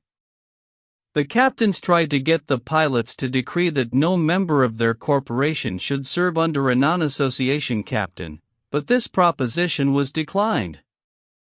The pilots saw that they would be backed up by the captains and the underwriters anyhow, and so they wisely refrained from entering into entangling alliances. As I have remarked, the Pilots Association was now the compactest monopoly in the world, perhaps, and seemed simply indestructible. And yet the days of its glory were numbered. First, the new railroad stretching up through Mississippi, Tennessee, and Kentucky, to northern railway centers, began to divert the passenger travel from the steamers. Next, the war came and almost entirely annihilated the steamboating industry during several years, leaving most of the pilots idle, and the cost of living advancing all the time. Then the treasurer of the St. Louis Association put his hand into the till and walked off with every dollar of the ample fund, and finally, the railroads intruding everywhere, there was little for steamers to do, when the war was over, but carry freights, so straightway some genius from the Atlantic coast introduced the plan of towing a dozen steamer cargoes down to New Orleans at the tail of a vulgar little tugboat, and behold, in the twinkling of an eye, as it were, the association and the noble science of piloting were things of the dead and pathetic past. Chapter 16. Racing Days. It was always the custom for the boats to leave New Orleans between 4 and 5 o'clock in the afternoon. From 3 o'clock onward they would be burning resin and pitch pine, the site of preparation, and so one had the picturesque spectacle of a rank, some 2 or 3 miles long, of tall, ascending columns of coal-black smoke, a colonnade which supported a sable roof of the same smoke blended together and spreading abroad over the city. Every outward-bound boat had its flag flying at the jackstaff, and sometimes a duplicate on the verge staff astern. 2 or 3 miles of mates were commanding and swearing with more than usual emphasis. Countless processions of freight barrels and boxes were spinning athwart the levee and flying aboard the stage planks. Belated passengers were dodging and skipping among these frantic things, hoping to reach the forecastle companionway alive, but having their doubts about it. Women with reticules and bandboxes were trying to keep up with husbands freighted with carpet sacks and crying babies, and making a failure of it by losing their heads in the whirl and roar in general distraction. Drays and baggage vans were clattering hither and thither in a wild hurry, every now and then getting blocked and jammed together, and then during 10 seconds one could not see them for the profanity, except vaguely and dimly. Every windlass connected with every fore-hatch, from one end of that long array of steamboats to the other, was keeping up a deafening whiz and whir, lowering freight into the hold, and the half-naked crews of perspiring Negroes that worked them were roaring such songs as De la Sac, De la Sac, inspired to unimaginable exaltation by the chaos of turmoil and racket that was driving everybody else mad. By this time the hurricane and boiler decks of the steamers would be packed in black with passengers. The last bells would begin to clang, all down the line, and then the powwow seemed to double. In a moment or two the final warning came, a simultaneous din of Chinese gongs, with the cry, "All dat ain't goin', please to get Asho." And behold, the powwow quadrupled.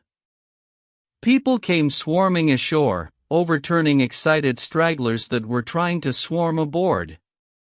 One more moment later a long array of stage planks was being hauled in, each with its customary latest passenger clinging to the end of it with teeth, nails, and everything else, and the customary latest procrastinator making a wild spring shoreward over his head.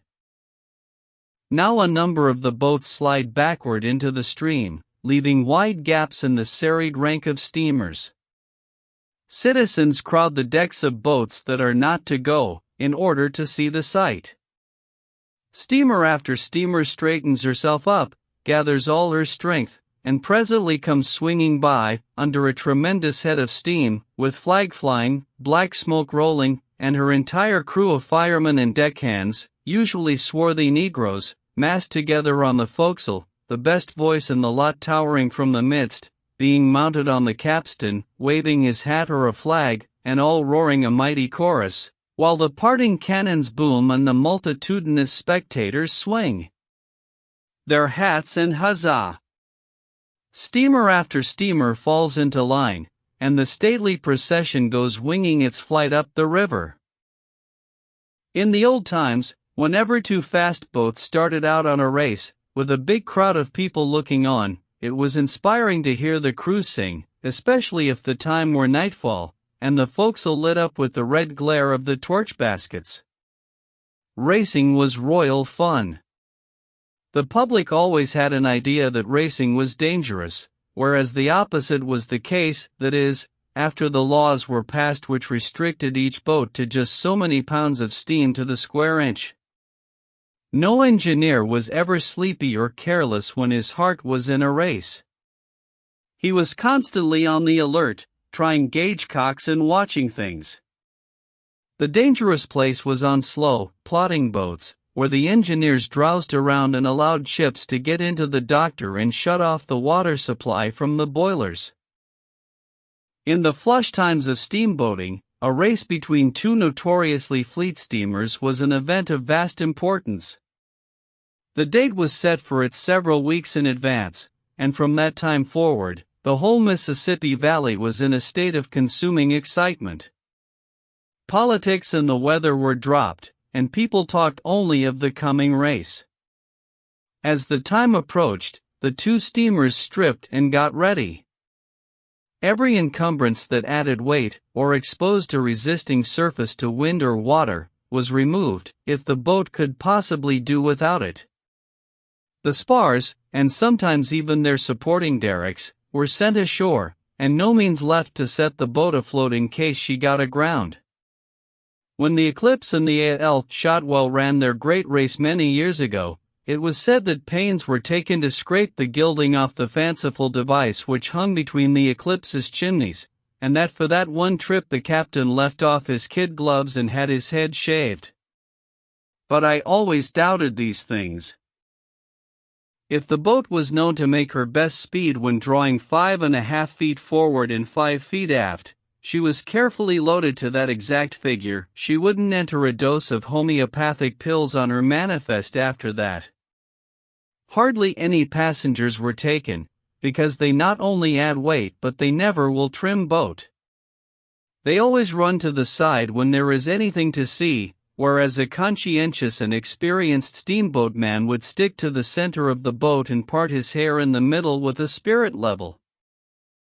No-way freights and no-way passengers were allowed, for the racers would stop only at the largest towns, and then it would be only touch and go. Coal flats and wood flats were contracted for beforehand, and these were kept ready to hitch onto the flying steamers at a moment's warning. Double crews were carried, so that all work could be quickly done. The chosen date being come, and all things in readiness, the two great steamers back into the stream, and lie there jockeying a moment, and apparently watching each other's slightest movement, like sentient creatures, flags drooping, the pent steam shrieking through safety valves, the black smoke rolling and tumbling from the chimneys and darkening all the air. People everywhere, the shores, the housetops, the steamboats, the ships, are packed with them, and you know that the borders of the broad Mississippi are going to be fringed with humanity thence northward 1,200 miles, to welcome these racers. Presently tall columns of steam burst from the skate pipes of both steamers, two guns boom a goodbye, two red-shirted heroes mounted on capstans wave their small flags above the mast crews on the forecastles, two plaintive solos linger on the air a few waiting seconds, two mighty choruses burst forth, and here they come. Brass bands bray hail. Columbia, huzzah after huzzah thunders from the shores, and the stately creatures go whistling by like the wind. Those boats will never halt a moment between New Orleans and St. Louis, except for a second or two at large towns, or to hitch 30-cord boats alongside. You should be on board when they take a couple of those wood boats in tow and turn a swarm of men into each.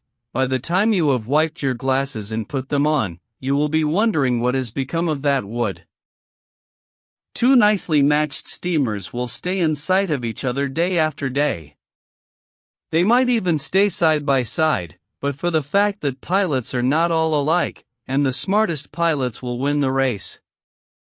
If one of the boats has a lightning pilot, whose partner is a trifle his inferior, you can tell which one is on watch by noting whether that boat has gained ground or lost some during each 4-hour stretch. The shrewdest pilot can delay a boat if he has not a fine genius for steering. Steering is a very high art. One must not keep a rudder dragging across a boat's stern if he wants to get up the river fast. There is a great difference in boats, of course. For a long time I was on a boat that was so slow we used to forget what year it was we left port in. But of course this was at rare intervals.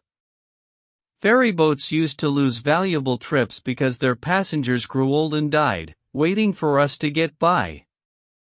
This was at still rarer intervals.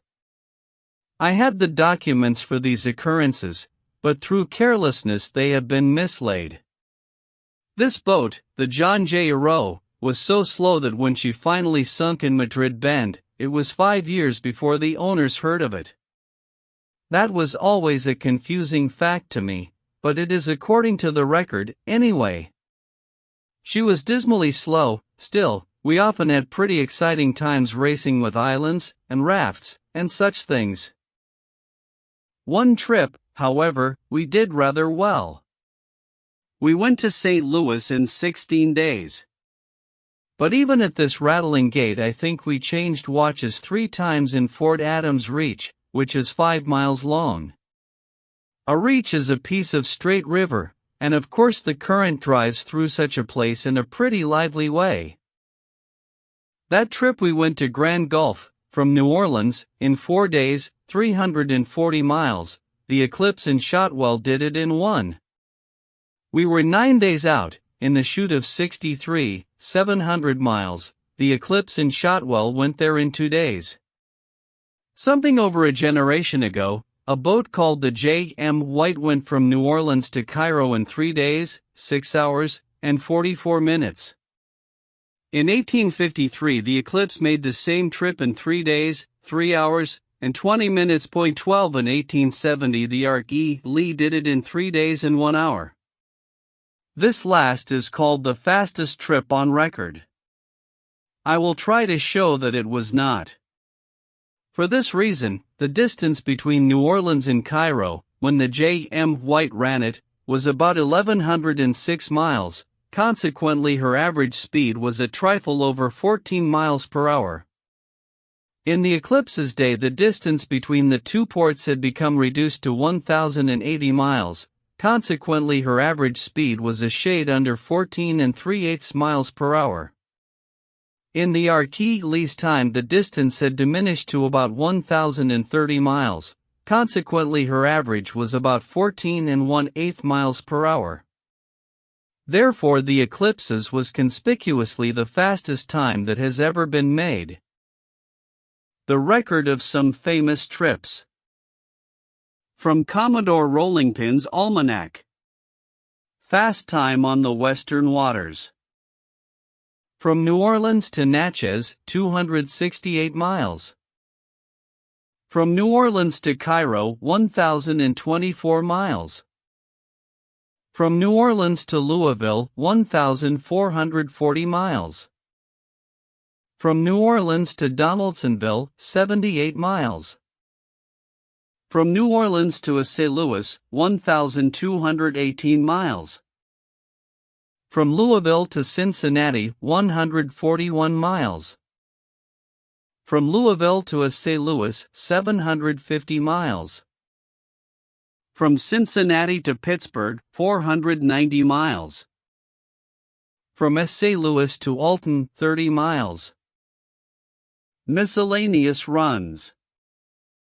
In June 1859, the St. Louis and Keokuk Packet, City of Louisiana, made the run from St. Louis to Keokuk, 214 miles, in 16 hours and 20 minutes, the best time on record. In 1868 the steamer Hawkeye State, of the Northern Line Packet Company, made the run from St. Louis to St. Paul, 800 miles, in 2 days and 20 hours.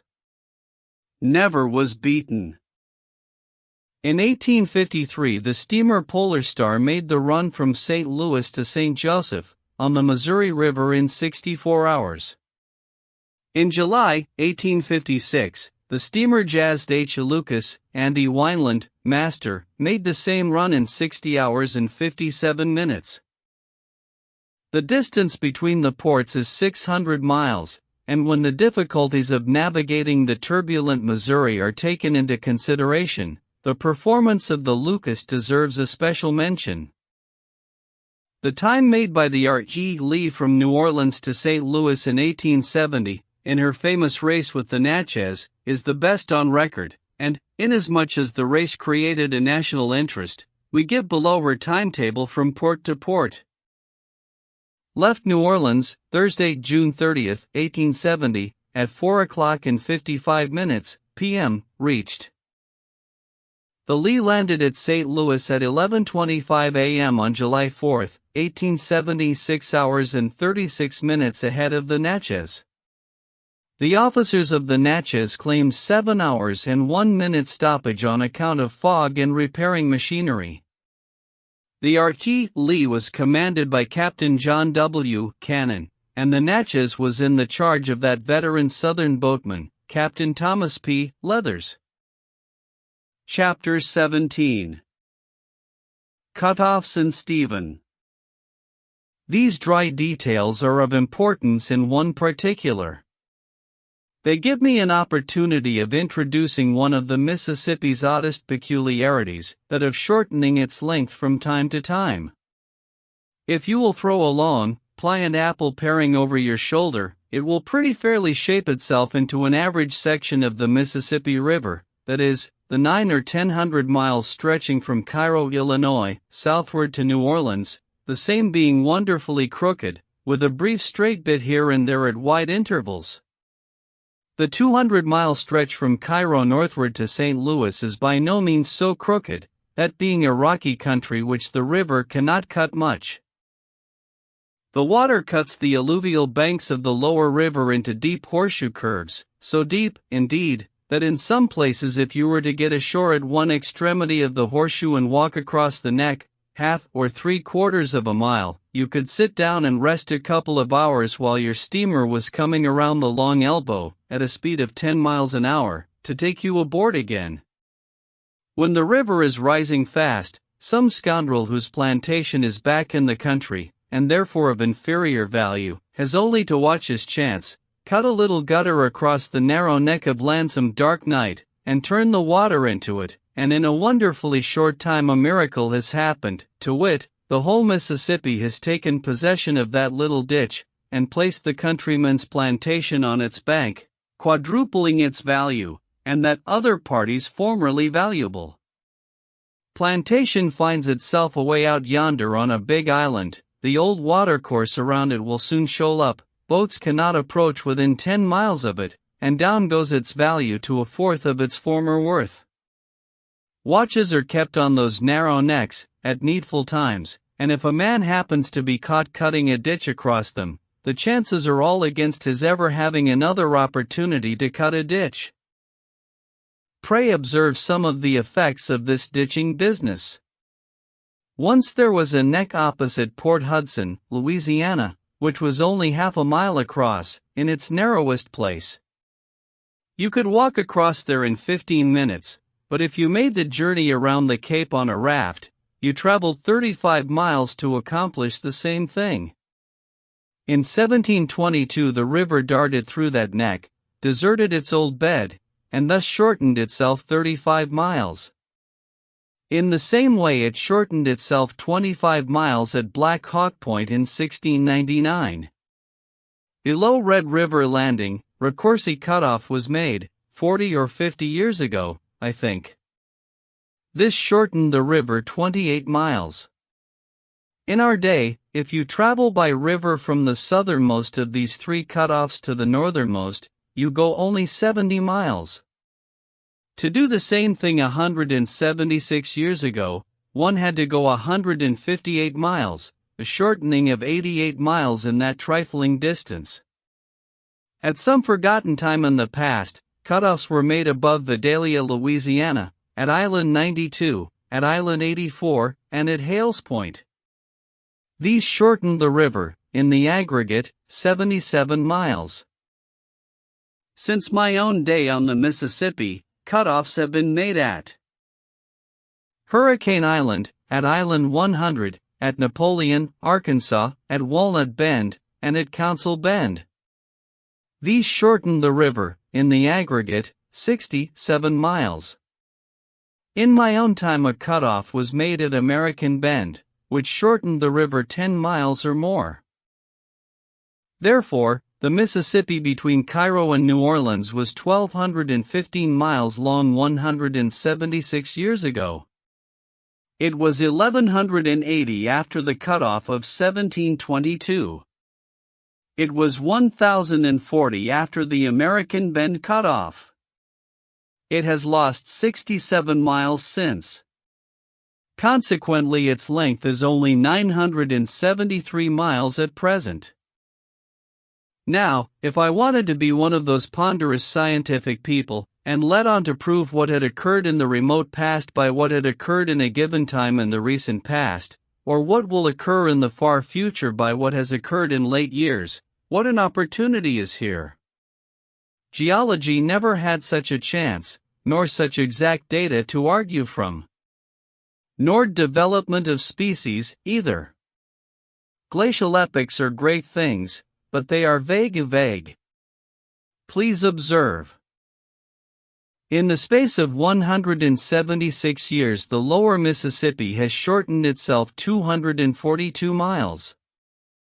That is an average of a trifle over 1 mile and a third per year. Therefore, any calm person, who is not blind or idiotic, can see that in the old Oolitic Silurian period, just 1,000,000 years ago next November, the lower Mississippi River was upwards of 1,300,000 miles long, and stuck out over the Gulf of Mexico like a fishing rod. And by the same token any person can see that 742 years from now the lower Mississippi will be only 1.75 miles long, and Cairo and New Orleans will have joined their streets together, and be plodding comfortably along under a single mayor and a mutual board of aldermen.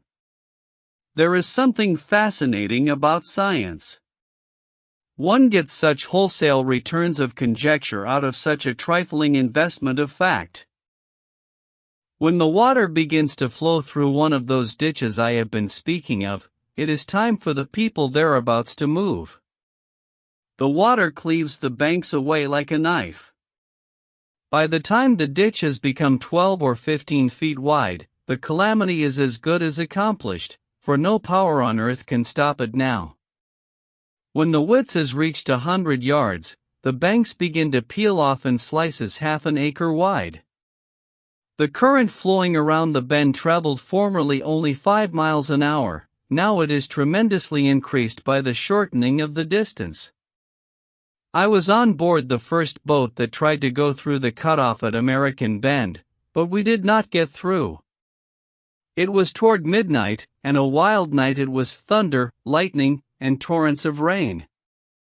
It was estimated that the current in the cutoff was making about 15 or 20 miles an hour. 12 or 13 was the best our boat could do, even in tolerably slack water, therefore perhaps we were foolish to try the cutoff. However, Mr. Brown was ambitious, and he kept on trying. The eddy running up the bank, under the point, was about as swift as the current out in the middle, so we would go flying up the shore like a lightning express train, get on a big head of steam, and stand by for a surge when we struck the current that was whirling by the point. But all our preparations were useless. The instant the current hit us it spun us around like a top, the water deluged the forecastle, and the boat careened so far over that one could hardly keep his feet. The next instant we were away down the river, clawing with might and main to keep out of the woods. We tried the experiment 4 times. I stood on the forecastle companionway to see. It was astonishing to observe how suddenly the boat would spin around and turn tail the moment she emerged from the eddy and the current struck her nose. The sounding concussion and the quivering would have been about the same if she had come full speed against a sandbank. Under the lightning flashes one could see the plantation cabins and the goodly acres tumble into the river, and the crash they made was not a bad effort at thunder. Once, when we spun around, we only missed a house about 20 feet, that had a light burning in the window, and in the same instant that house went overboard. Nobody could stay on our forecastle, the water swept across it in a torrent every time we plunged athwart the current. At the end of our 4th effort we brought up in the woods 2 miles below the cutoff. All the country there was overflowed, of course. A day or two later the cutoff was 3/4 of a mile wide, and boats passed up through it without much difficulty, and so saved 10 miles. The old Ricorsi cutoff reduced the river's length 28 miles. There used to be a tradition connected with it. It was said that a boat came along there in the night and went around the enormous elbow the usual way, the pilots not knowing that the cutoff had been made. It was a grisly, hideous night, and all shapes were vague and distorted. The old bend had already begun to fill up, and the boat got to running away from mysterious reefs, and occasionally hitting one. The perplexed pilots fell to swearing, and finally uttered the entirely unnecessary wish that they might never get out of that place. As always happens in such cases, that particular prayer was answered, and the others neglected. So, to this day that phantom steamer is still butting around in that deserted river, trying to find her way out. More than one grave watchman has sworn to me that on drizzly, dismal nights, he has glanced fearfully down that forgotten river as he passed the head of the island, and seen the faint glow of the spectre steamer's lights drifting through the distant gloom, and heard the muffled cough of her escape pipes and the plaintive cry of her leadsmen. In the absence of further statistics, I beg to close this chapter with one more reminiscence of Stephen. Most of the captains and pilots held Stephen's note for borrowed sums, ranging from $250 upward.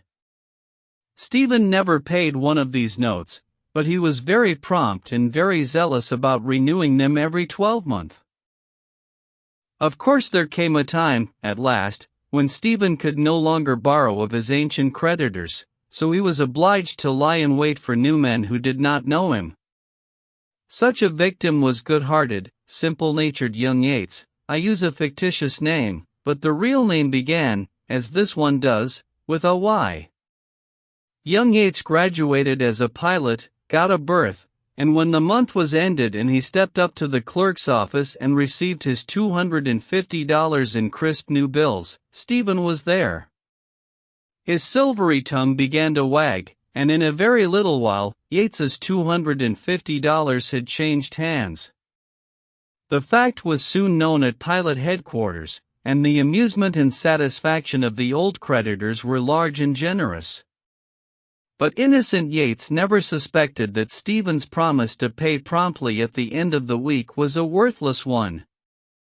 Yates called for his money at the stipulated time. Stephen sweetened him up and put him off a week. He called then, according to agreement, and came away sugar-coated again, but suffering under another postponement. So the thing went on. Yates haunted Stephen week after week, to no purpose, and at last gave it up. And then straightway Stephen began to haunt Yates. Wherever Yates appeared, there was the inevitable Stephen. And not only there, but beaming with affection and gushing with apologies for not being able to pay. By and by, whenever poor Yates saw him coming, he would turn and fly, and drag his company with him, if he had company, but it was of no use. His debtor would run him down and corner him. Panting and red-faced, Stephen would come, with outstretched hands and eager eyes, invade the conversation, shake both of Yates's arms loose in their sockets, and begin. "My, what a race I've had! I saw you didn't see me, and so I clapped on all steam for fear I'd miss you entirely. And here you are. There, just stand so, and let me look at you. Just the same old noble countenance. To Yates's friend, just look at him. Look at him. Ain't it just good to look at him? Ain't it now? Ain't he just a picture? Some call him a picture, I call him a panorama. That's what he is, an entire panorama. And now I'm reminded. How I do wish I could have seen you an hour earlier. For 24 hours I've been saving up that $250 for you, been looking for you everywhere. I waited at the Planters from 6 yesterday evening till 2 o'clock this morning, without rest or food. My wife says, "Where have you been all night?" I said, "This debt lies heavy on my mind." She says, "In all my days I never saw a man take a debt to heart the way you do." I said, "It's my nature, how can I change it?"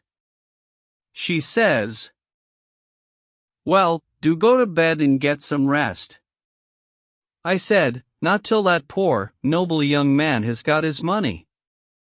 So I sat up all night, and this morning out I shot, and the first man I struck told me you had shipped on the Grand Turk and gone to New Orleans. Well, sir, I had to lean up against a building and cry. So help me goodness, I couldn't help it.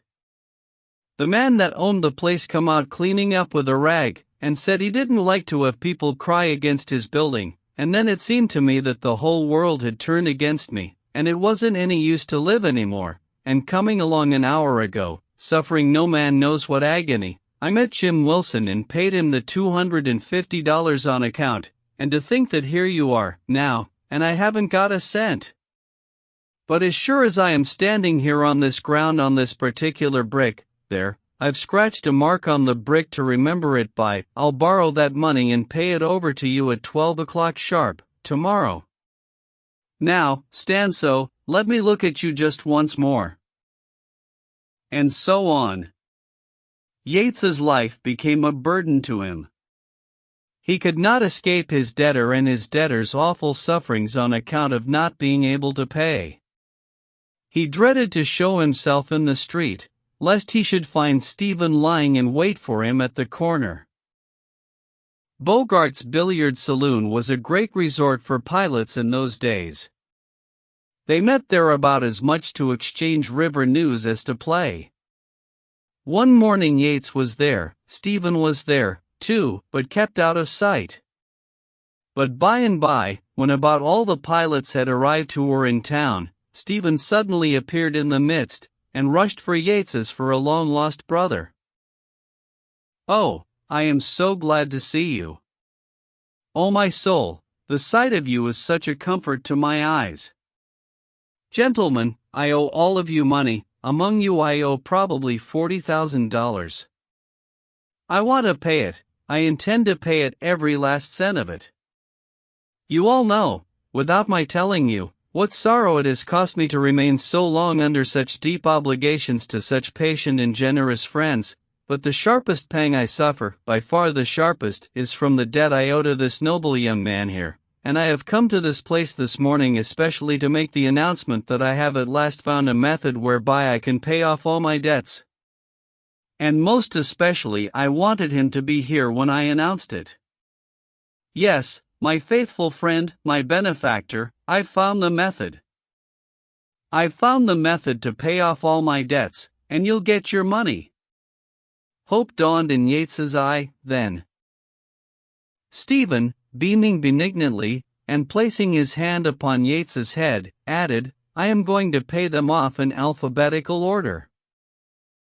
Then he turned and disappeared. The full significance of Stephen's method did not dawn upon the perplexed and musing crowd for some 2 minutes, and then Yates murmured with a sigh, "Well, the wise stand a gaudy chance. He won't get any further than the seas in this world, and I reckon that after a good deal of eternity has wasted away in the next one, I'll still be referred to up there as that poor, ragged pilot that came here from St. Louis in the early days." Chapter 18.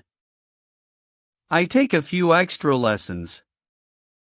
During the 2 or 2.5 years of my apprenticeship, I served under many pilots, and had experience of many kinds of steamboatmen and many varieties of steamboats, for it was not always convenient for Mr. Bixby to have me with him, and in such cases he sent me with somebody else.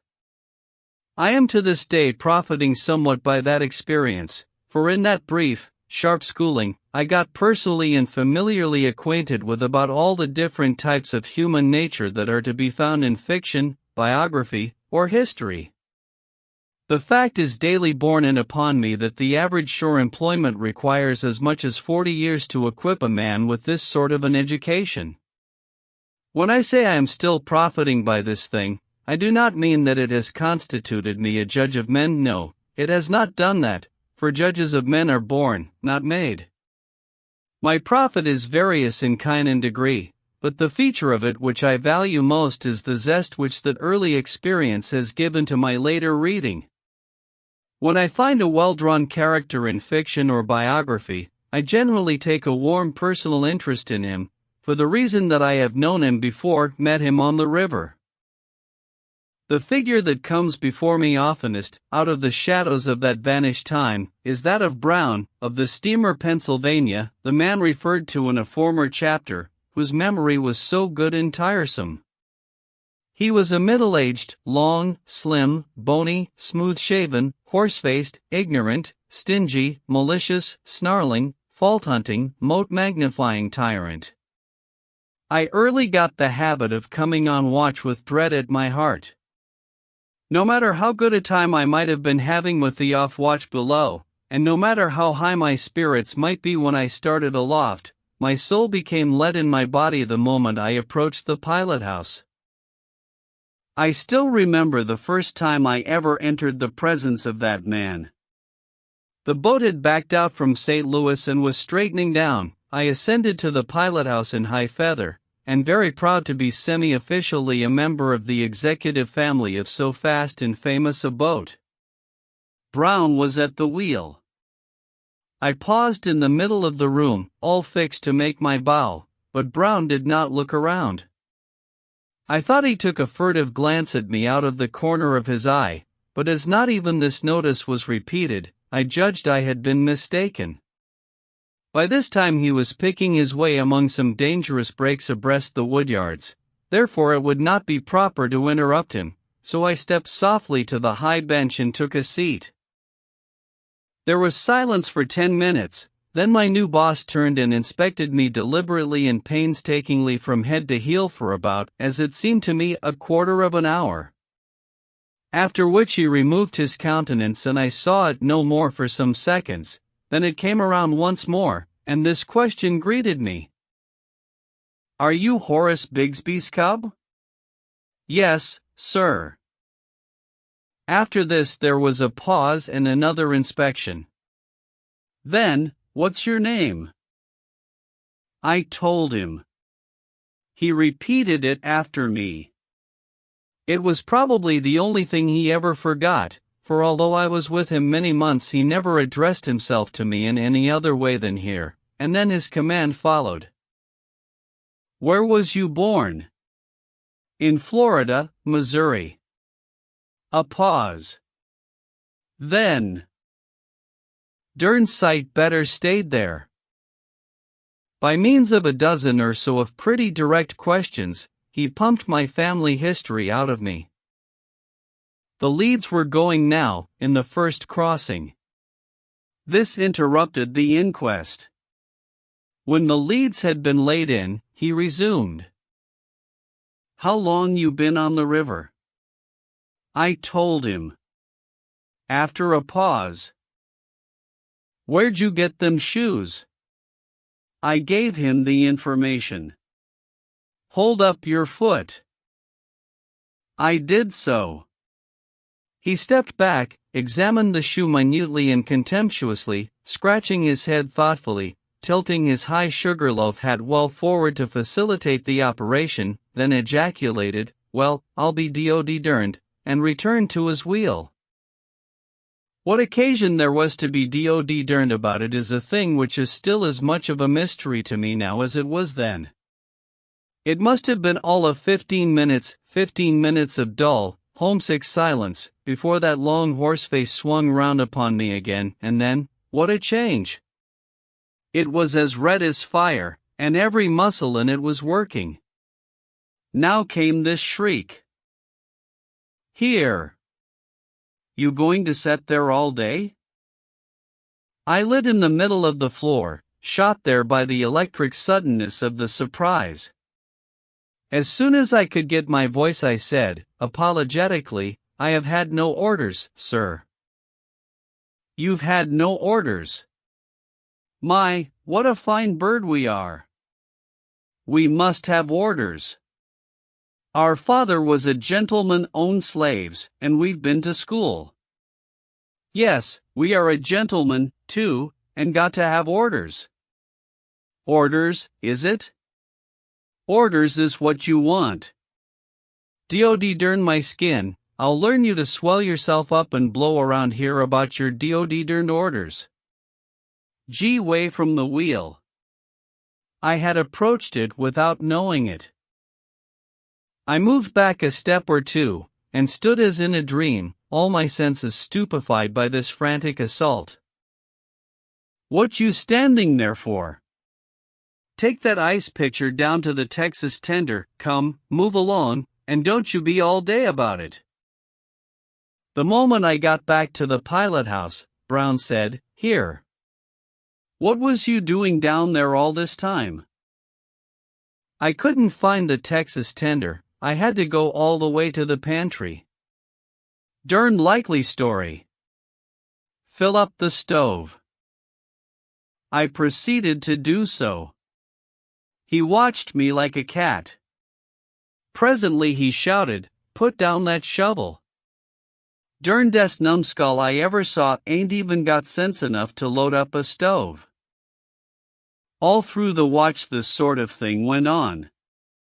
Yes, and the subsequent watches were much like it, during a stretch of months. As I have said, I soon got the habit of coming on duty with dread. The moment I was in the presence, even in the darkest night, I could feel those yellow eyes upon me, and knew their owner was watching for a pretext to spit out some venom on me. Preliminarily he would say, "Here. Take the wheel." 2 minutes later, "Where in the nation you going to? Pull her down. Pull her down." After another moment, "Say, you going to hold her all day? Let her go, meet her. Meet her." Then he would jump from the bench, snatch the wheel from me, and meet her himself, pouring out wrath upon me all the time. George Ritchie was the other pilot's cub. He was having good times now, for his boss, George Ealer, was as kind-hearted as Brown wasn't. Ritchie had steered for Brown the season before, consequently he knew exactly how to entertain himself and plague me, all by the one operation. Whenever I took the wheel for a moment on Ealer's watch, Ritchie would sit back on the bench and play Brown, with continual ejaculations of "Snatch her! Snatch her! Derndest mudcat I ever saw! Here! Where you going now? Going to run over that snag? Pull her down! Don't you hear me? Pull her down! There she goes! Just as I expected! I told you not to cramp that reef. Away from the wheel." So I always had a rough time of it, no matter whose watch it was, and sometimes it seemed to me that Ritchie's good-natured badgering was pretty nearly as aggravating as Brown's dead earnest nagging. I often wanted to kill Brown, but this would not answer. A cub had to take everything his boss gave, in the way of vigorous comment and criticism, and we all believed that there was a United States law making it a penitentiary offense to strike or threaten a pilot who was on duty. However, I could imagine myself killing Brown. There was no law against that, and that was the thing I used always to do the moment I was abed. Instead of going over my river in my mind as was my duty, I threw business aside for pleasure, and killed Brown. I killed Brown every night for months, not in old, stale, commonplace ways, but in new and picturesque ones, ways that were sometimes surprising for freshness of design and ghastliness of situation and environment. Brown was always watching for a pretext to find fault, and if he could find no plausible pretext, he would invent one. He would scold you for shaving ashore, and for not shaving it, for hugging a bar, and for not hugging it, for pulling down when not invited, and for not pulling down when not invited, for firing up without orders, and for waiting for orders. In a word, it was his invariable rule to find fault with everything you did, and another invariable rule of his was to throw all his remarks, to you, into the form of an insult. One day we were approaching New Madrid, bound down and heavily laden. Brown was at one side of the wheel, steering, I was at the other, standing by to pull down or shove up. He cast a furtive glance at me every now and then. I had long ago learned what that meant, viz., he was trying to invent a trap for me. I wondered what shape it was going to take. By and by he stepped back from the wheel and said in his usual snarly way, "Here. See if you've got gumption enough to round her to." This was simply bound to be a success, nothing could prevent it, for he had never allowed me to round the boat to before, consequently, no matter how I might do the thing, he could find free fault with it. He stood back there with his greedy eye on me, and the result was what might have been foreseen. I lost my head in a quarter of a minute, and didn't know what I was about. I started too early to bring the boat around, but detected a green gleam of joy in Brown's eye, and corrected my mistake. I started around once more while too high up, but corrected myself again in time. I made other false moves, and still managed to save myself, but at last I grew so confused and anxious that I tumbled into the very worst blunder of all. I got too far down before beginning to fetch the boat around. Brown's chance was come. His face turned red with passion. He made one bound, hurled me across the house with a sweep of his arm, spun the wheel down, and began to pour out a stream of vituperation upon me which lasted till he was out of breath. In the course of this speech he called me all the different kinds of hard names he could think of, and once or twice I thought he was even going to swear, but he had never done that, and he didn't this time. Deodorant was the nearest he ventured to the luxury of swearing, for he had been brought up with a wholesome respect for future fire and brimstone. That was an uncomfortable hour, for there was a big audience on the hurricane deck. When I went to bed that night, I killed Brown in 17 different ways, all of them new. Chapter 19. Brown and I exchange compliments.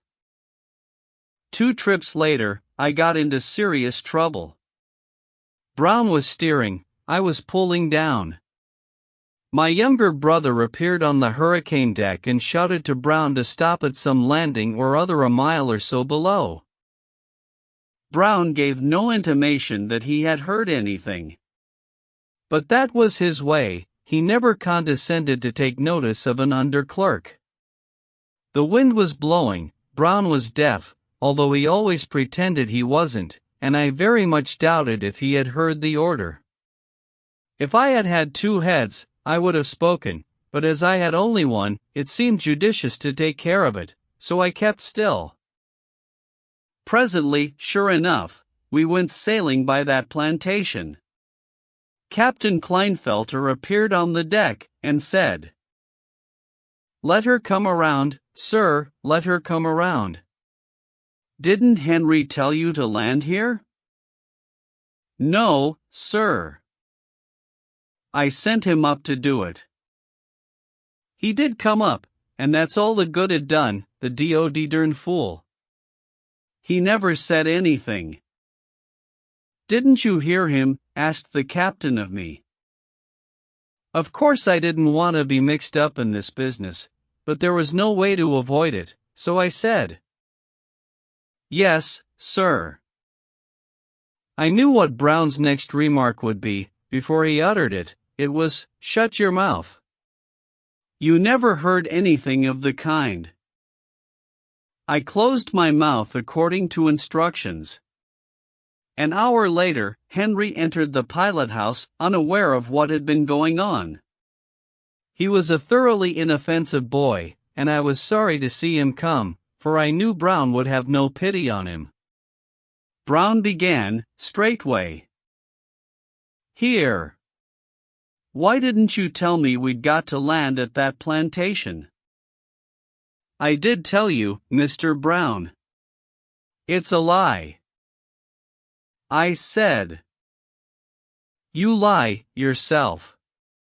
"He did tell you." Brown glared at me in unaffected surprise, and for as much as a moment he was entirely speechless. Then he shouted to me, "I'll attend to your case in a half a minute," then to Henry, "and you leave the pilot house, out with you." It was pilot law, and must be obeyed. The boy started out, and even had his foot on the upper step outside the door, when Brown, with a sudden access of fury, picked up a 10-pound lump of coal and sprang after him, but I was between, with a heavy stool, and I hit Brown a good honest blow which stretched him out. I had committed the crime of crimes. I had lifted my hand against a pilot on duty. I supposed I was booked for the penitentiary sure, and couldn't be booked any surer if I went on and squared my long account with this person while I had the chance. Consequently I stuck to him and pounded him with my fists a considerable time. I do not know how long. The pleasure of it probably made it seem longer than it really was, but in the end he struggled free and jumped up and sprang to the wheel, a very natural solicitude, for, all this time, here was this steamboat tearing down the river at the rate of 15 miles an hour and nobody at the helm. However, Eagle Bend was 2 miles wide at this bank-full stage, and correspondingly long and deep, and the boat was steering herself straight down the middle and taking no chances. Still, that was only luck. A body might have found her charging into the woods. Perceiving, at a glance, that the Pennsylvania was in no danger, Brown gathered up the big spyglass, war club fashion, and ordered me out of the pilot-house with more than Comanche bluster. But I was not afraid of him now, so, instead of going, I tarried, and criticized his grammar. I reformed his ferocious speeches for him, and put them into good English, calling his attention to the advantage of pure English over the bastard dialect of the Pennsylvanian collieries whence he was extracted.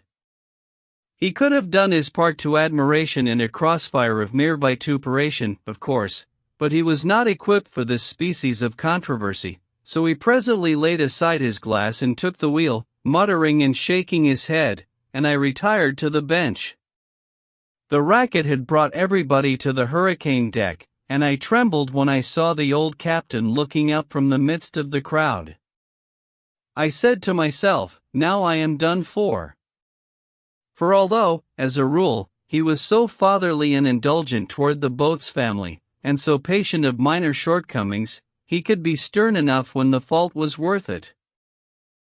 I tried to imagine what he would do to a cub pilot who had been guilty of such a crime as mine, committed on a boat guard deep with costly freight and alive with passengers. Our watch was nearly ended. I thought I would go and hide somewhere till I got a chance to slide ashore. So I slipped out of the pilot-house, and down the steps, and around to the Texas door, and was in the act of gliding within when the captain confronted me. I dropped my head, and he stood over me in silence a moment or two, then said impressively, "Follow me." I dropped into his wake. He led the way to his parlor in the forward end of the Texas. We were alone, now. He closed the after door, then moved slowly to the forward one and closed that. He sat down. I stood before him. He looked at me some little time, then said, "So you have been fighting, Mr. Brown?" I answered meekly, "Yes, sir." "Do you know that that is a very serious matter?" "Yes, sir." "Are you aware that this boat was plowing down the river fully 5 minutes with no one at the wheel?" "Yes, sir." "Did you strike him first?" "Yes, sir." "What with?" "A stool, sir." "Hard?" "Middling, sir." "Did it knock him down?" He fell, sir." "Did you follow it up?" "Did you do anything further?" "Yes, sir." "What did you do?" "Pounded him, sir." "Pounded him?" "Yes, sir." "Did you pound him much?"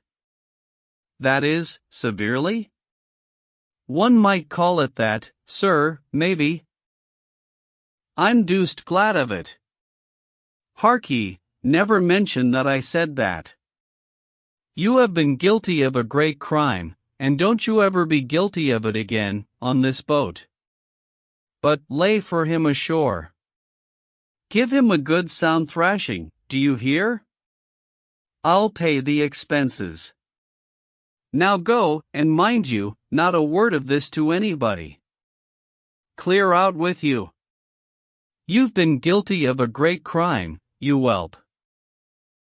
I slid out, happy with the sense of a close shave and a mighty deliverance, and I heard him laughing to himself and slapping his fat thighs after I had closed his door.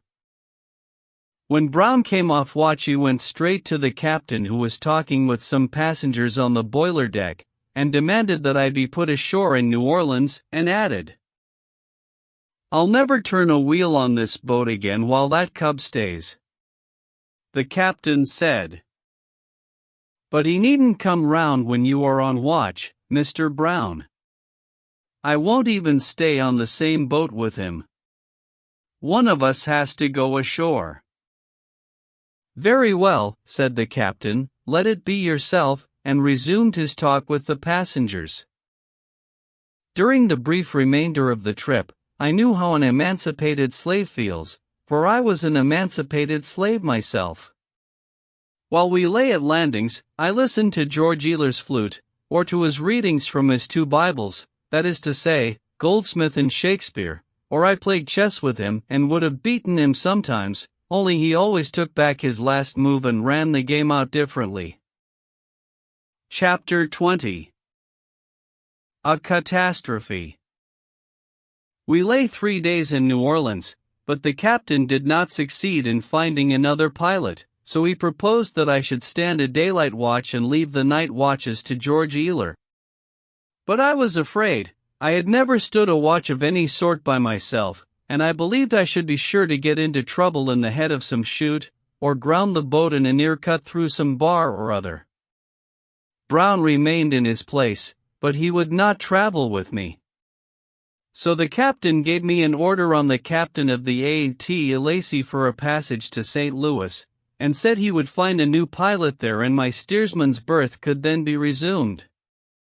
The Lacey was to leave a couple of days after the Pennsylvania. The night before the Pennsylvania left, Henry and I sat chatting on a freight pile on the levee till midnight. The subject of the chat, mainly, was one which I think we had not exploited before: steamboat disasters. One was then on its way to us, little as we suspected it. The water which was to make the steam which should cause it was washing past some point 1,500 miles up the river while we talked, but it would arrive at the right time and the right place. We doubted if persons not clothed with authority were of much use in cases of disaster and attendant panic. Still, they might be of some use, so we decided that if a disaster ever fell within our experience we would at least stick to the boat, and give such minor service as chance might throw in the way. Henry remembered this, afterward, when the disaster came, and acted accordingly. The Lacey started up the river 2 days behind the Pennsylvania. We touched at Greenville, Mississippi, a couple of days out, and somebody shouted, "The Pennsylvania is blown up at Ship Island, and 150 lives lost." At Napoleon, Arkansas, the same evening, we got an extra, issued by a Memphis paper, which gave some particulars. It mentioned my brother, and said he was not hurt. Further up the river we got a later extra. My brother was again mentioned, but this time as being hurt beyond help. We did not get full details of the catastrophe until we reached Memphis. This is the sorrowful story. It was 6 o'clock on a hot summer morning. The Pennsylvania was creeping along, north of Ship Island, about 60 miles below Memphis on a half head of steam, towing a wood flat which was fast being emptied. George Ealer was in the pilot house alone, I think. The second engineer and a striker had the watch in the engine room, the second mate had the watch on deck, George Black, Mr. Wood, and my brother, clerks, were asleep, as were also Brown and the head engineer, the carpenter, the chief mate, and one striker. Captain Kleinfelter was in the barber's chair, and the barber was preparing to shave him.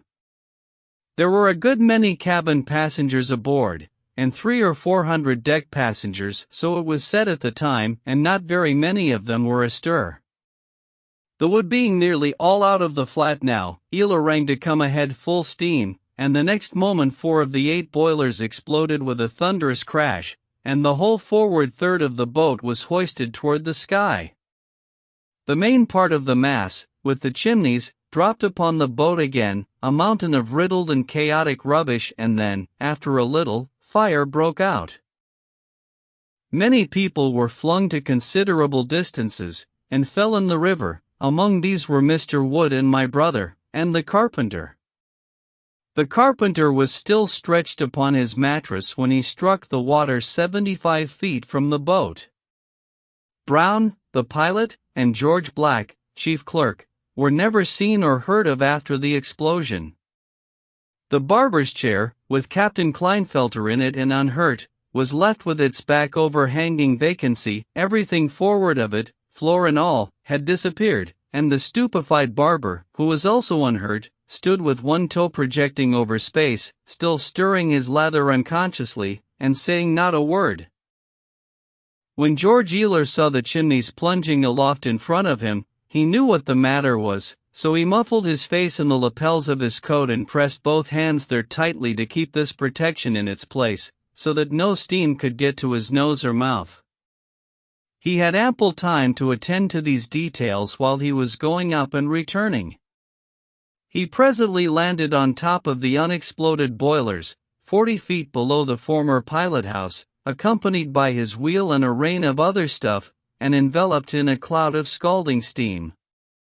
All of the many who breathed that steam died, none escaped. But Ealer breathed none of it. He made his way to the free air as quickly as he could, and when the steam cleared away he returned and climbed up on the boilers again, and patiently hunted out each and every one of his chessmen and the several joints of his flute. By this time the fire was beginning to threaten. Shrieks and groans filled the air. A great many persons had been scalded, a great many crippled. The explosion had driven an iron crowbar through one man's body. I think they said he was a priest. He did not die at once, and his sufferings were very dreadful. A young French naval cadet, of 15, son of a French admiral, was fearfully scalded, but bore his tortures manfully. Both mates were badly scalded, but they stood to their posts, nevertheless. They drew the wood boat aft, and they and the captain fought back the frantic herd of frightened immigrants till the wounded could be brought there and placed in safety first.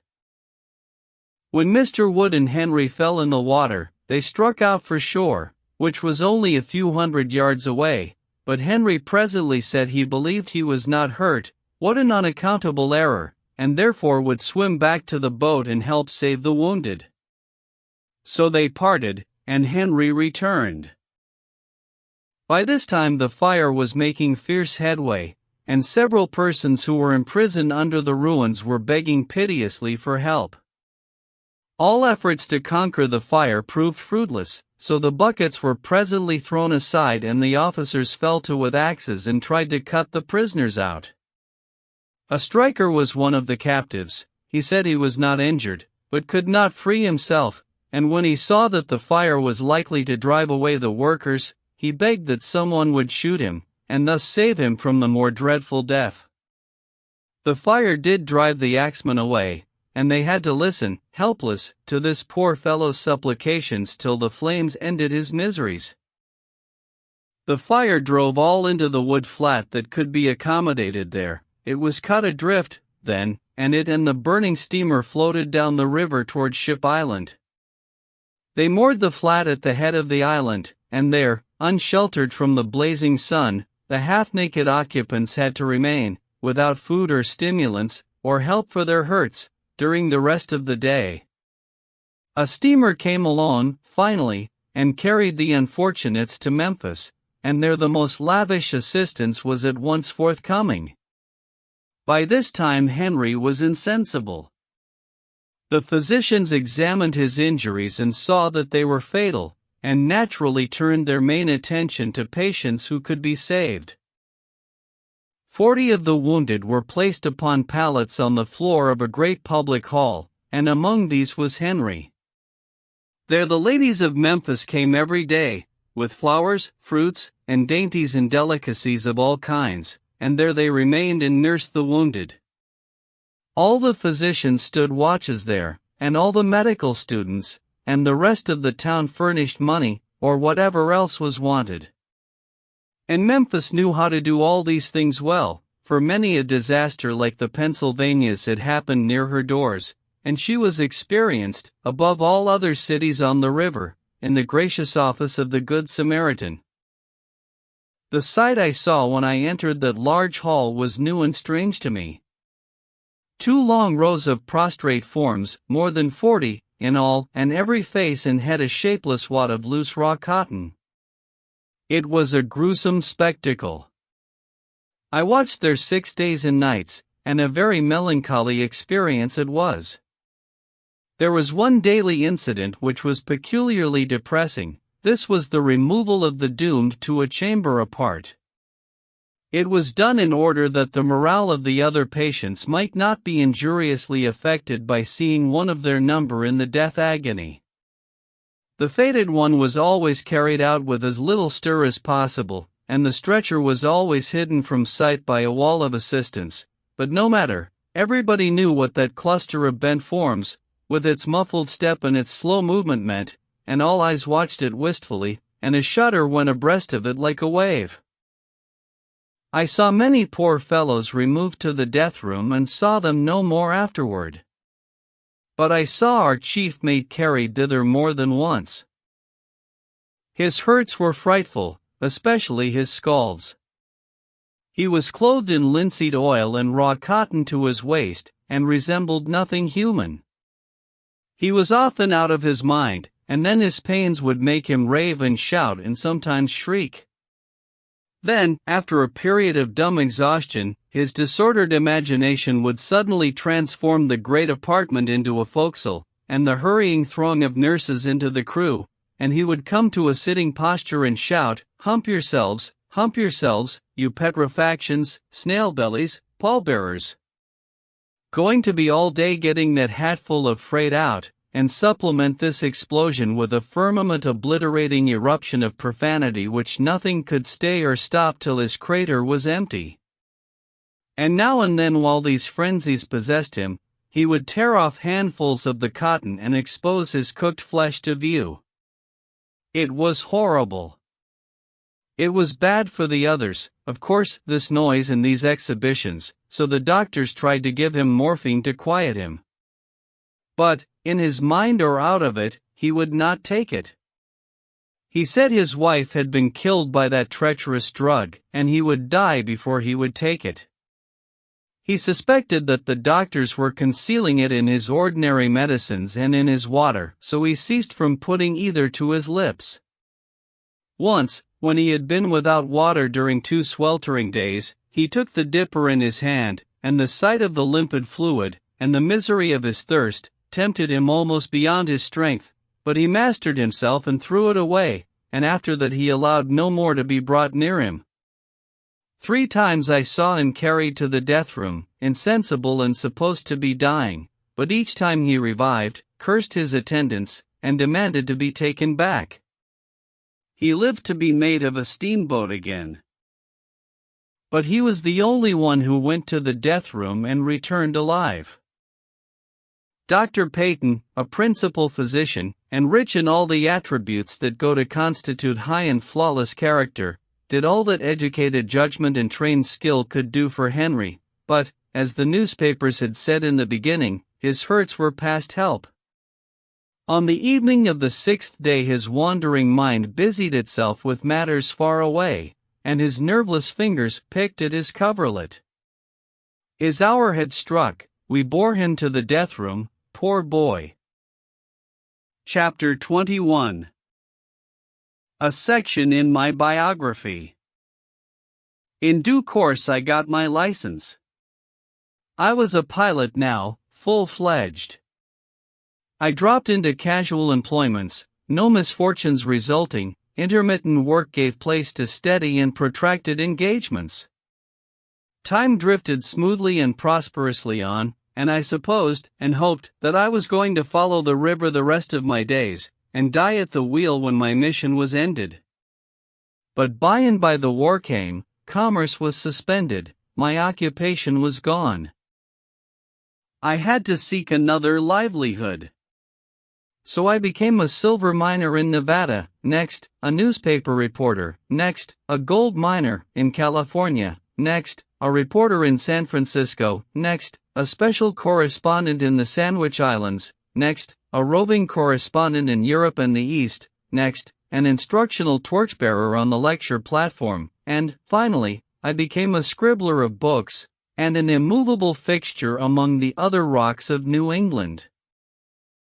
In so few words have I disposed of the 21 slow-drifting years that have come and gone since I last looked from the windows of a pilot-house. Let us resume, now. Chapter 22. I returned to my muttons. After 21 years' absence, I felt a very strong desire to see the river again, and the steamboats, and such of the boys as might be left, so I resolved to go out there. I enlisted a poet for company, and a stenographer to take him down, and started westward about the middle of April. As I proposed to make notes, with a view to printing, I took some thought as to methods of procedure. I reflected that if I were recognized, on the river, I should not be as free to go and come, talk, inquire, and spy around, as I should be if unknown. I remembered that it was the custom of steamboatmen in the old times to load up the confiding stranger with the most picturesque and admirable lies, and put the sophisticated friend off with dull and ineffectual facts, so I concluded that, from a business point of view, it would be an advantage to disguise our party with fictitious names. The idea was certainly good, but it bred infinite bother, for although Smith, Jones, and Johnson are easy names to remember when there is no occasion to remember them, it is next to impossible to recollect them when they are wanted. How do criminals manage to keep a brand new alias in mind? This is a great mystery. I was innocent, and yet was seldom able to lay my hand on my new name when it was needed, and it seemed to me that if I had had a crime on my conscience to further confuse me, I could never have kept the name by me at all. We left per Pennsylvania Railroad, at 8 a.m. April 18th. Evening. Speaking of dress. Grace and picturesqueness drop gradually out of it as one travels away from New York. I find that among my notes. It makes no difference which direction you take, the fact remains the same. Whether you move north, south, east, or west, no matter, you can get up in the morning and guess how far you have come by noting what degree of grace and picturesqueness is by that time lacking in the costumes of the new passengers. I do not mean of the women alone, but of both sexes. It may be that carriage is at the bottom of this thing, and I think it is, for there are plenty of ladies and gentlemen in the provincial cities whose garments are all made by the best tailors and dressmakers of New York. Yet this had no perceptible effect upon the grand fact. The educated eye never mistakes those people for New Yorkers. No, there is a godless grace, and snap, and style about a born and bred New Yorker which mere clothing cannot affect. April 19th. This morning, struck into the region of full goatees, sometimes accompanied by a mustache, but only occasionally. It was odd to come upon this thick crop of an obsolete and uncomely fashion. It was like running suddenly across a forgotten acquaintance whom you had supposed dead for a generation. The goatee extends over a wide extent of country, and is accompanied by an ironclad belief in Adam and the biblical history of creation, which has not suffered from the assaults of the scientists. Afternoon. At the railway stations the loafers carry both hands in their breeches pockets. It was observable, heretofore, that one hand was sometimes out of doors, here, never. This is an important fact in geography. If the loafers determined the character of a country, it would be still more important, of course. Heretofore, all along, the station loafer has been often observed to scratch one shin with the other foot. Here, these remains of activity are wanting. This has an ominous look. By and by, we entered the tobacco-chewing region. 50 years ago, the tobacco-chewing region covered the Union. It is greatly restricted now. Next, boots began to appear. Not in strong force, however. Later, away down the Mississippi, they became the rule. They disappeared from other sections of the Union with the mud. No doubt they will disappear from the river villages, also, when proper pavements come in. We reached St. Louis at 10 o'clock at night. At the counter of the hotel I tendered a hurriedly invented fictitious name, with a miserable attempt at careless ease. The clerk paused and inspected me in the compassionate way in which one inspects a respectable person who is found in doubtful circumstances. Then he said, "It's all right, I know what sort of a room you want. Used to clerk at the St. James, in New York. An unpromising beginning for a fraudulent career." We started to the supper room, and met two other men whom I had known elsewhere. How odd and unfair it is, wicked impostors go around lecturing under my nom de guerre, and nobody suspects them, but when an honest man attempts an imposture, he is exposed at once. One thing seemed plain: we must start down the river the next day, if people who could not be deceived were going to crop up at this rate. An unpalatable disappointment, for we had hoped to have a week in St. Louis. The Southern was a good hotel, and we could have had a comfortable time there. It is large and well conducted, and its decorations do not make one cry, as do those of the vast Palmer House in Chicago.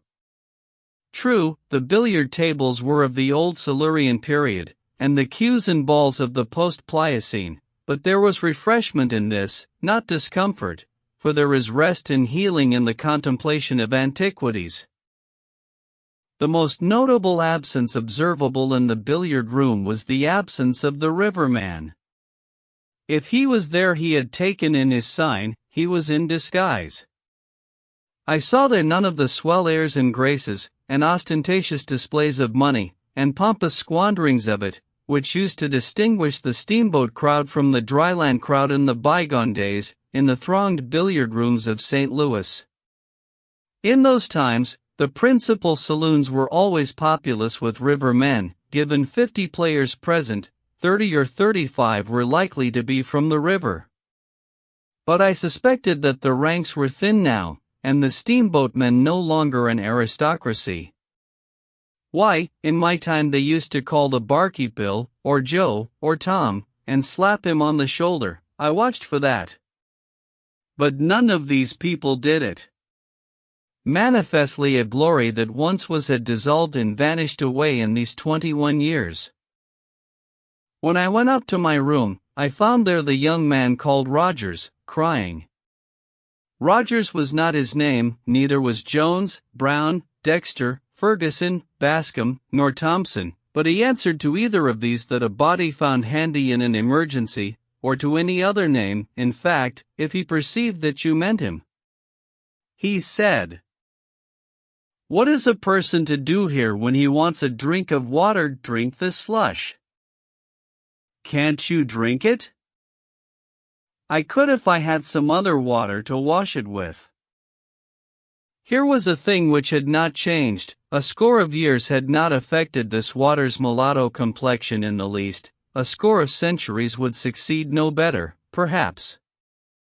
It comes out of the turbulent, bank-caving Missouri, and every tumblerful of it holds nearly an acre of land in solution. I got this fact from the bishop of the diocese. If you will let your glass stand half an hour, you can separate the land from the water as easy as Genesis, and then you will find them both good, the one good to eat, the other good to drink. The land is very nourishing, the water is thoroughly wholesome. The one appeases hunger, the other, thirst. But the natives do not take them separately, but together, as nature mixed them. When they find an inch of mud in the bottom of a glass, they stir it up, and then take the draught as they would gruel. It is difficult for a stranger to get used to this batter, but once used to it he will prefer it to water. This is really the case. It is good for steamboating, and good to drink, but it is worthless for all other purposes, except baptizing. Next morning, we drove around town in the rain. The city seemed but little changed. It was greatly changed, but it did not seem so, because in St. Louis, as in London and Pittsburgh, you can't persuade a new thing to look new. The coal smoke turns it into an antiquity the moment you take your hand off it. The place had just about doubled its size since I was a resident of it, and was now become a city of 400,000 inhabitants, Still, in the solid business parts, it looked about as it had looked formerly. Yet I am sure there is not as much smoke in St. Louis now as there used to be. The smoke used to bank itself in a dense billowy black canopy over the town, and hide the sky from view. This shelter is very much thinner now. Still, there is a sufficiency of smoke there, I think. I heard no complaint. However, on the outskirts changes were apparent enough, notably in dwelling house architecture. The fine new homes are noble and beautiful and modern. They stand by themselves, too, with green lawns around them, whereas the dwellings of a former day are packed together in blocks, and are all of one pattern, with windows all alike, set in an arched framework of twisted stone, a sort of house which was handsome enough when it was rarer. There was another change, the forest park. This was new to me. It is beautiful and very extensive, and has the excellent merit of having been made mainly by nature. There are other parks, and fine ones, notably Tower Grove and the Botanical Gardens, for St. Louis interested herself in such improvements at an earlier day than did the most of our cities. The first time I ever saw St. Louis, I could have bought it for $6 million, and it was the mistake of my life that I did not do it. It was bitter now to look abroad over this domed and steepled metropolis, this solid expanse of bricks and mortar stretching away on every hand into dim, measure-defying distances, and remember that I had allowed that opportunity to go by. Why I should have allowed it to go by seems, of course, foolish and inexplicable today, at a first glance, yet there were reasons at the time to justify this course. A Scotchman, Honorable Charles Augustus Murray, writing some 45 or 50 years ago, said, "The streets are narrow, ill-paved and ill-lighted." Those streets are narrow still, of course, many of them are ill-paved yet, but the reproach of ill lighting cannot be repeated, now. The Catholic New Church was the only notable building then, and Mr. Murray was confidently called upon to admire it, with its species of Grecian portico, surmounted by a kind of steeple, much too diminutive in its proportions, and surmounted by sundry ornaments which the unimaginative Scotchman found himself quite unable to describe, and therefore was grateful when a German tourist helped him out with the exclamation, "By, they look exactly like bedposts." St. Louis is well equipped with stately and noble public buildings now, and the little church, which the people used to be so proud of, lost its importance a long time ago. Still, this would not surprise Mr. Murray, if he could come back, for he prophesied the coming greatness of St. Louis with strong confidence. The farther we drove in our inspection tour, the more sensibly I realized how the city had grown since I had seen it last. Changes in detail became steadily more apparent and frequent than at first, too, changes uniformly evidencing progress, energy, prosperity. But the change of changes was on the levee. This time, a departure from the rule. Half a dozen sound-asleep steamboats where I used to see a solid mile of wide-awake ones. This was melancholy, this was woeful. The absence of the pervading and jocund steamboat man from the billiard saloon was explained. He was absent because he is no more. His occupation is gone, his power has passed away, he is absorbed into the common herd, he grinds at the mill, a shorn Samson and inconspicuous. Half a dozen lifeless steamboats, a mile of empty wharves, a Negro fatigued with whiskey stretched asleep, in a wide and soundless vacancy, where the serried hosts of commerce used to contend. 13 Here was desolation, indeed. The old sea, as one in tears, comes murmuring, with foamy lips, and knocking at the vacant piers. Calls for his long-lost multitude of ships. The towboat and the railroad had done their work, and done it well and completely. The mighty bridge, stretching along over our heads, had done its share in the slaughter and spoliation. Remains of former steamboatmen told me, with one satisfaction, that the bridge doesn't pay. Still, it can be no sufficient compensation to a corpse to know that the dynamite that laid him out was not of as good quality as it had been supposed to be. The pavements along the riverfront were bad, the sidewalks were rather out of repair, there was a rich abundance of mud. All this was familiar and satisfying, but the ancient armies of drays, and struggling throngs of men, and mountains of freight were gone, and Sabbath reigned in their stead. The immemorial mile of cheap foul-doggeries remained, but business was dull with them, the multitudes of poison-swilling Irishmen had departed, and in their places were a few scattering handfuls of ragged Negroes, some drinking, some drunk, some nodding, others asleep. St. Louis is a great and prosperous and advancing city, but the river edge of it seems dead past resurrection. Mississippi steamboating was born about 1812, at the end of 30 years, it had grown to mighty proportions, and in less than 30 more, it was dead. A strangely short life for so majestic a creature. Of course it is not absolutely dead, neither is a crippled octogenarian who could once jump 22 feet on level ground, but as contrasted with what it was in its prime vigor, Mississippi steamboating may be called dead. It killed the old-fashioned keelboating by reducing the freight trip to New Orleans to less than a week. The railroads have killed the steamboat passenger traffic by doing in 2 or 3 days what the steamboats consumed a week in doing, and the towing fleets have killed the through freight traffic by dragging 6 or 7 steamer loads of stuff down the river at a time, at an expense so trivial that steamboat competition was out of the question. Freight and passenger way traffic remains to the steamers. This is in the hands, along the 2,000 miles of river between St. Paul and New Orleans, of 2 or 3 close corporations well fortified with capital, and by able and thoroughly businesslike management and system, these make a sufficiency of money out of what is left of the once prodigious steamboating industry. I suppose that St. Louis and New Orleans have not suffered materially by the change, but alas for the woodyard man. He used to fringe the river all the way, his close-ranked merchandise stretched from the one city to the other, along the banks, and he sold uncountable cords of it every year for cash on the nail, but all the scattering boats that are left burn coal now, and the seldomest spectacle on the Mississippi today is a woodpile. Where now is the once woodyard man? Chapter 23. Traveling incognito. My idea was to tarry a while in every town between St. Louis and New Orleans.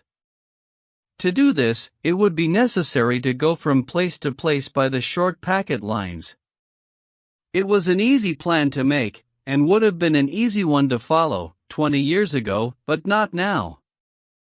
There are wide intervals between boats, these days. I wanted to begin with the interesting old French settlements of Essay, Genevieve and Kaskaskia, 60 miles below St. Louis. There was only one boat advertised for that section, a Grand Tower packet. Still, one boat was enough, so we went down to look at her. She was a venerable rack heap, and a fraud to boot, for she was playing herself for personal property, whereas the good honest dirt was so thickly caked all over her that she was righteously taxable as real estate. There are places in New England where her hurricane deck would be worth $150 an acre. The soil on her forecastle was quite good, the new crop of wheat was already springing from the cracks in protected places. The companionway was of a dry sandy character, and would have been well suited for grapes, with a southern exposure and a little subsoiling. The soil of the boiler deck was thin and rocky, but good enough for grazing purposes. A colored boy was on watch here, nobody else visible. We gathered from him that this calm craft would go, as advertised, if she got her trip, if she didn't get it, she would wait for it. Has she got any of her trip? Bless you, no, boss. She ain't unloadin' yit. She only come in dis morning. He was uncertain as to when she might get her trip, but thought it might be tomorrow or maybe next day. This would not answer at all, so we had to give up the novelty of sailing down the river on a farm. We had one more arrow in our quiver. A Vicksburg packet, the Gold Dust, was to leave at 5 p.m. We took passage in her for Memphis, and gave up the idea of stopping off here and there as being impracticable. She was neat, clean, and comfortable. We camped on the boiler deck, and bought some cheap literature to kill time with. The vendor was a venerable Irishman with a benevolent face and a tongue that worked easily in the socket, and from him we learned that he had lived in St. Louis 34 years and had never been across the river during the period. Then he wandered into a very flowing lecture, filled with classic names and allusions, which was quite wonderful for fluency until the fact became rather apparent that this was not the first time, nor perhaps the 50th, that the speech had been delivered. He was a good deal of a character, and much better company than the sappy literature he was selling. A random remark, connecting Irishmen and beer, brought this nugget of information out of him. They don't drink it, sir. They can't drink it, sir. Give an Irishman lager for a month, and he's a dead man. An Irishman is lined with copper, and the beer corrodes it. But whiskey polishes the copper and is the saving of him, sir. At 8 o'clock, promptly, we backed out and crossed the river. As we crept toward the shore, in the thick darkness, a blinding glory of white electric light burst suddenly from our forecastle, and lit up the water and the warehouses as with a noonday glare. Another big change, this: no more flickering, smoky, pitch-dripping, ineffectual torch baskets. Now, their day is past. Next, instead of calling out a score of hands to man the stage, a couple of men and a hatful of steam lowered it from the derrick where it was suspended, launched it, deposited it in just the right spot, and the whole thing was over and done with before a mate in the olden time could have got his profanity mill adjusted to begin the preparatory services. Why this new and simple method of handling the stages was not thought of when the first steamboat was built is a mystery which helps one to realize what a dull-witted slug the average human being is. We finally got away at 2 in the morning, and when I turned out at 6, we were rounding to at a rocky point where there was an old stone warehouse. At any rate, the ruins of it, 2 or 3 decayed dwelling houses were nearby, in the shelter of the leafy hills, but there were no evidences of human or other animal life to be seen. I wondered if I had forgotten the river, for I had no recollection whatever of this place. The shape of the river, too, was unfamiliar. There was nothing in sight, anywhere, that I could remember ever having seen before. I was surprised, disappointed, and annoyed. We put ashore a well-dressed lady and gentleman, and 2 well-dressed, ladylike young girls, together with sundry Russia leather bags. A strange place for such folk. No carriage was waiting. The party moved off as if they had not expected any, and struck down a winding country road afoot. But the mystery was explained when we got under way again, for these people were evidently bound for a large town which lay shut in behind a towhead, i.e., New Island, a couple of miles below this landing. I couldn't remember that town, I couldn't place it, couldn't call its name. So I lost part of my temper. I suspected that it might be St. Genevieve, and so it proved to be. Observe what this eccentric river had been about. It had built up this huge useless towhead directly in front of this town, cut off its river communications, fenced it away completely, and made a country town of it. It is a fine old place, too, and deserved a better fate. It was settled by the French, and is a relic of a time when one could travel from the mouths of the Mississippi to Quebec and be on French territory and under French rule all the way. Presently I ascended to the hurricane deck and cast a longing glance toward the pilot house. Chapter 24. My incognito is exploded. After a close study of the face of the pilot on watch, I was satisfied that I had never seen him before, so I went up there. The pilot inspected me, I re-inspected the pilot. These customary preliminaries over, I sat down on the high bench, and he faced about and went on with his work. Every detail of the pilot house was familiar to me, with one exception, a largemouth tube under the breastboard. I puzzled over that thing a considerable time, then gave up and asked what it was for. To hear the engine bells through. It was another good contrivance which ought to have been invented half a century sooner. So I was thinking, when the pilot asked, "Do you know what this rope is for?" I managed to get around this question, without committing myself. "Is this the first time you were ever in a pilot house?" I crept under that one. "Where are you from?" "New England." "First time you have ever been west?" I climbed over this one. If you take an interest in such things, I can tell you what all these things are for. I said I should like it. This, putting his hand on a backing bell rope, is to sound the fire alarm. This, putting his hand on a go-ahead bell, is to call the Texas tender. This one, indicating the whistle lever, is to call the captain, and so he went on, touching one object after another, and reeling off his tranquil spool of lies. I had never felt so like a passenger before. I thanked him, with emotion, for each new fact, and wrote it down in my notebook. The pilot warmed to his opportunity, and proceeded to load me up in the good old-fashioned way. At times I was afraid he was going to rupture his invention, but it always stood the strain, and he pulled through all right. He drifted, by easy stages, into revealments of the river's marvelous eccentricities of one sort and another, and backed them up with some pretty gigantic illustrations.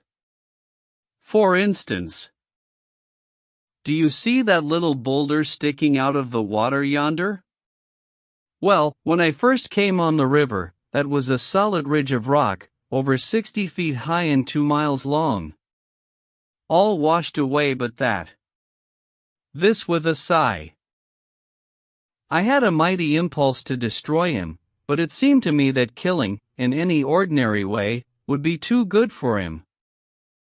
Once, when an odd-looking craft, with a vast coal scuttle slanting aloft on the end of a beam, was steaming by in the distance, he indifferently drew attention to it, as one might to an object grown wearisome through familiarity, and observed that it was an alligator boat.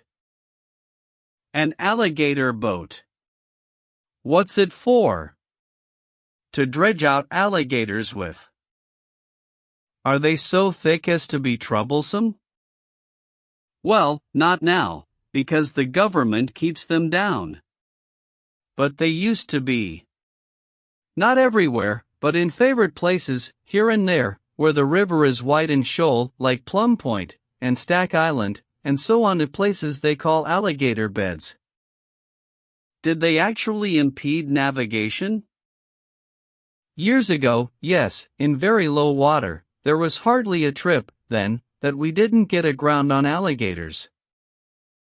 It seemed to me that I should certainly have to get out my tomahawk. However, I restrained myself and said it must have been dreadful. Yes, it was one of the main difficulties about piloting. It was so hard to tell anything about the water, the damned things shift around so, never lie still 5 minutes at a time. You can tell a wind reef, straight off, by the look of it, you can tell a break, you can tell a sand reef, that's all easy, but an alligator reef doesn't show up, worth anything. 9 times in 10 you can't tell where the water is, and when you do see where it is, like as not it ain't there when you get there, the devils have swapped around so, meantime.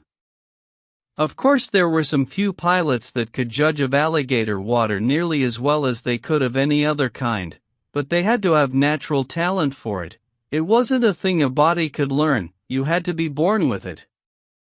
Let me see, there was Ben Thornburg, and Beck Jolly, and Squire Bell, and Horace Bixby, and Major Downing, and John Stevenson, and Billy Gordon, and Jim Brady, and George Ealer, and Billy Youngblood, all A1 alligator pilots. They could tell alligator water as far as another Christian could tell whiskey. Read it? Ah, couldn't they, though?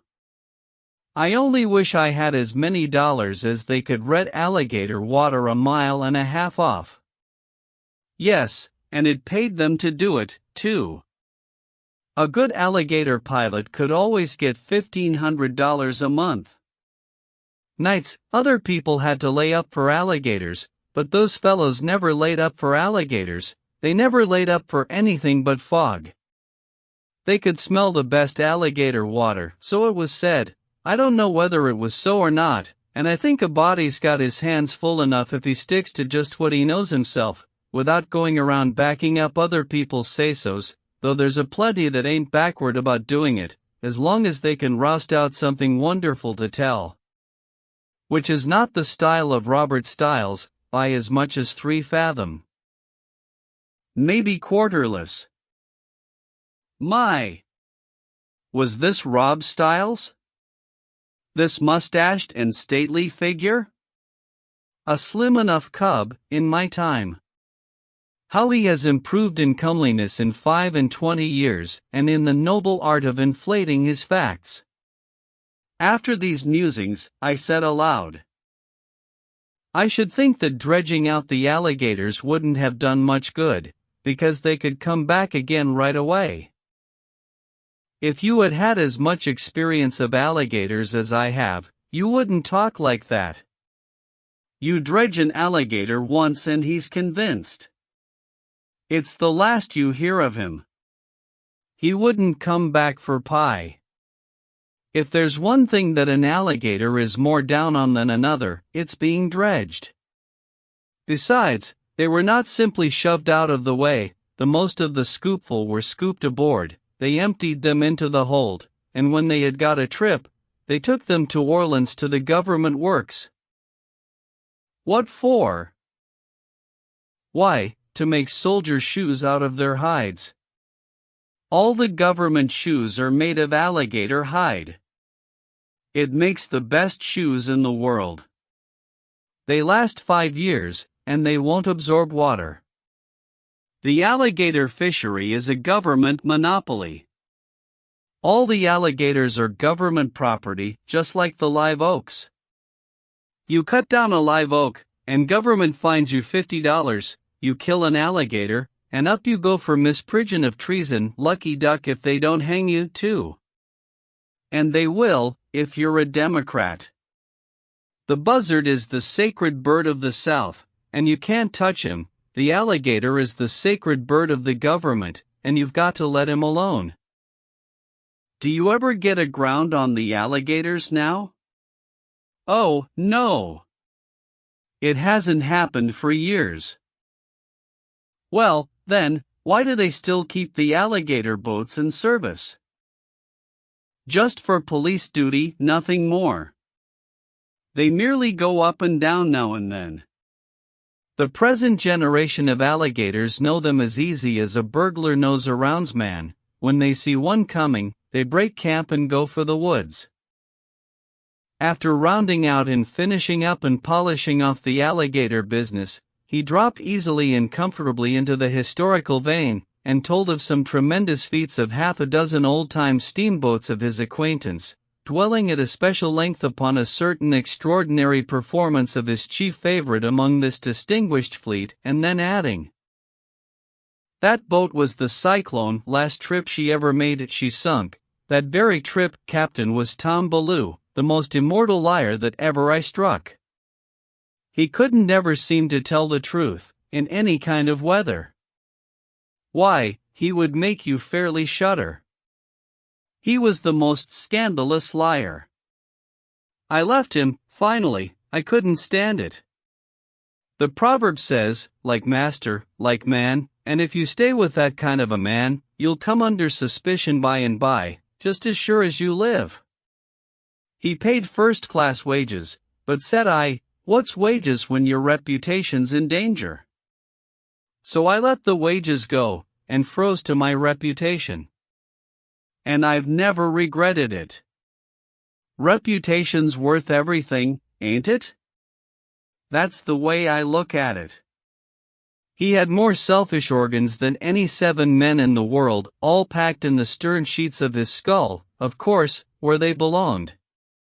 They weighed down the back of his head so that it made his nose tilt up in the air. People thought it was vanity, but it wasn't, it was malice. If you only saw his foot, you'd take him to be 19 feet high, but he wasn't, it was because his foot was out of drawing. He was intended to be 19 feet high, no doubt, if his foot was made first, but he didn't get there, he was only 5 feet 10. That's what he was, and that's what he is. You take the lies out of him, and he'll shrink to the size of your hat, you take the malice out of him, and he'll disappear.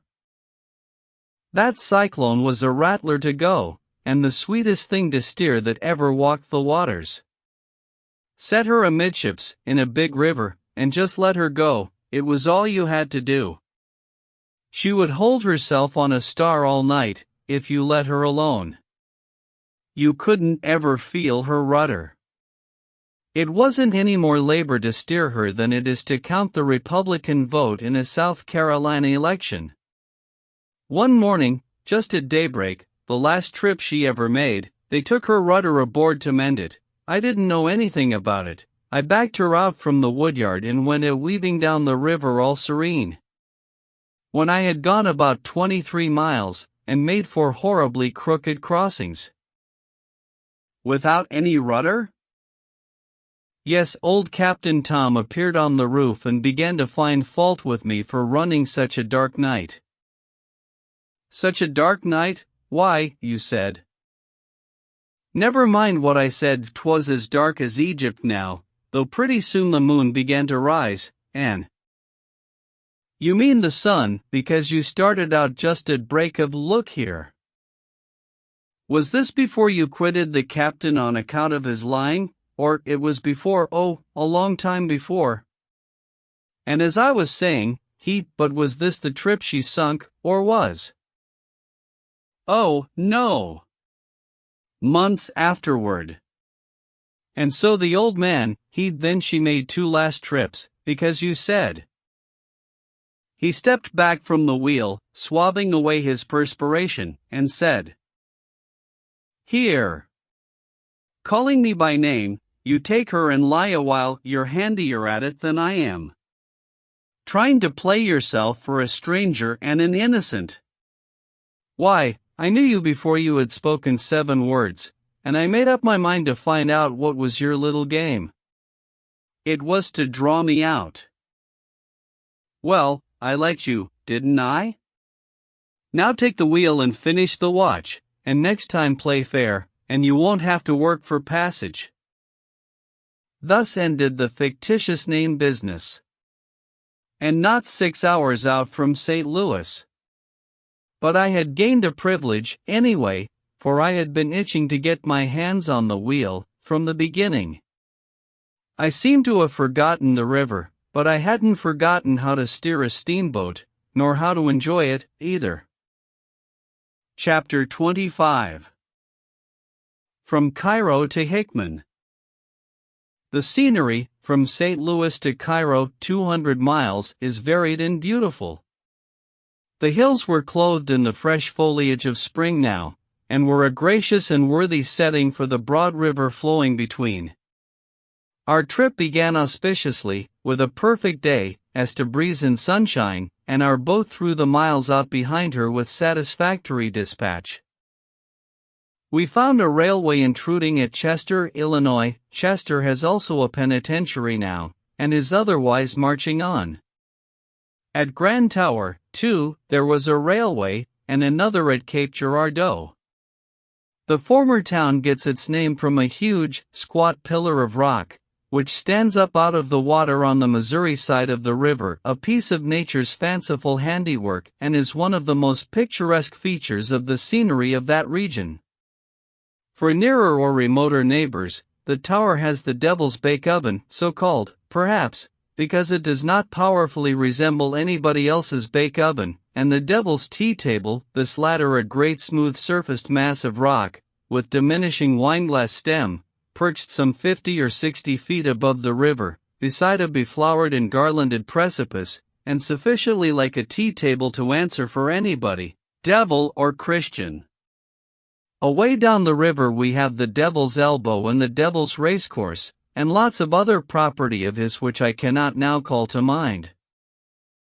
The town of Grand Tower was evidently a busier place than it had been in old times, but it seemed to need some repairs here and there, and a new coat of whitewash all over. Still, it was pleasant to me to see the old coat once more. Uncle Mumford, our second officer, said the place had been suffering from high water and consequently was not looking its best now. But he said it was not strange that it didn't waste whitewash on itself, for more lime was made there, and of a better quality, than anywhere in the West, and added, on a dairy farm you never can get any milk for your coffee, nor any sugar for it on a sugar plantation, and it is against sense to go to a lime town to hunt for whitewash. In my own experience I knew the first two items to be true, and also that people who sell candy don't care for candy, therefore there was plausibility in Uncle Mumford's final observation that people who make lime run more to religion than whitewash. Uncle Mumford said, further, that Grand Tower was a great coaling center and a prospering place. Cape Girardeau is situated on a hillside, and makes a handsome appearance. There is a great Jesuit school for boys at the foot of the town by the river. Uncle Mumford said it had as high a reputation for thoroughness as any similar institution in Missouri. There was another college higher up on an airy summit, a bright new edifice, picturesquely and peculiarly towered and pinnacled, a sort of gigantic casters, with the cruets all complete. Uncle Mumford said that Cape Girardeau was the Athens of Missouri, and contained several colleges besides those already mentioned, and all of them on a religious basis of one kind or another. He directed my attention to what he called the strong and pervasive religious look of the town, but I could not see that it looked more religious than the other hill towns with the same slope and built of the same kind of bricks. Partialities often make people see more than really exists. Uncle Mumford has been 30 years a mate on the river. He is a man of practical sense and a level head, has observed, has had much experience of one sort and another, has opinions, has, also, just a perceptible dash of poetry in his composition, an easy gift of speech, a thick growl in his voice, and an oath or two where he can get at them when the exigencies of his office require a spiritual lift. He is a mate of the blessed old-time kind, and goes gravely damning around, when there is work to the fore, in a way to mellow the ex-steamboatman's heart with sweet soft longings for the vanished days that shall come no more. Get up, there, you! Going to be all day? Why didn't you say you was petrified in your hind legs, before you shipped? He is a steady man with his crew, kind and just, but firm, so they like him, and stay with him. He is still in the slouchy garb of the old generation of mates, but next trip the anchor line will have him in uniform, a natty blue naval uniform, with brass buttons, along with all the officers of the line. And then he will be a totally different style of scenery from what he is now. Uniforms on the Mississippi. It beats all the other changes put together, for surprise. Still, there is another surprise, that it was not made 50 years ago. It is so manifestly sensible that it might have been thought of earlier, one would suppose. During 50 years, out there, the innocent passenger in need of help and information has been mistaking the mate for the cook, and the captain for the barber, and being roughly entertained for it, too. But his troubles are ended now. And the greatly improved aspect of the boat staff is another advantage achieved by the dress reform period. Steered down the bend below Cape Girardeau. They used to call it Steersman's Bend, plain sailing and plenty of water in it, always, about the only place in the upper river that a new cub was allowed to take a boat through, in low water. Thebes, at the head of the Grand Chain, and Commerce at the foot of it, were towns easily rememberable, as they had not undergone conspicuous alteration. Nor the chain, either, in the nature of things, for it is a chain of sunken rocks admirably arranged to capture and kill steamboats on bad nights.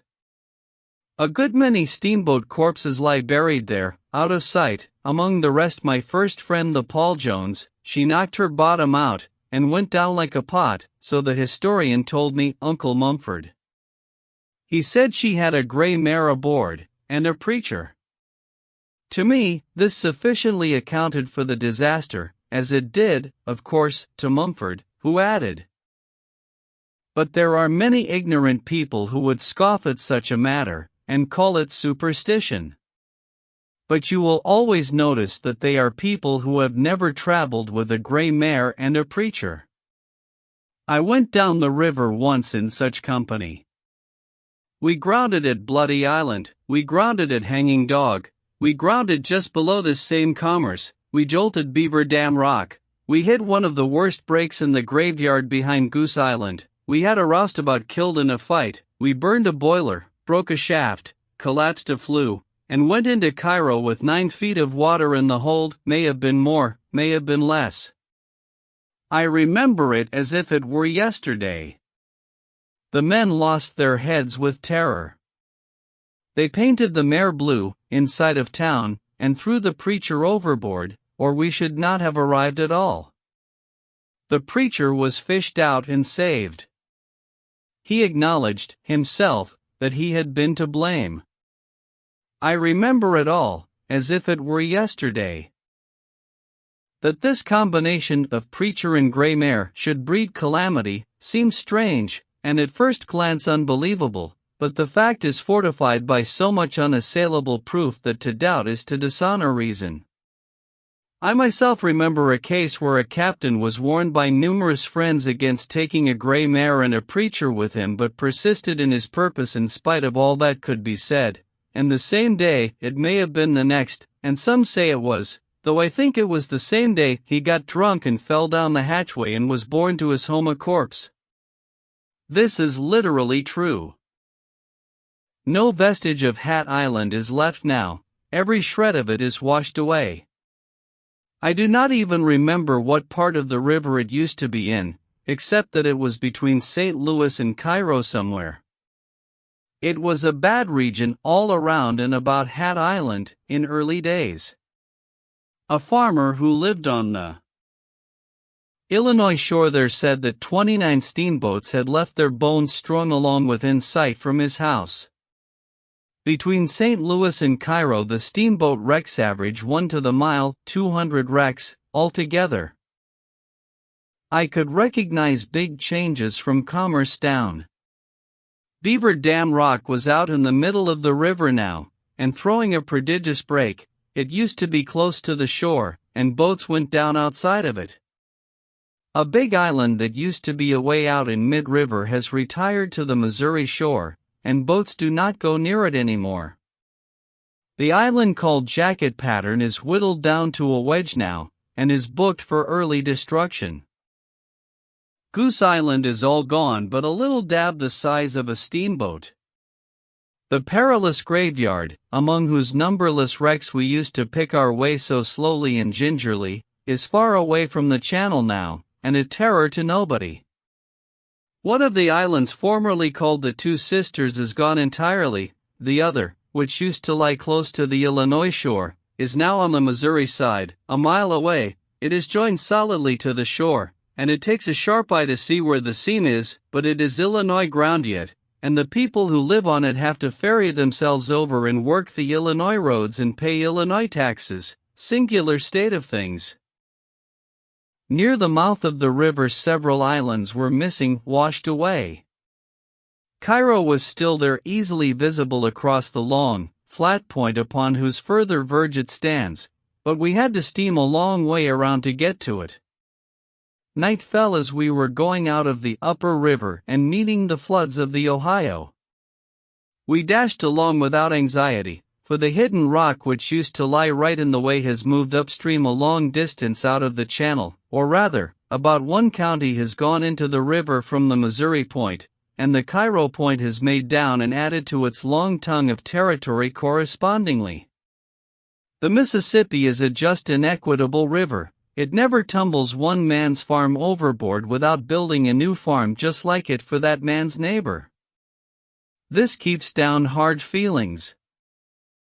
Going into Cairo, we came near killing a steamboat which paid no attention to our whistle and then tried to cross our bows.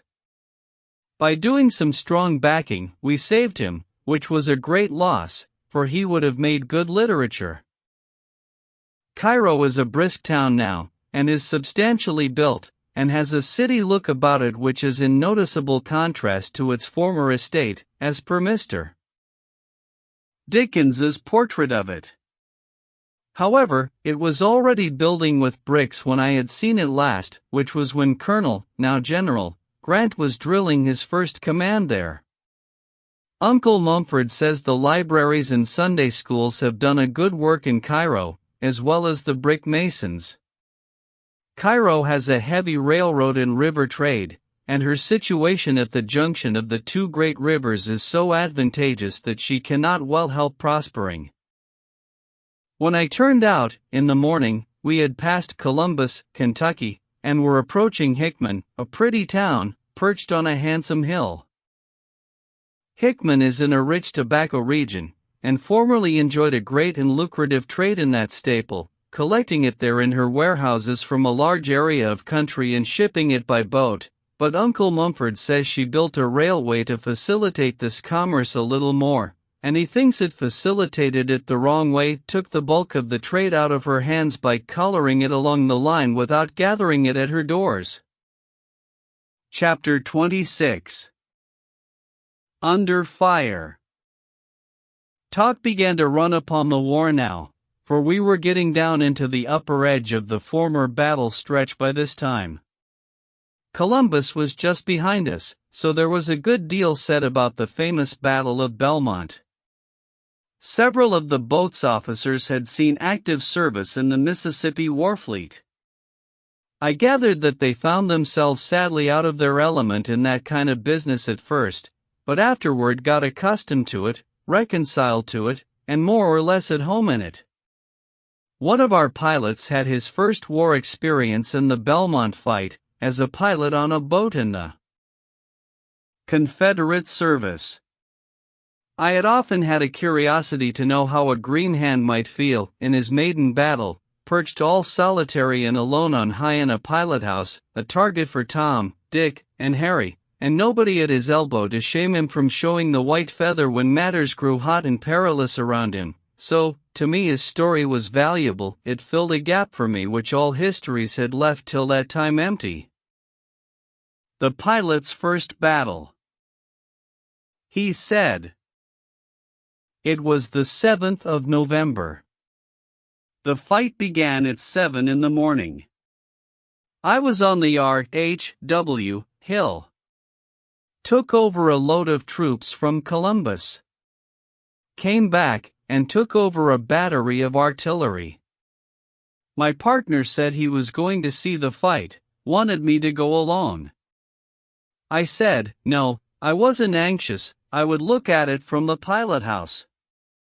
He said I was a coward, and left. That fight was an awful sight.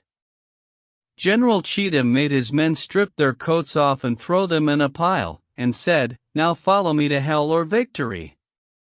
I heard him say that from the pilot house, and then he galloped in, at the head of his troops. Old General Pillow, with his white hair, mounted on a white horse, sailed in, too, leading his troops as lively as a boy. By and by the Federals chased the rebels back, and here they came, tearing along, everybody for himself and devil take the hindmost, and down under the bank they scrambled, and took shelter. I was sitting with my legs hanging out of the pilot-house window. All at once I noticed a whizzing sound passing my ear. Judged it was a bullet. I didn't stop to think about anything, I just tilted over backward and landed on the floor, and stayed there. The balls came booming around. 3 cannon balls went through the chimney, 1 ball took off the corner of the pilot house, shells were screaming and bursting all around. Mighty warm times, I wished I hadn't come. I lay there on the pilot house floor, while the shots came faster and faster. I crept in behind the big stove, in the middle of the pilot house. Presently a mini ball came through the stove, and just grazed my head, and cut my hat. I judged it was time to go away from there. The captain was on the roof with a red-headed major from Memphis, a fine-looking man. I heard him say he wanted to leave here, but that pilot is killed. I crept over to the starboard side to pull the bell to set her back, raised up and took a look, and I saw about 15 shot holes through the window panes, had come so lively I hadn't noticed them. I glanced out on the water, and the spattering shot were like a hailstorm.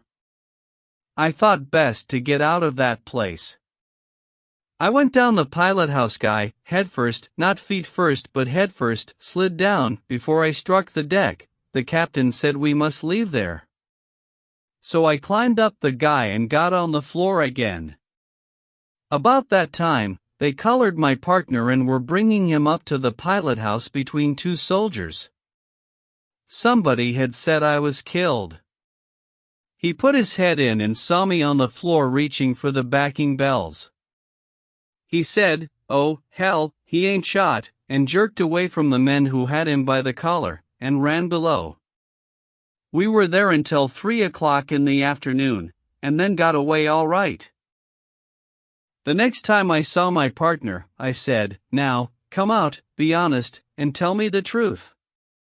Where did you go when you went to see that battle?" He says, "I went down in the hold.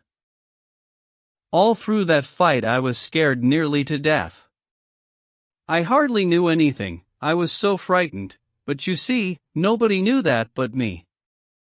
Next day General Polk sent for me, and praised me for my bravery and gallant conduct. I never said anything, I let it go at that. I judged it wasn't so, but it was not for me to contradict a general officer. Pretty soon after that I was sick, and used up, and had to go off to the hot springs. When there, I got a good many letters from commanders saying they wanted me to come back. I declined, because I wasn't well enough or strong enough, but I kept still, and kept the reputation I had made. A plain story, straightforwardly told, but Mumford told me that pilot had gilded that scare of his, in spots, that his subsequent career in the war was proof of it. We struck down through the chute of Island No. 8, and I went below and fell into conversation with a passenger, a handsome man, with easy carriage and an intelligent face. We were approaching Island No. 10, a place so celebrated during the war. This gentleman's home was on the main shore in its neighborhood. I had some talk with him about the war times, but presently the discourse fell upon feuds, for in no part of the South has the vendetta flourished more briskly, or held out longer between warring families, than in this particular region. This gentleman said, "There's been more than one feud around here, in old times, but I reckon the worst one was between the Darnells and the Watsons. Nobody don't know now what the first quarrel was about, it's so long ago. The Darnells and the Watsons don't know, if there's any of them living, which I don't think there is. Some says it was about a horse or a cow. Anyway, it was a little matter, the money in it wasn't of no consequence, none in the world. Both families was rich. The thing could have been fixed up, easy enough, but no, that wouldn't do. Rough words had been passed, and so, nothing but blood could fix it up after that. That horse or cow, whichever it was, cost 60 years of killing and crippling. Every year or so somebody was shot, on one side or the other, and as fast as one generation was laid out, their sons took up the feud and kept it a-going. And it's just as I say, they went on shooting each other, year in and year out, making a kind of a religion of it, you see, till they done forgot, long ago, what it was all about. Wherever a Darnell caught a Watson, or a Watson caught a Darnell, one of them was going to get hurt. Only question was, which of them got the drop on the other? They'd shoot one another down, right in the presence of the family. They didn't hunt for each other, but when they happened to meet, they pulled and begun. Men would shoot boys, boys would shoot men. A man shot a boy 12 years old, happened on him in the woods, and didn't give him no chance. If he had given him a chance, the boy'd a shot him. Both families belong to the same church. Everybody around here is religious. Through all this 50 or 60 years fuss, both tribes was there every Sunday, to worship. They lived each side of the line, and the church was at a landing called Compromise. Half the church and half the aisle was in Kentucky, the other half in Tennessee.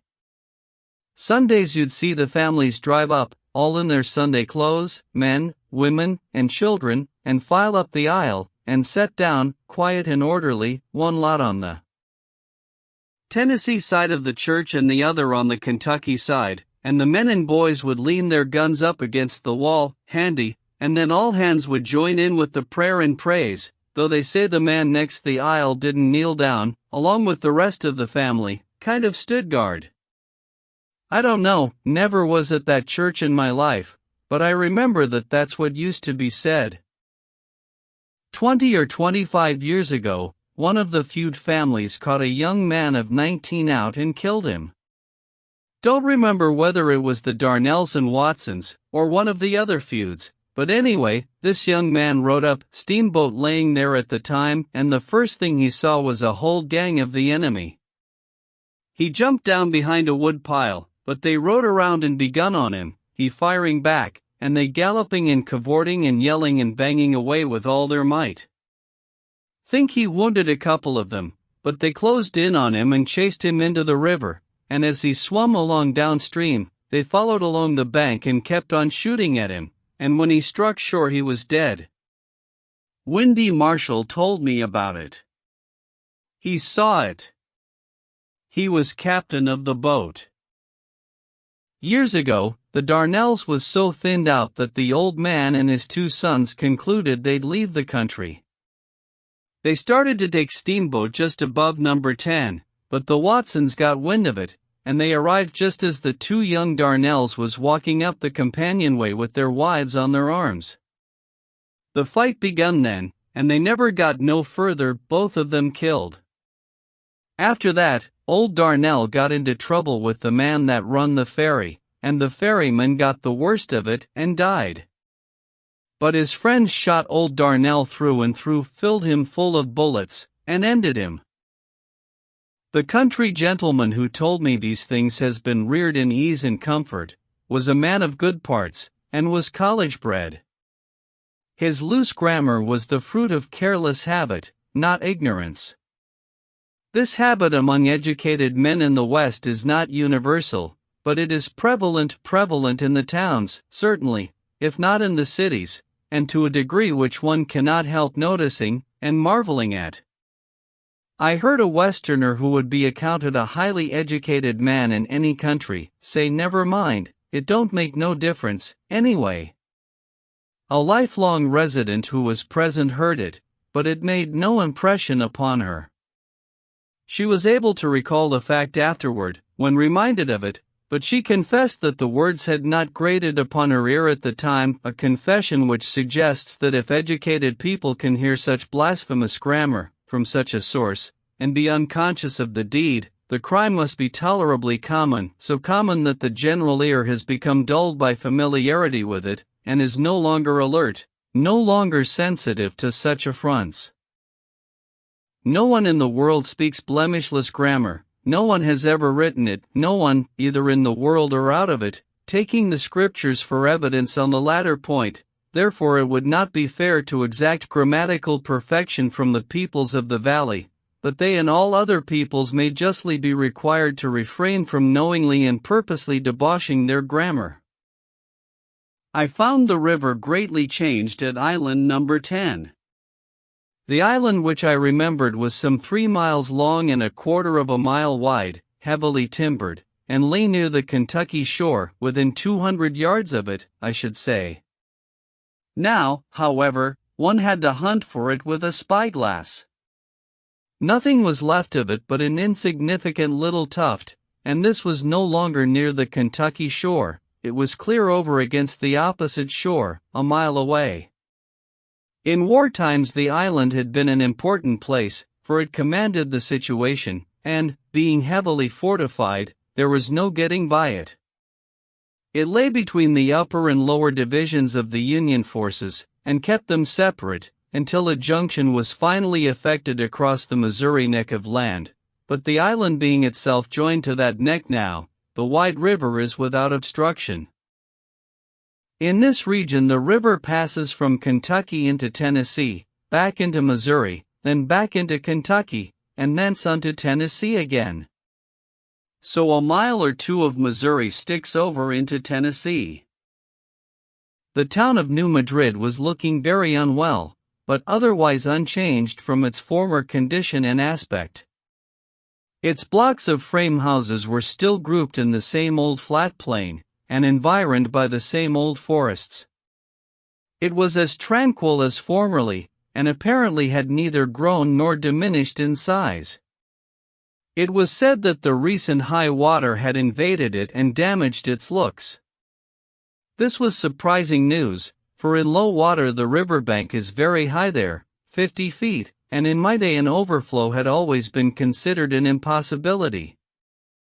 This present flood of 1882 will doubtless be celebrated in the river's history for several generations before a deluge of like magnitude shall be seen. It put all the unprotected lowlands under water, from Cairo to the mouth. It broke down the levees in a great many places, on both sides of the river, and in some regions south, when the flood was at its highest, the Mississippi was 70 miles wide. A number of lives were lost, and the destruction of property was fearful. The crops were destroyed, houses washed away, and shelterless men and cattle forced to take refuge on scattering elevations here and there in field and forest, and wait in peril and suffering until the boats put in commission by the national and local governments and by newspaper enterprise could come and rescue them. The properties of multitudes of people were under water for months, and the poorer ones must have starved by the hundred if succor had not been promptly afforded. 14 The water had been falling during a considerable time now, yet as a rule we found the banks still under water. Chapter 27. Some imported articles. We met 2 steamboats at New Madrid. 2 steamboats in sight at once. An infrequent spectacle now in the lonesome Mississippi. The loneliness of this solemn, stupendous flood is impressive and depressing. League after league, and still league after league, it pours its chocolate tide along, between its solid forest walls, its almost untenanted shores, with seldom a sail or a moving object of any kind to disturb the surface and break the monotony of the blank, watery solitude. And so the day goes, the night comes, and again the day, and still the same, night after night and day after day, majestic, unchanging sameness of serenity, repose, tranquility, lethargy, vacancy, symbol of eternity. Realization of the heaven pictured by priest and prophet, and longed for by the good and thoughtless. Immediately after the War of 1812, tourists began to come to America, from England, scattering ones at first, then a sort of procession of them, a procession which kept up its plodding, patient march through the land during many, many years. Each tourist took notes, and went home and published a book which was usually calm, truthful, reasonable, kind, but which seem just the reverse to our tender-footed progenitors. A glance at these tourist books shows us that in certain of its aspects the Mississippi has undergone no change since those strangers visited it, but remains today about as it was then. The emotions produced in those foreign breasts by these aspects were not all formed on one pattern. Of course, they had to be various, along at first, because the earlier tourists were obliged to originate their emotions, whereas in older countries one can always borrow emotions from one's predecessors.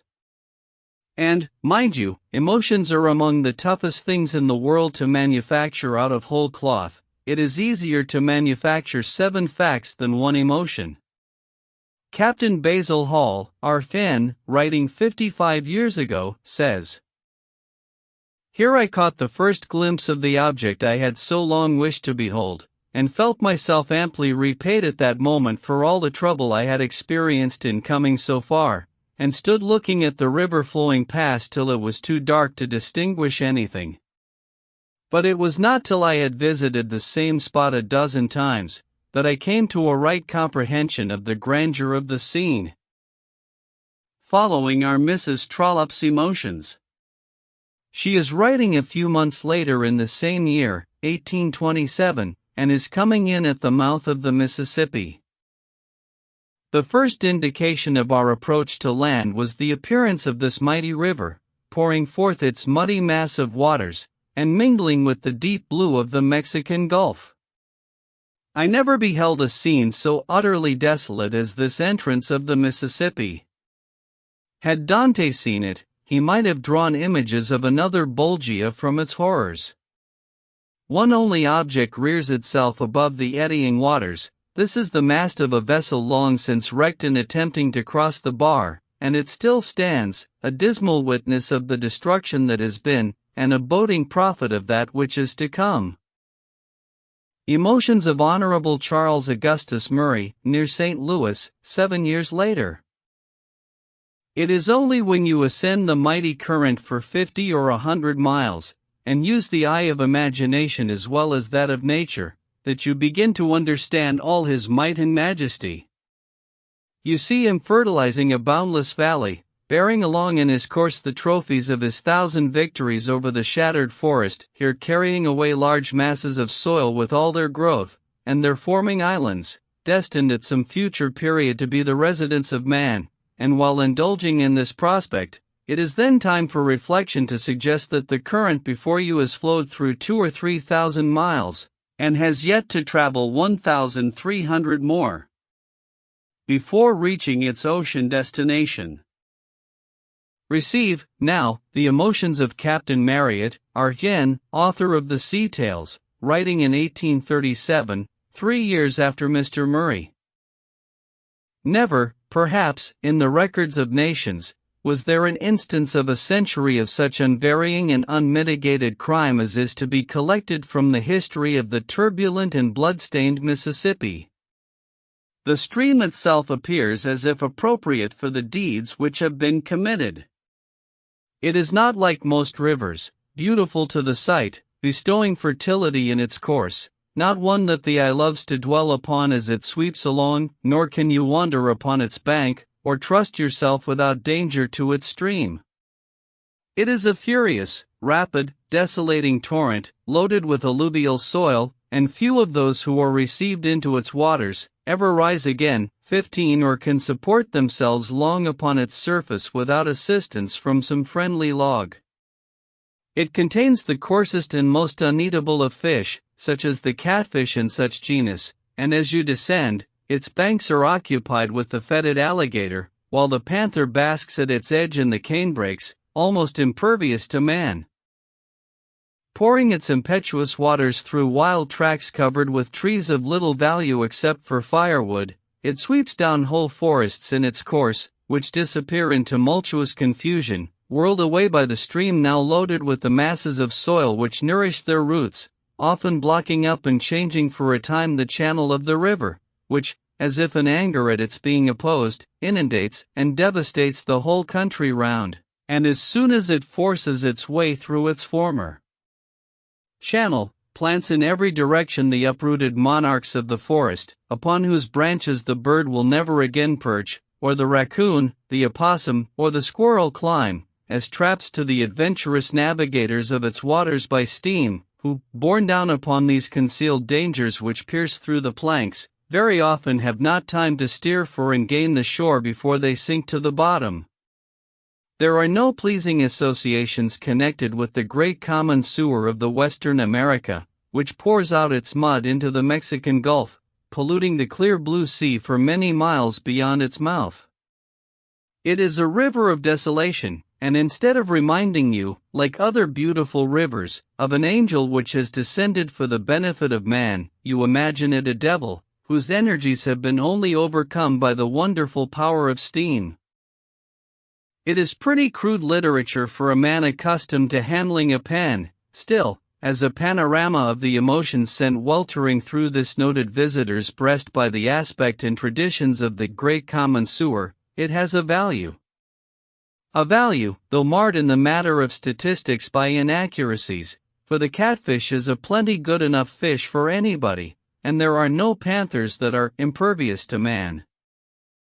Later still comes Alexander Mackay, of the Middle Temple, barrister at law, with a better digestion, and no catfish dinner aboard, and feels as follows. The Mississippi. It was with indescribable emotions that I first felt myself afloat upon its waters. How often in my schoolboy dreams, and in my waking visions afterwards, had my imagination pictured to itself the lordly stream, rolling with tumultuous current through the boundless region to which it has given its name, and gathering into itself, in its course to the ocean, the tributary waters of almost every latitude in the temperate zone. Here it was then in its reality, and I, at length, steaming against its tide. I looked upon it with the reverence with which every one must regard a great feature of external nature. So much for the emotions. The tourists, one and all, remark upon the deep, brooding loneliness and desolation of the vast river. Captain Basil Hall, who saw it at flood stage, says, "Sometimes we passed along distances of 20 or 30 miles without seeing a single habitation. An artist, in search of hints for a painting of the deluge, would here have found them in abundance. The first shall be last, etc." Just 200 years ago, the old original first and gallantiest of all the foreign tourists, Pioneer, head of the procession, ended his weary and tedious discovery voyage down the solemn stretches of the great river La Selle, whose name will last as long as the river itself shall last. We quote from Mr. Parkman. And now they neared their journey's end. On the 6th of April, the river divided itself into 3 broad channels. La Selle followed that of the west, and Doutray that of the east, while Tonty took the middle passage. As he drifted down the turbid current, between the low and marshy shores, the brackish water changed to brine, and the breeze grew fresh with the salt breath of the sea. Then the broad bosom of the great gulf opened on his sight, tossing its restless billows, limitless, voiceless, lonely as when born of chaos, without a sail, without a sign of life.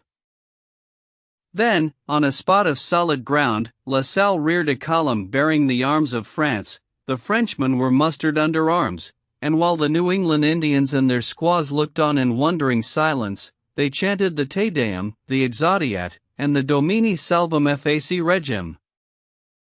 Then, whilst the musketry volleyed and rejoicing shouts burst forth, the victorious discoverer planted the column, and made proclamation in a loud voice, taking formal possession of the river and the vast countries watered by it, in the name of the king. The column bore this inscription: Louis le Grand, roi de France et de Navarre, règne, le 9e avril, 1682.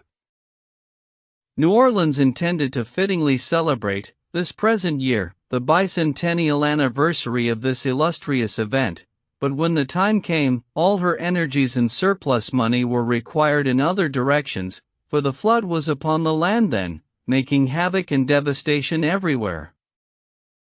Chapter 28.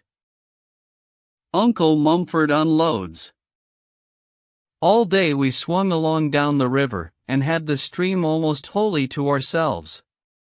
Formerly, at such a stage of the water, we should have passed acres of lumber rafts, and dozens of big coal barges, also occasional little trading scows, pedaling along from farm to farm, with the peddler's family on board, possibly, a random scow, bearing a humble hamlet in company on an itinerant dramatic trip. But these were all absent. Far along in the day, we saw one steamboat, just one, and no more. She was lying at rest in the shade, within the wooded mouth of the Obion River.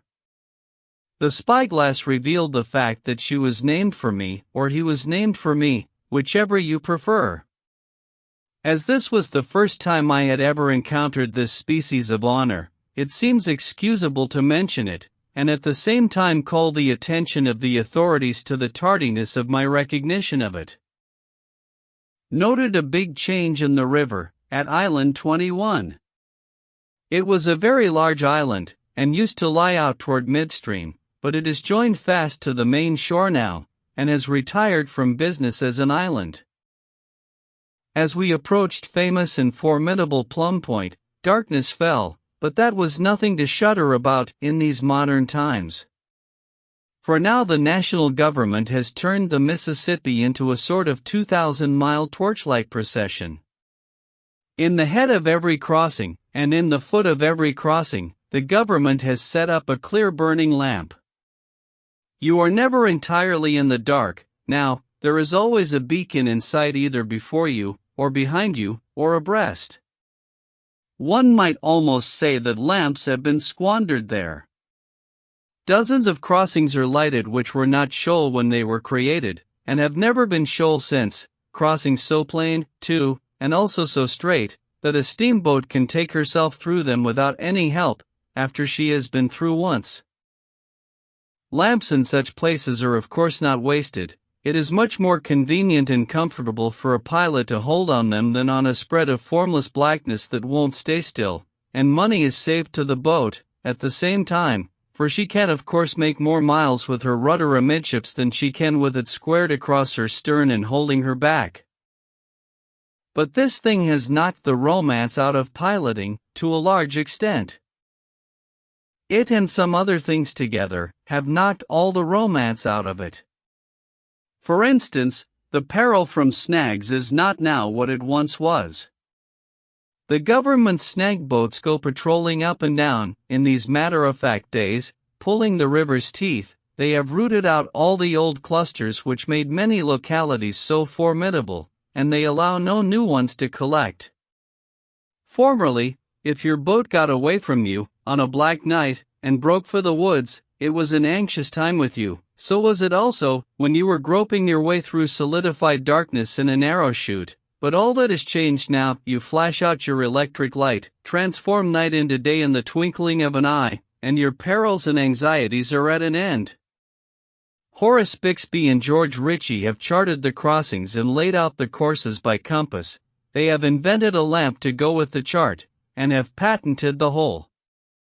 With these helps, one may run in the fog now, with considerable security, and with a confidence unknown in the old days. With these abundant beacons, the banishment of snags, plenty of daylight in a box and ready to be turned on whenever needed, and a chart and compass to fight the fog with, piloting, at a good stage of water, is now nearly as safe and simple as driving stage, and is hardly more than 3 times as romantic. And now in these new days, these days of infinite change, the anchor line have raised the captain above the pilot by giving him the bigger wages of the two. This was going far, but they have not stopped there. They have decreed that the pilot shall remain at his post, and stand his watch clear through, whether the boat be under way or tied up to the shore. We, that were once the aristocrats of the river, can't go to bed now, as we used to do, and sleep while 100 tons of freight are lugged aboard. No, we must sit in the pilot house, and keep awake, too. Verily, we are being treated like a parcel of mates and engineers. The government has taken away the romance of our calling, the company has taken away its state and dignity. Plum Point looked as it had always looked by night, with the exception that now there were beacons to mark the crossings, and also a lot of other lights on the point and along its shore, these latter glinting from the fleet of the United States River Commission, and from a village which the officials have built on the land for offices and for the employees of the service. The military engineers of the Commission have taken upon their shoulders the job of making the Mississippi over again, a job transcended in size by only the original job of creating it. They are building wing dams here and there, to deflect the current, and dikes to confine it in narrower bounds, and other dikes to make it stay there. And for unnumbered miles along the Mississippi, they are felling the timber front for 50 yards back, with the purpose of shaving the bank down to low water mark with the slant of a house roof, and ballasting it with stones, and in many places they have protected the wasting shores with rows of piles. One who knows the Mississippi will promptly aver, not aloud, but to himself, that 10,000 river commissions, with the minds of the world at their back, cannot tame that lawless stream, cannot curb it or confine it, cannot say to it, go here, or go there, and make it obey, cannot save a shore which it is sentenced, cannot bar its path with an obstruction which it will not tear down, dance over, and laugh at. But a discreet man will not put these things into spoken words, for the West Point engineers have not their superiors anywhere, they know all that can be known of their abstruse science, and so, since they conceive that they can fetter and handcuff that river and boss him, it is but wisdom for the unscientific man to keep still, lie low, and wait till they do it. Captain Eads, with his jetties, has done a work at the mouth of the Mississippi which seemed clearly impossible, so we do not feel full confidence now to prophesy against like impossibilities. Otherwise one would pipe out and say the Commission might as well bully the comets and their courses and undertake to make them behave, as try to bully the Mississippi into right and reasonable conduct. I consulted Uncle Mumford concerning this and cognate matters, and I give here the result, stenographically reported, and therefore to be relied on as being full and correct, except that I have here and there left out remarks which were addressed to the men, such as where in blazes are you going with that barrel now, and which seem to me to break the flow of the written statement, without compensating by adding to its information or its clearness. Not that I have ventured to strike out all such interjections, I have removed only those which were obviously irrelevant. Wherever one occurred which I felt any question about, I have judged it safest to let it remain. Uncle Mumford's impressions. Uncle Mumford said, as long as I have been mate of a steamboat, 30 years, I have watched this river and studied it. Maybe I could have learned more about it at West Point, but if I believe it I wish I may be. What are you sucking your fingers there for? Collar that keg of nails. For years of West Point, and plenty of books and schooling, will learn a man a good deal, I reckon, but it won't learn him the river. You turn one of those little European rivers over to this Commission, with its hard bottom and clear water, and it would just be a holiday job for them to wall it, and pile it, and dike it, and tame it down, and boss it around, and make it go wherever they wanted it to, and stay where they put it, and do just as they said, every time. But this ain't that kind of a river. They have started in here with big confidence, and the best intentions in the world, but they are going to get left. What does Ecclesiastes 7 verse 13 say? Says enough to knock their little game galley west, don't it? Now you look at their methods once. They're at Devil's Island, in the upper river, they wanted the water to go one way, the water wanted to go another. So they put up a stone wall. But what does the river care for a stone wall? When it got ready, it just bulged through it. Maybe they can build another that will stay, that is, up there, but not down here they can't. Down here in the lower river, they drive some pegs to turn the water away from the shore and stop it from slicing off the bank. Very well, don't it go straight over and cut somebody else's bank? Certainly. Are they going to peg all the banks? Why, they could buy ground and build a new Mississippi cheaper. They are pegging Bulletin Towhead now. It won't do any good. If the river has got a mortgage on that island, it will foreclose, sure, pegs, or no pegs. Away down yonder, they have driven 2 rows of piles straight through the middle of a dry bar half a mile long, which is 40 foot out of the water when the river is low. What do you reckon that is for? If I know, I wish I may land and hump yourself, you son of an undertaker. Out with that coal oil, now, lively, lively. And just look at what they are trying to do down there at Milliken's Bend. There's been a cutoff in that section, and Vicksburg is left out in the cold. It's a country town now. The river strikes in below it, and a boat can't go up to the town except in high water. Well, they are going to build wing dams in the bend opposite the foot of 103, and throw the water over and cut off the foot of the island and plow down into an old ditch where the river used to be in ancient times, and they think they can persuade the water around that way, and get it to strike in above Vicksburg, as it used to do, and fetch the town back into the world again. That is, they are going to take this whole Mississippi, and twist it around and make it run several miles upstream.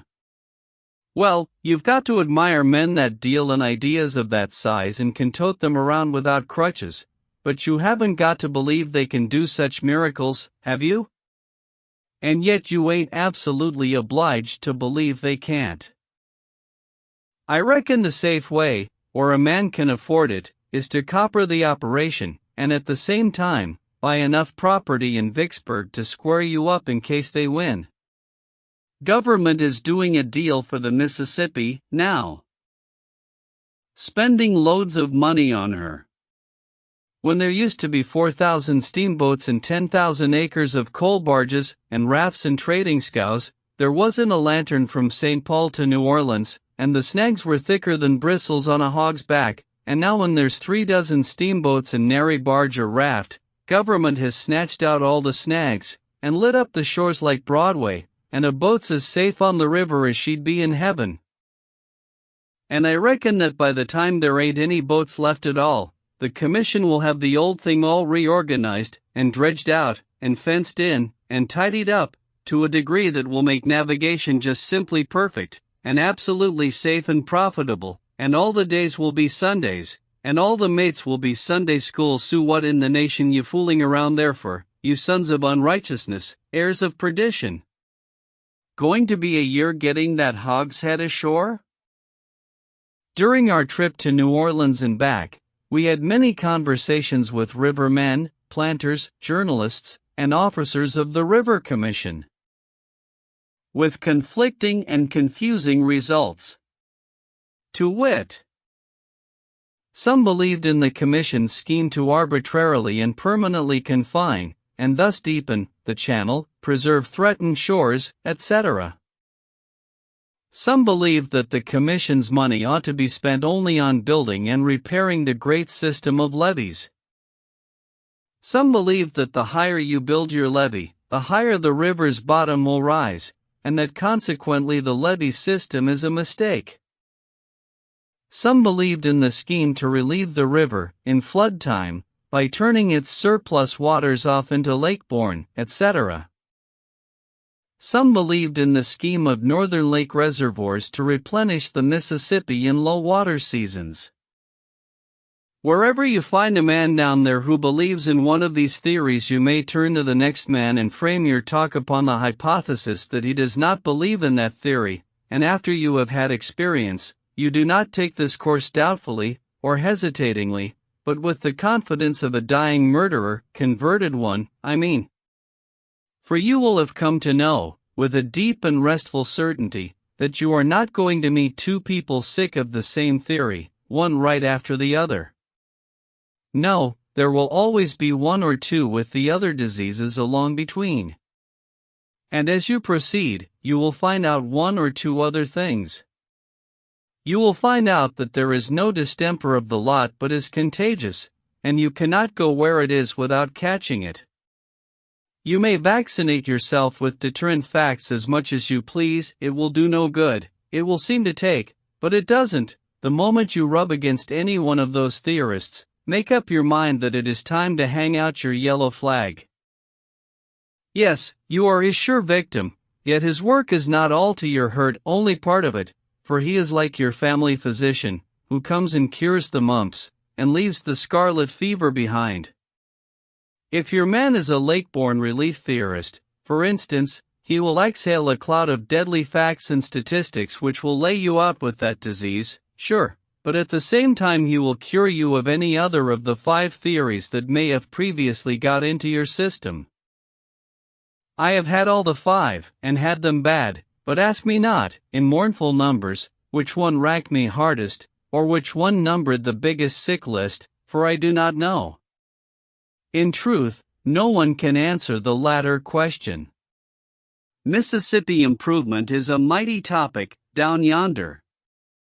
Every man on the river banks, south of Cairo, talks about it every day, during such moments as he is able to spare from talking about the war, and each of the several chief theories has its host of zealous partisans, but, as I have said, it is not possible to determine which cause numbers the most recruits. All were agreed upon one point, however: if Congress would make a sufficient appropriation, a colossal benefit would result. Very well, since then the appropriation has been made, possibly a sufficient one, certainly not too large a one. Let us hope that the prophecy will be amply fulfilled. One thing will be easily granted by the reader, that an opinion from Mr. Edward Atkinson, upon any vast national commercial matter, comes as near ranking as authority, as can the opinion of any individual in the Union. What he has to say about Mississippi River improvement will be found in the appendix. 16.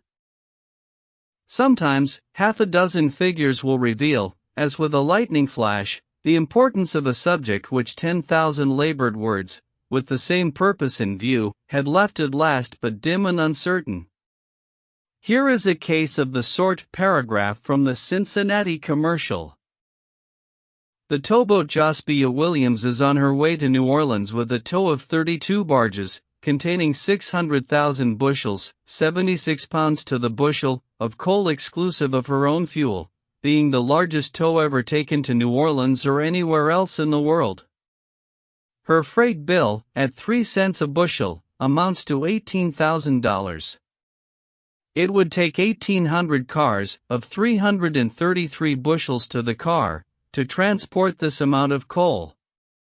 At $10 per ton, or $100 per car, which would be a fair price for the distance by rail, the freight bill would amount to $180,000, or $162,000 more by rail than by river.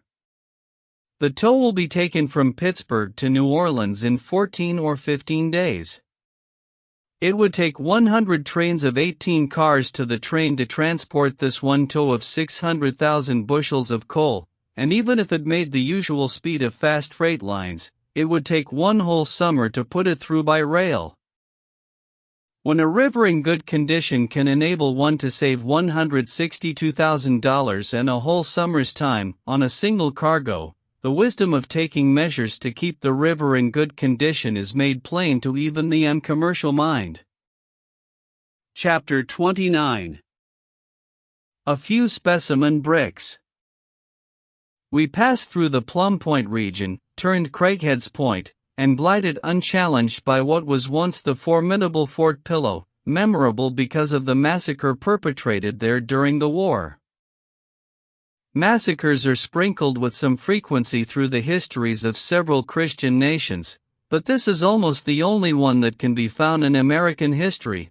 Perhaps it is the only one which rises to a size correspondent to that huge and somber title. we have the Boston Massacre, where 2 or 3 people were killed, but we must bunch Anglo-Saxon history together to find the fellow to the Fort Pillow tragedy, and doubtless even then we must travel back to the days and the performances of Coeur de Lion, that fine hero, before we accomplish it. More of the river's freaks. In times past, the channel used to strike above Island 37, by Brandywine Bar, and down toward Island 39. Afterward, changed its course and went from Brandywine down through Vogelman Chute and the Devil's Elbow, to Island 39, part of this course reversing the old order, the river running up 4 or 5 miles, instead of down, and cutting off, throughout, some 15 miles of distance. This is 1876. All that region is now called Centennial Island. There is a tradition that Island 37 was one of the principal abiding places of the once celebrated Morell's gang. This was a colossal combination of robbers, horse thieves, Negro stealers, and counterfeiters engaged in business along the river some 50 or 60 years ago. While our journey across the country toward St. Louis was in progress, we had had no end of Jesse James and his stirring history, for he had just been assassinated by an agent of the governor of Missouri, and was in consequence occupying a good deal of space in the newspapers. Cheap histories of him were for sale by train boys. According to these, he was the most marvelous creature of his kind that had ever existed. It was a mistake. Morell was his equal in boldness, in pluck, in rapacity, in cruelty, brutality, heartlessness, treachery, and in general and comprehensive vileness and shamelessness, and very much his superior in some larger aspects. James was a retail rascal, Morell, wholesale. James's modest genius dreamed of no loftier flight than the planning of raids upon cars, coaches, and country banks. Morell projected Negro insurrections in the capture of New Orleans, and furthermore, on occasion, this Morell could go into a pulpit and edify the congregation. What are James and his half-dozen vulgar rascals compared with this stately old-time criminal, with his sermons, his meditated insurrections and city captures, and his majestic following of 1,000 men, sworn to do his evil will? Here is a paragraph or two concerning this big operator, from a now-forgotten book which was published half a century ago. He appears to have been a most dexterous as well as consummate villain. When he traveled, his usual disguise was that of an itinerant preacher, and it is said that his discourses were very soul-moving, interesting the hearers so much that they forgot to look after their horses, which were carried away by his confederates while he was preaching. But the stealing of horses in one state, and selling them in another, was but a small portion of their business. The most lucrative was the enticing slaves to run away from their masters, that they might sell them in another quarter. This was arranged as follows: they would tell a Negro that if he would run away from his master, and allow them to sell him, he should receive a portion of the money paid for him, and that upon his return to them a second time they would send him to a free state, or he would be safe. The poor wretches complied with this request, hoping to obtain money and freedom. They would be sold to another master, and run away again to their employers. Sometimes they would be sold in this manner 3 or 4 times, until they had realized $3,000 or $4,000 by them. But as, after this, there was fear of detection, the usual custom was to get rid of the only witness that could be produced against them, which was the Negro himself, by murdering him and throwing his body into the Mississippi. Even if it was established that they had stolen a Negro before he was murdered, they were always prepared to evade punishment, for they concealed the Negro who had run away, until he was advertised, and a reward offered to any man who would catch him. An advertisement of this kind warrants the person to take the property, if found. And then the Negro becomes a property in trust. When, therefore, they sold the Negro, it only became a breach of trust, not stealing, and for a breach of trust, the owner of the property can only have redress by a civil action, which was useless, as the damages were never paid.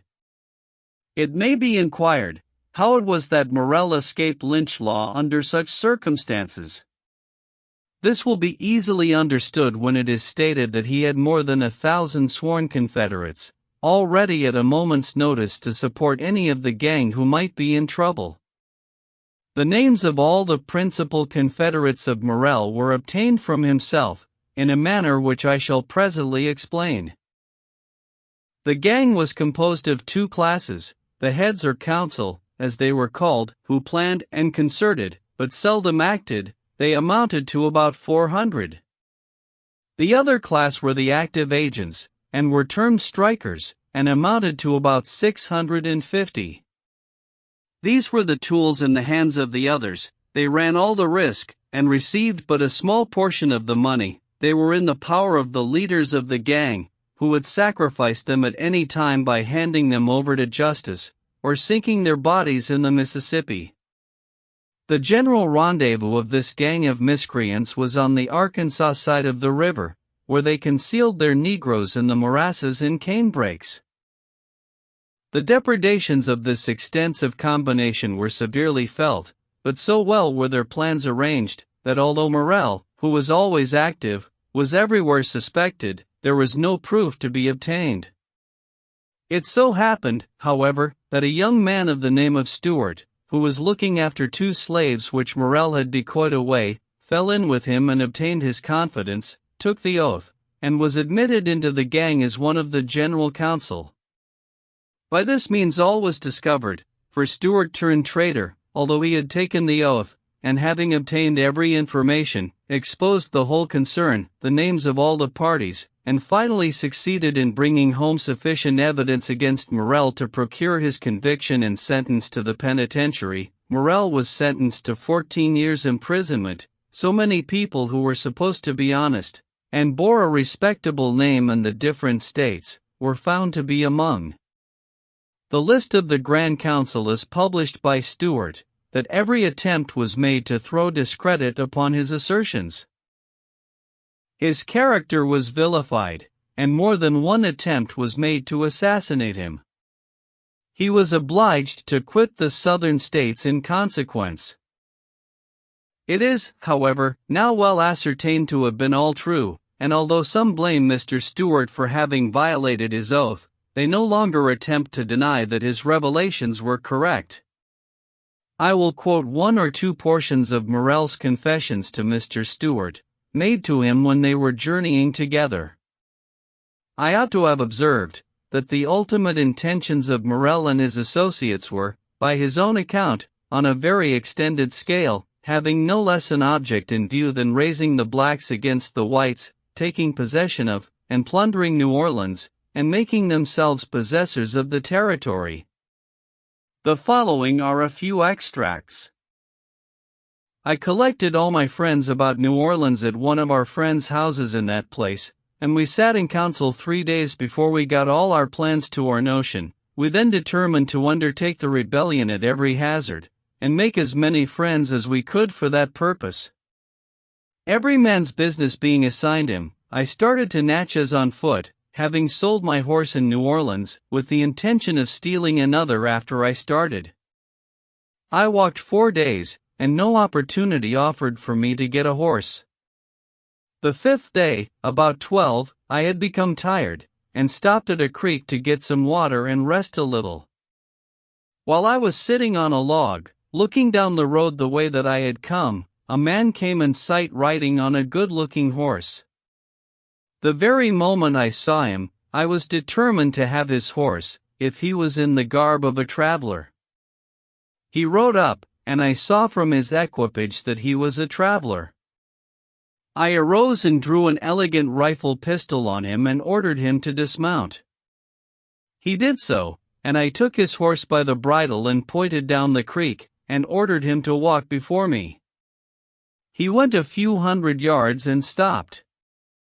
I hitched his horse, and then made him undress himself, all to his shirt and drawers, and ordered him to turn his back to me.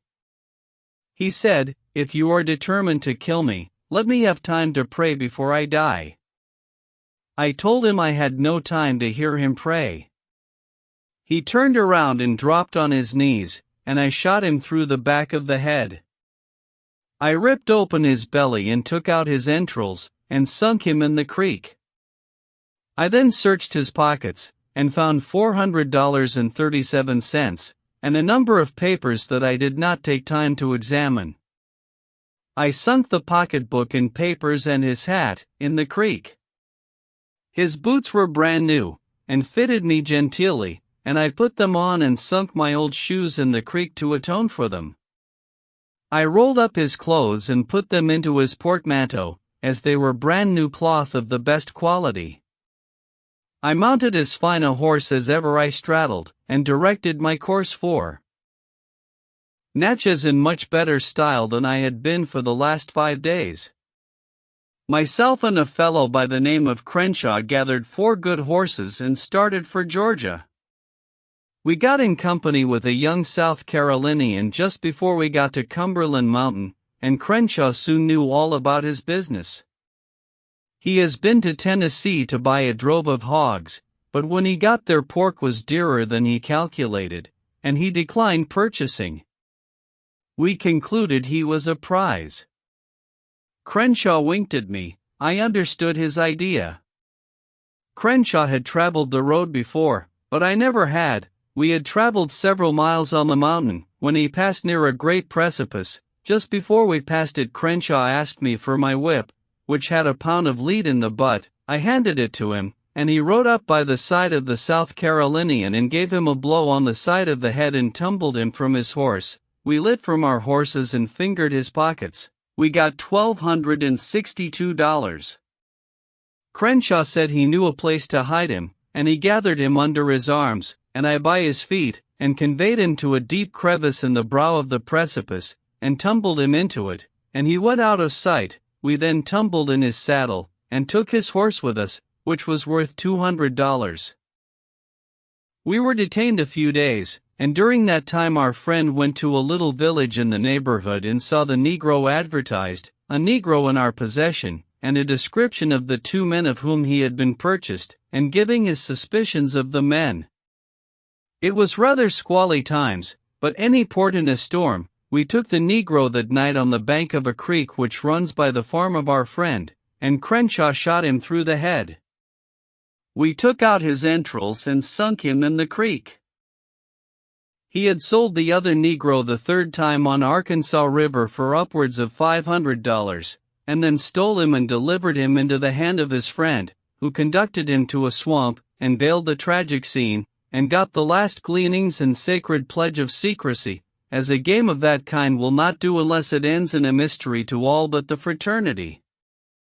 He sold the Negro, first and last, for nearly $2,000, and then put him forever out of the reach of all pursuers, and they can never graze him unless they can find the Negro, and that they cannot do, for his carcass has fed many a tortoise and catfish before this time, and the frogs have sung this many a long day to the silent repose of his skeleton. We were approaching Memphis, in front of which city, and witnessed by its people, was fought the most famous of the river battles of the Civil War. 2 men whom I had served under, in my river days, took part in that fight. Mr. Bixby, head pilot of the Union fleet, and Montgomery, Commodore of the Confederate fleet. Both saw a great deal of active service during the war, and achieved high reputations for pluck and capacity. As we neared Memphis, we began to cast about for an excuse to stay with the Gold Dust to the end of her course, Vicksburg. We were so pleasantly situated that we did not wish to make a change. I had an errand of considerable importance to do at Napoleon, Arkansas, but perhaps I could manage it without quitting the Gold Dust. I said as much, so we decided to stick to present quarters. The boat was to tarry at Memphis till 10 the next morning.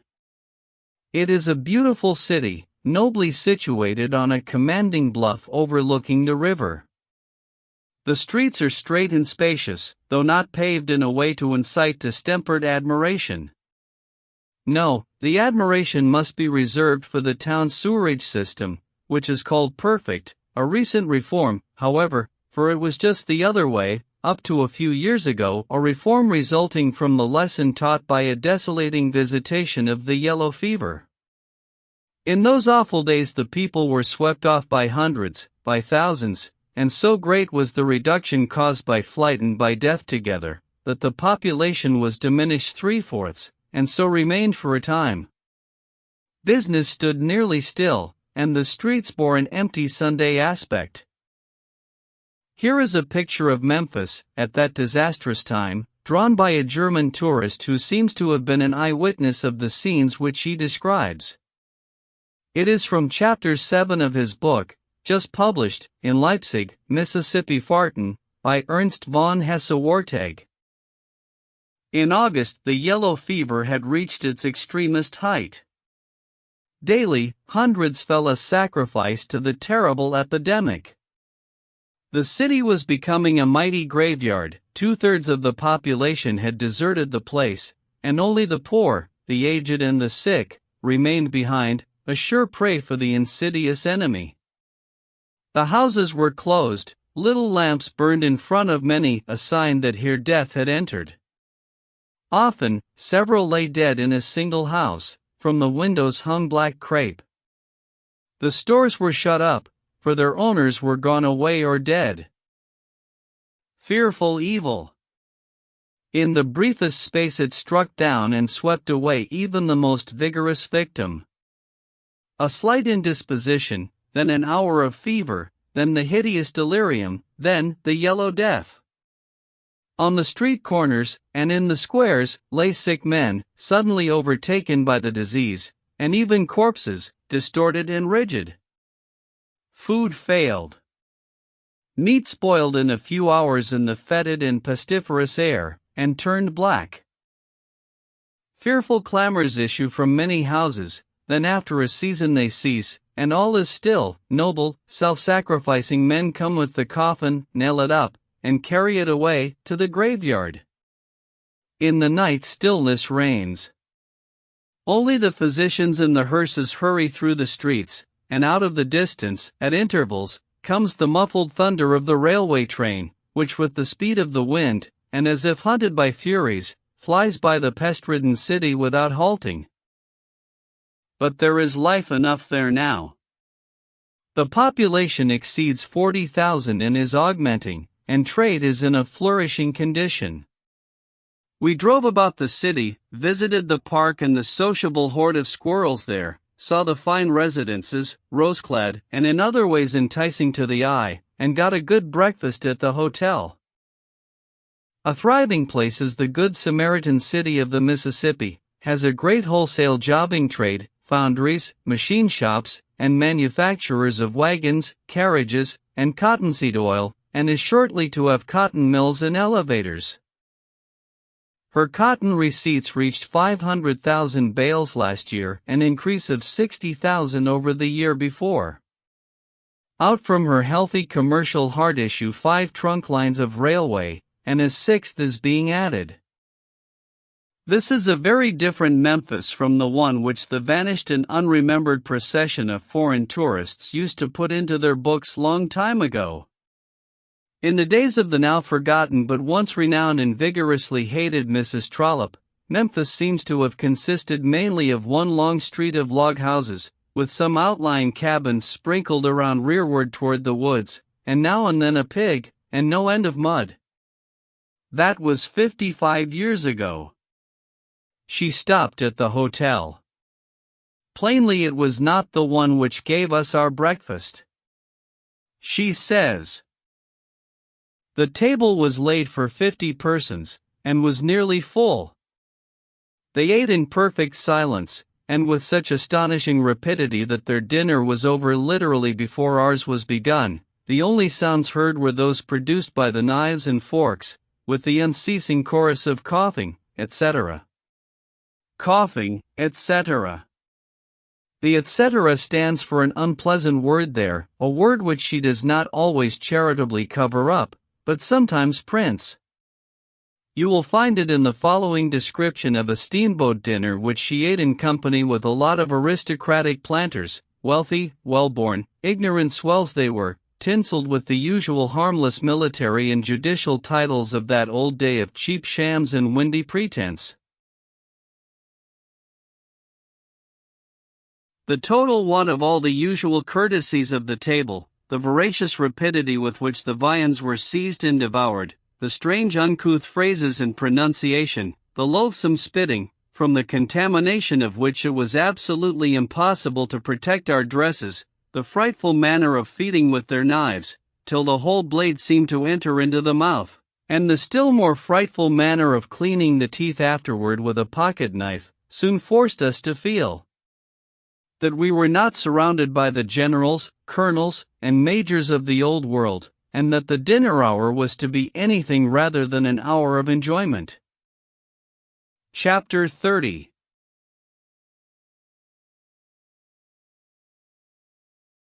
Sketches by the way.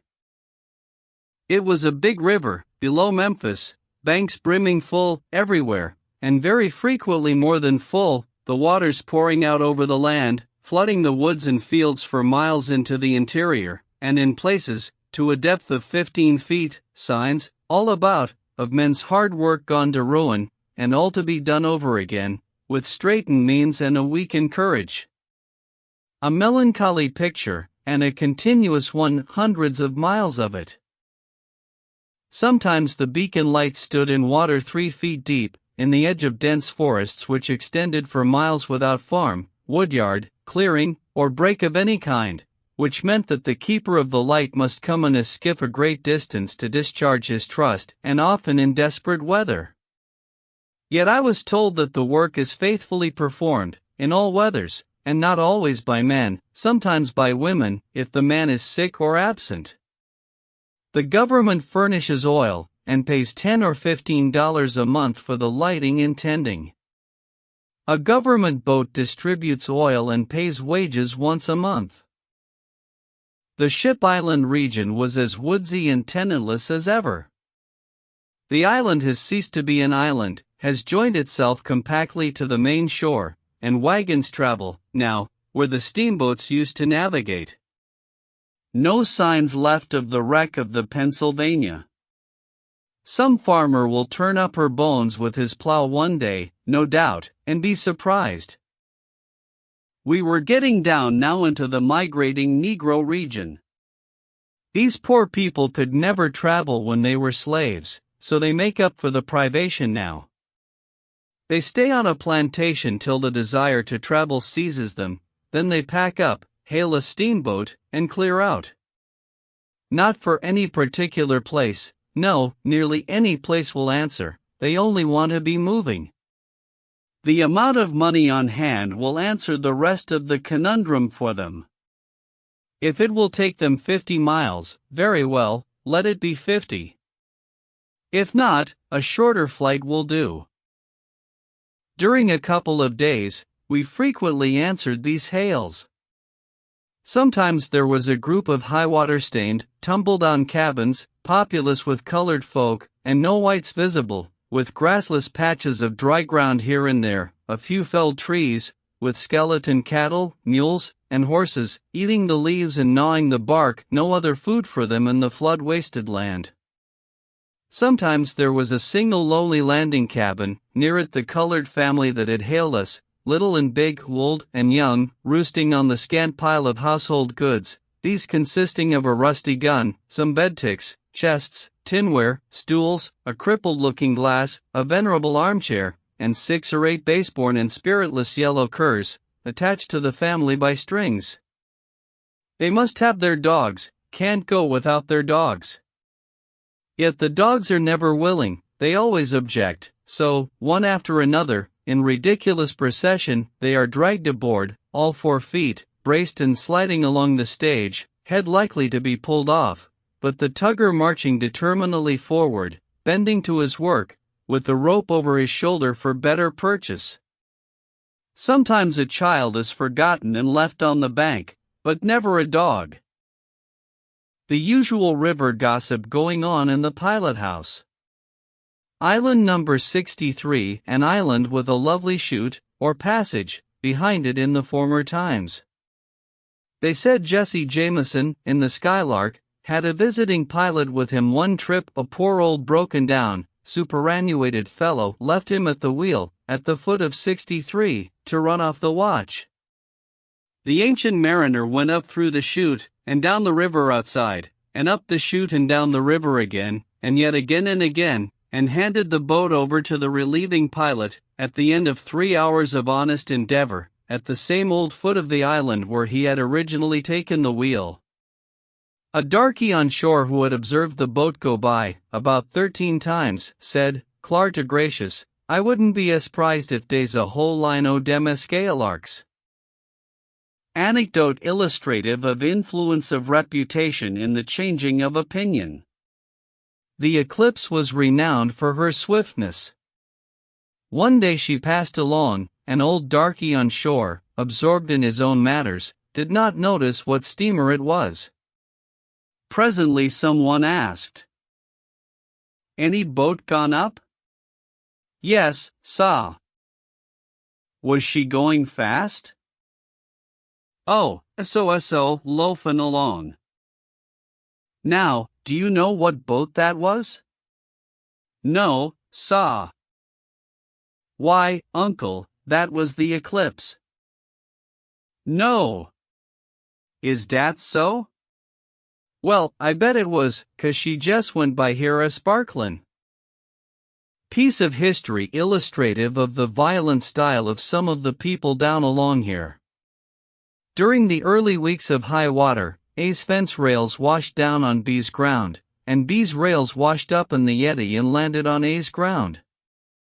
A said, "Let the thing remain so, I will use your rails, and you use mine."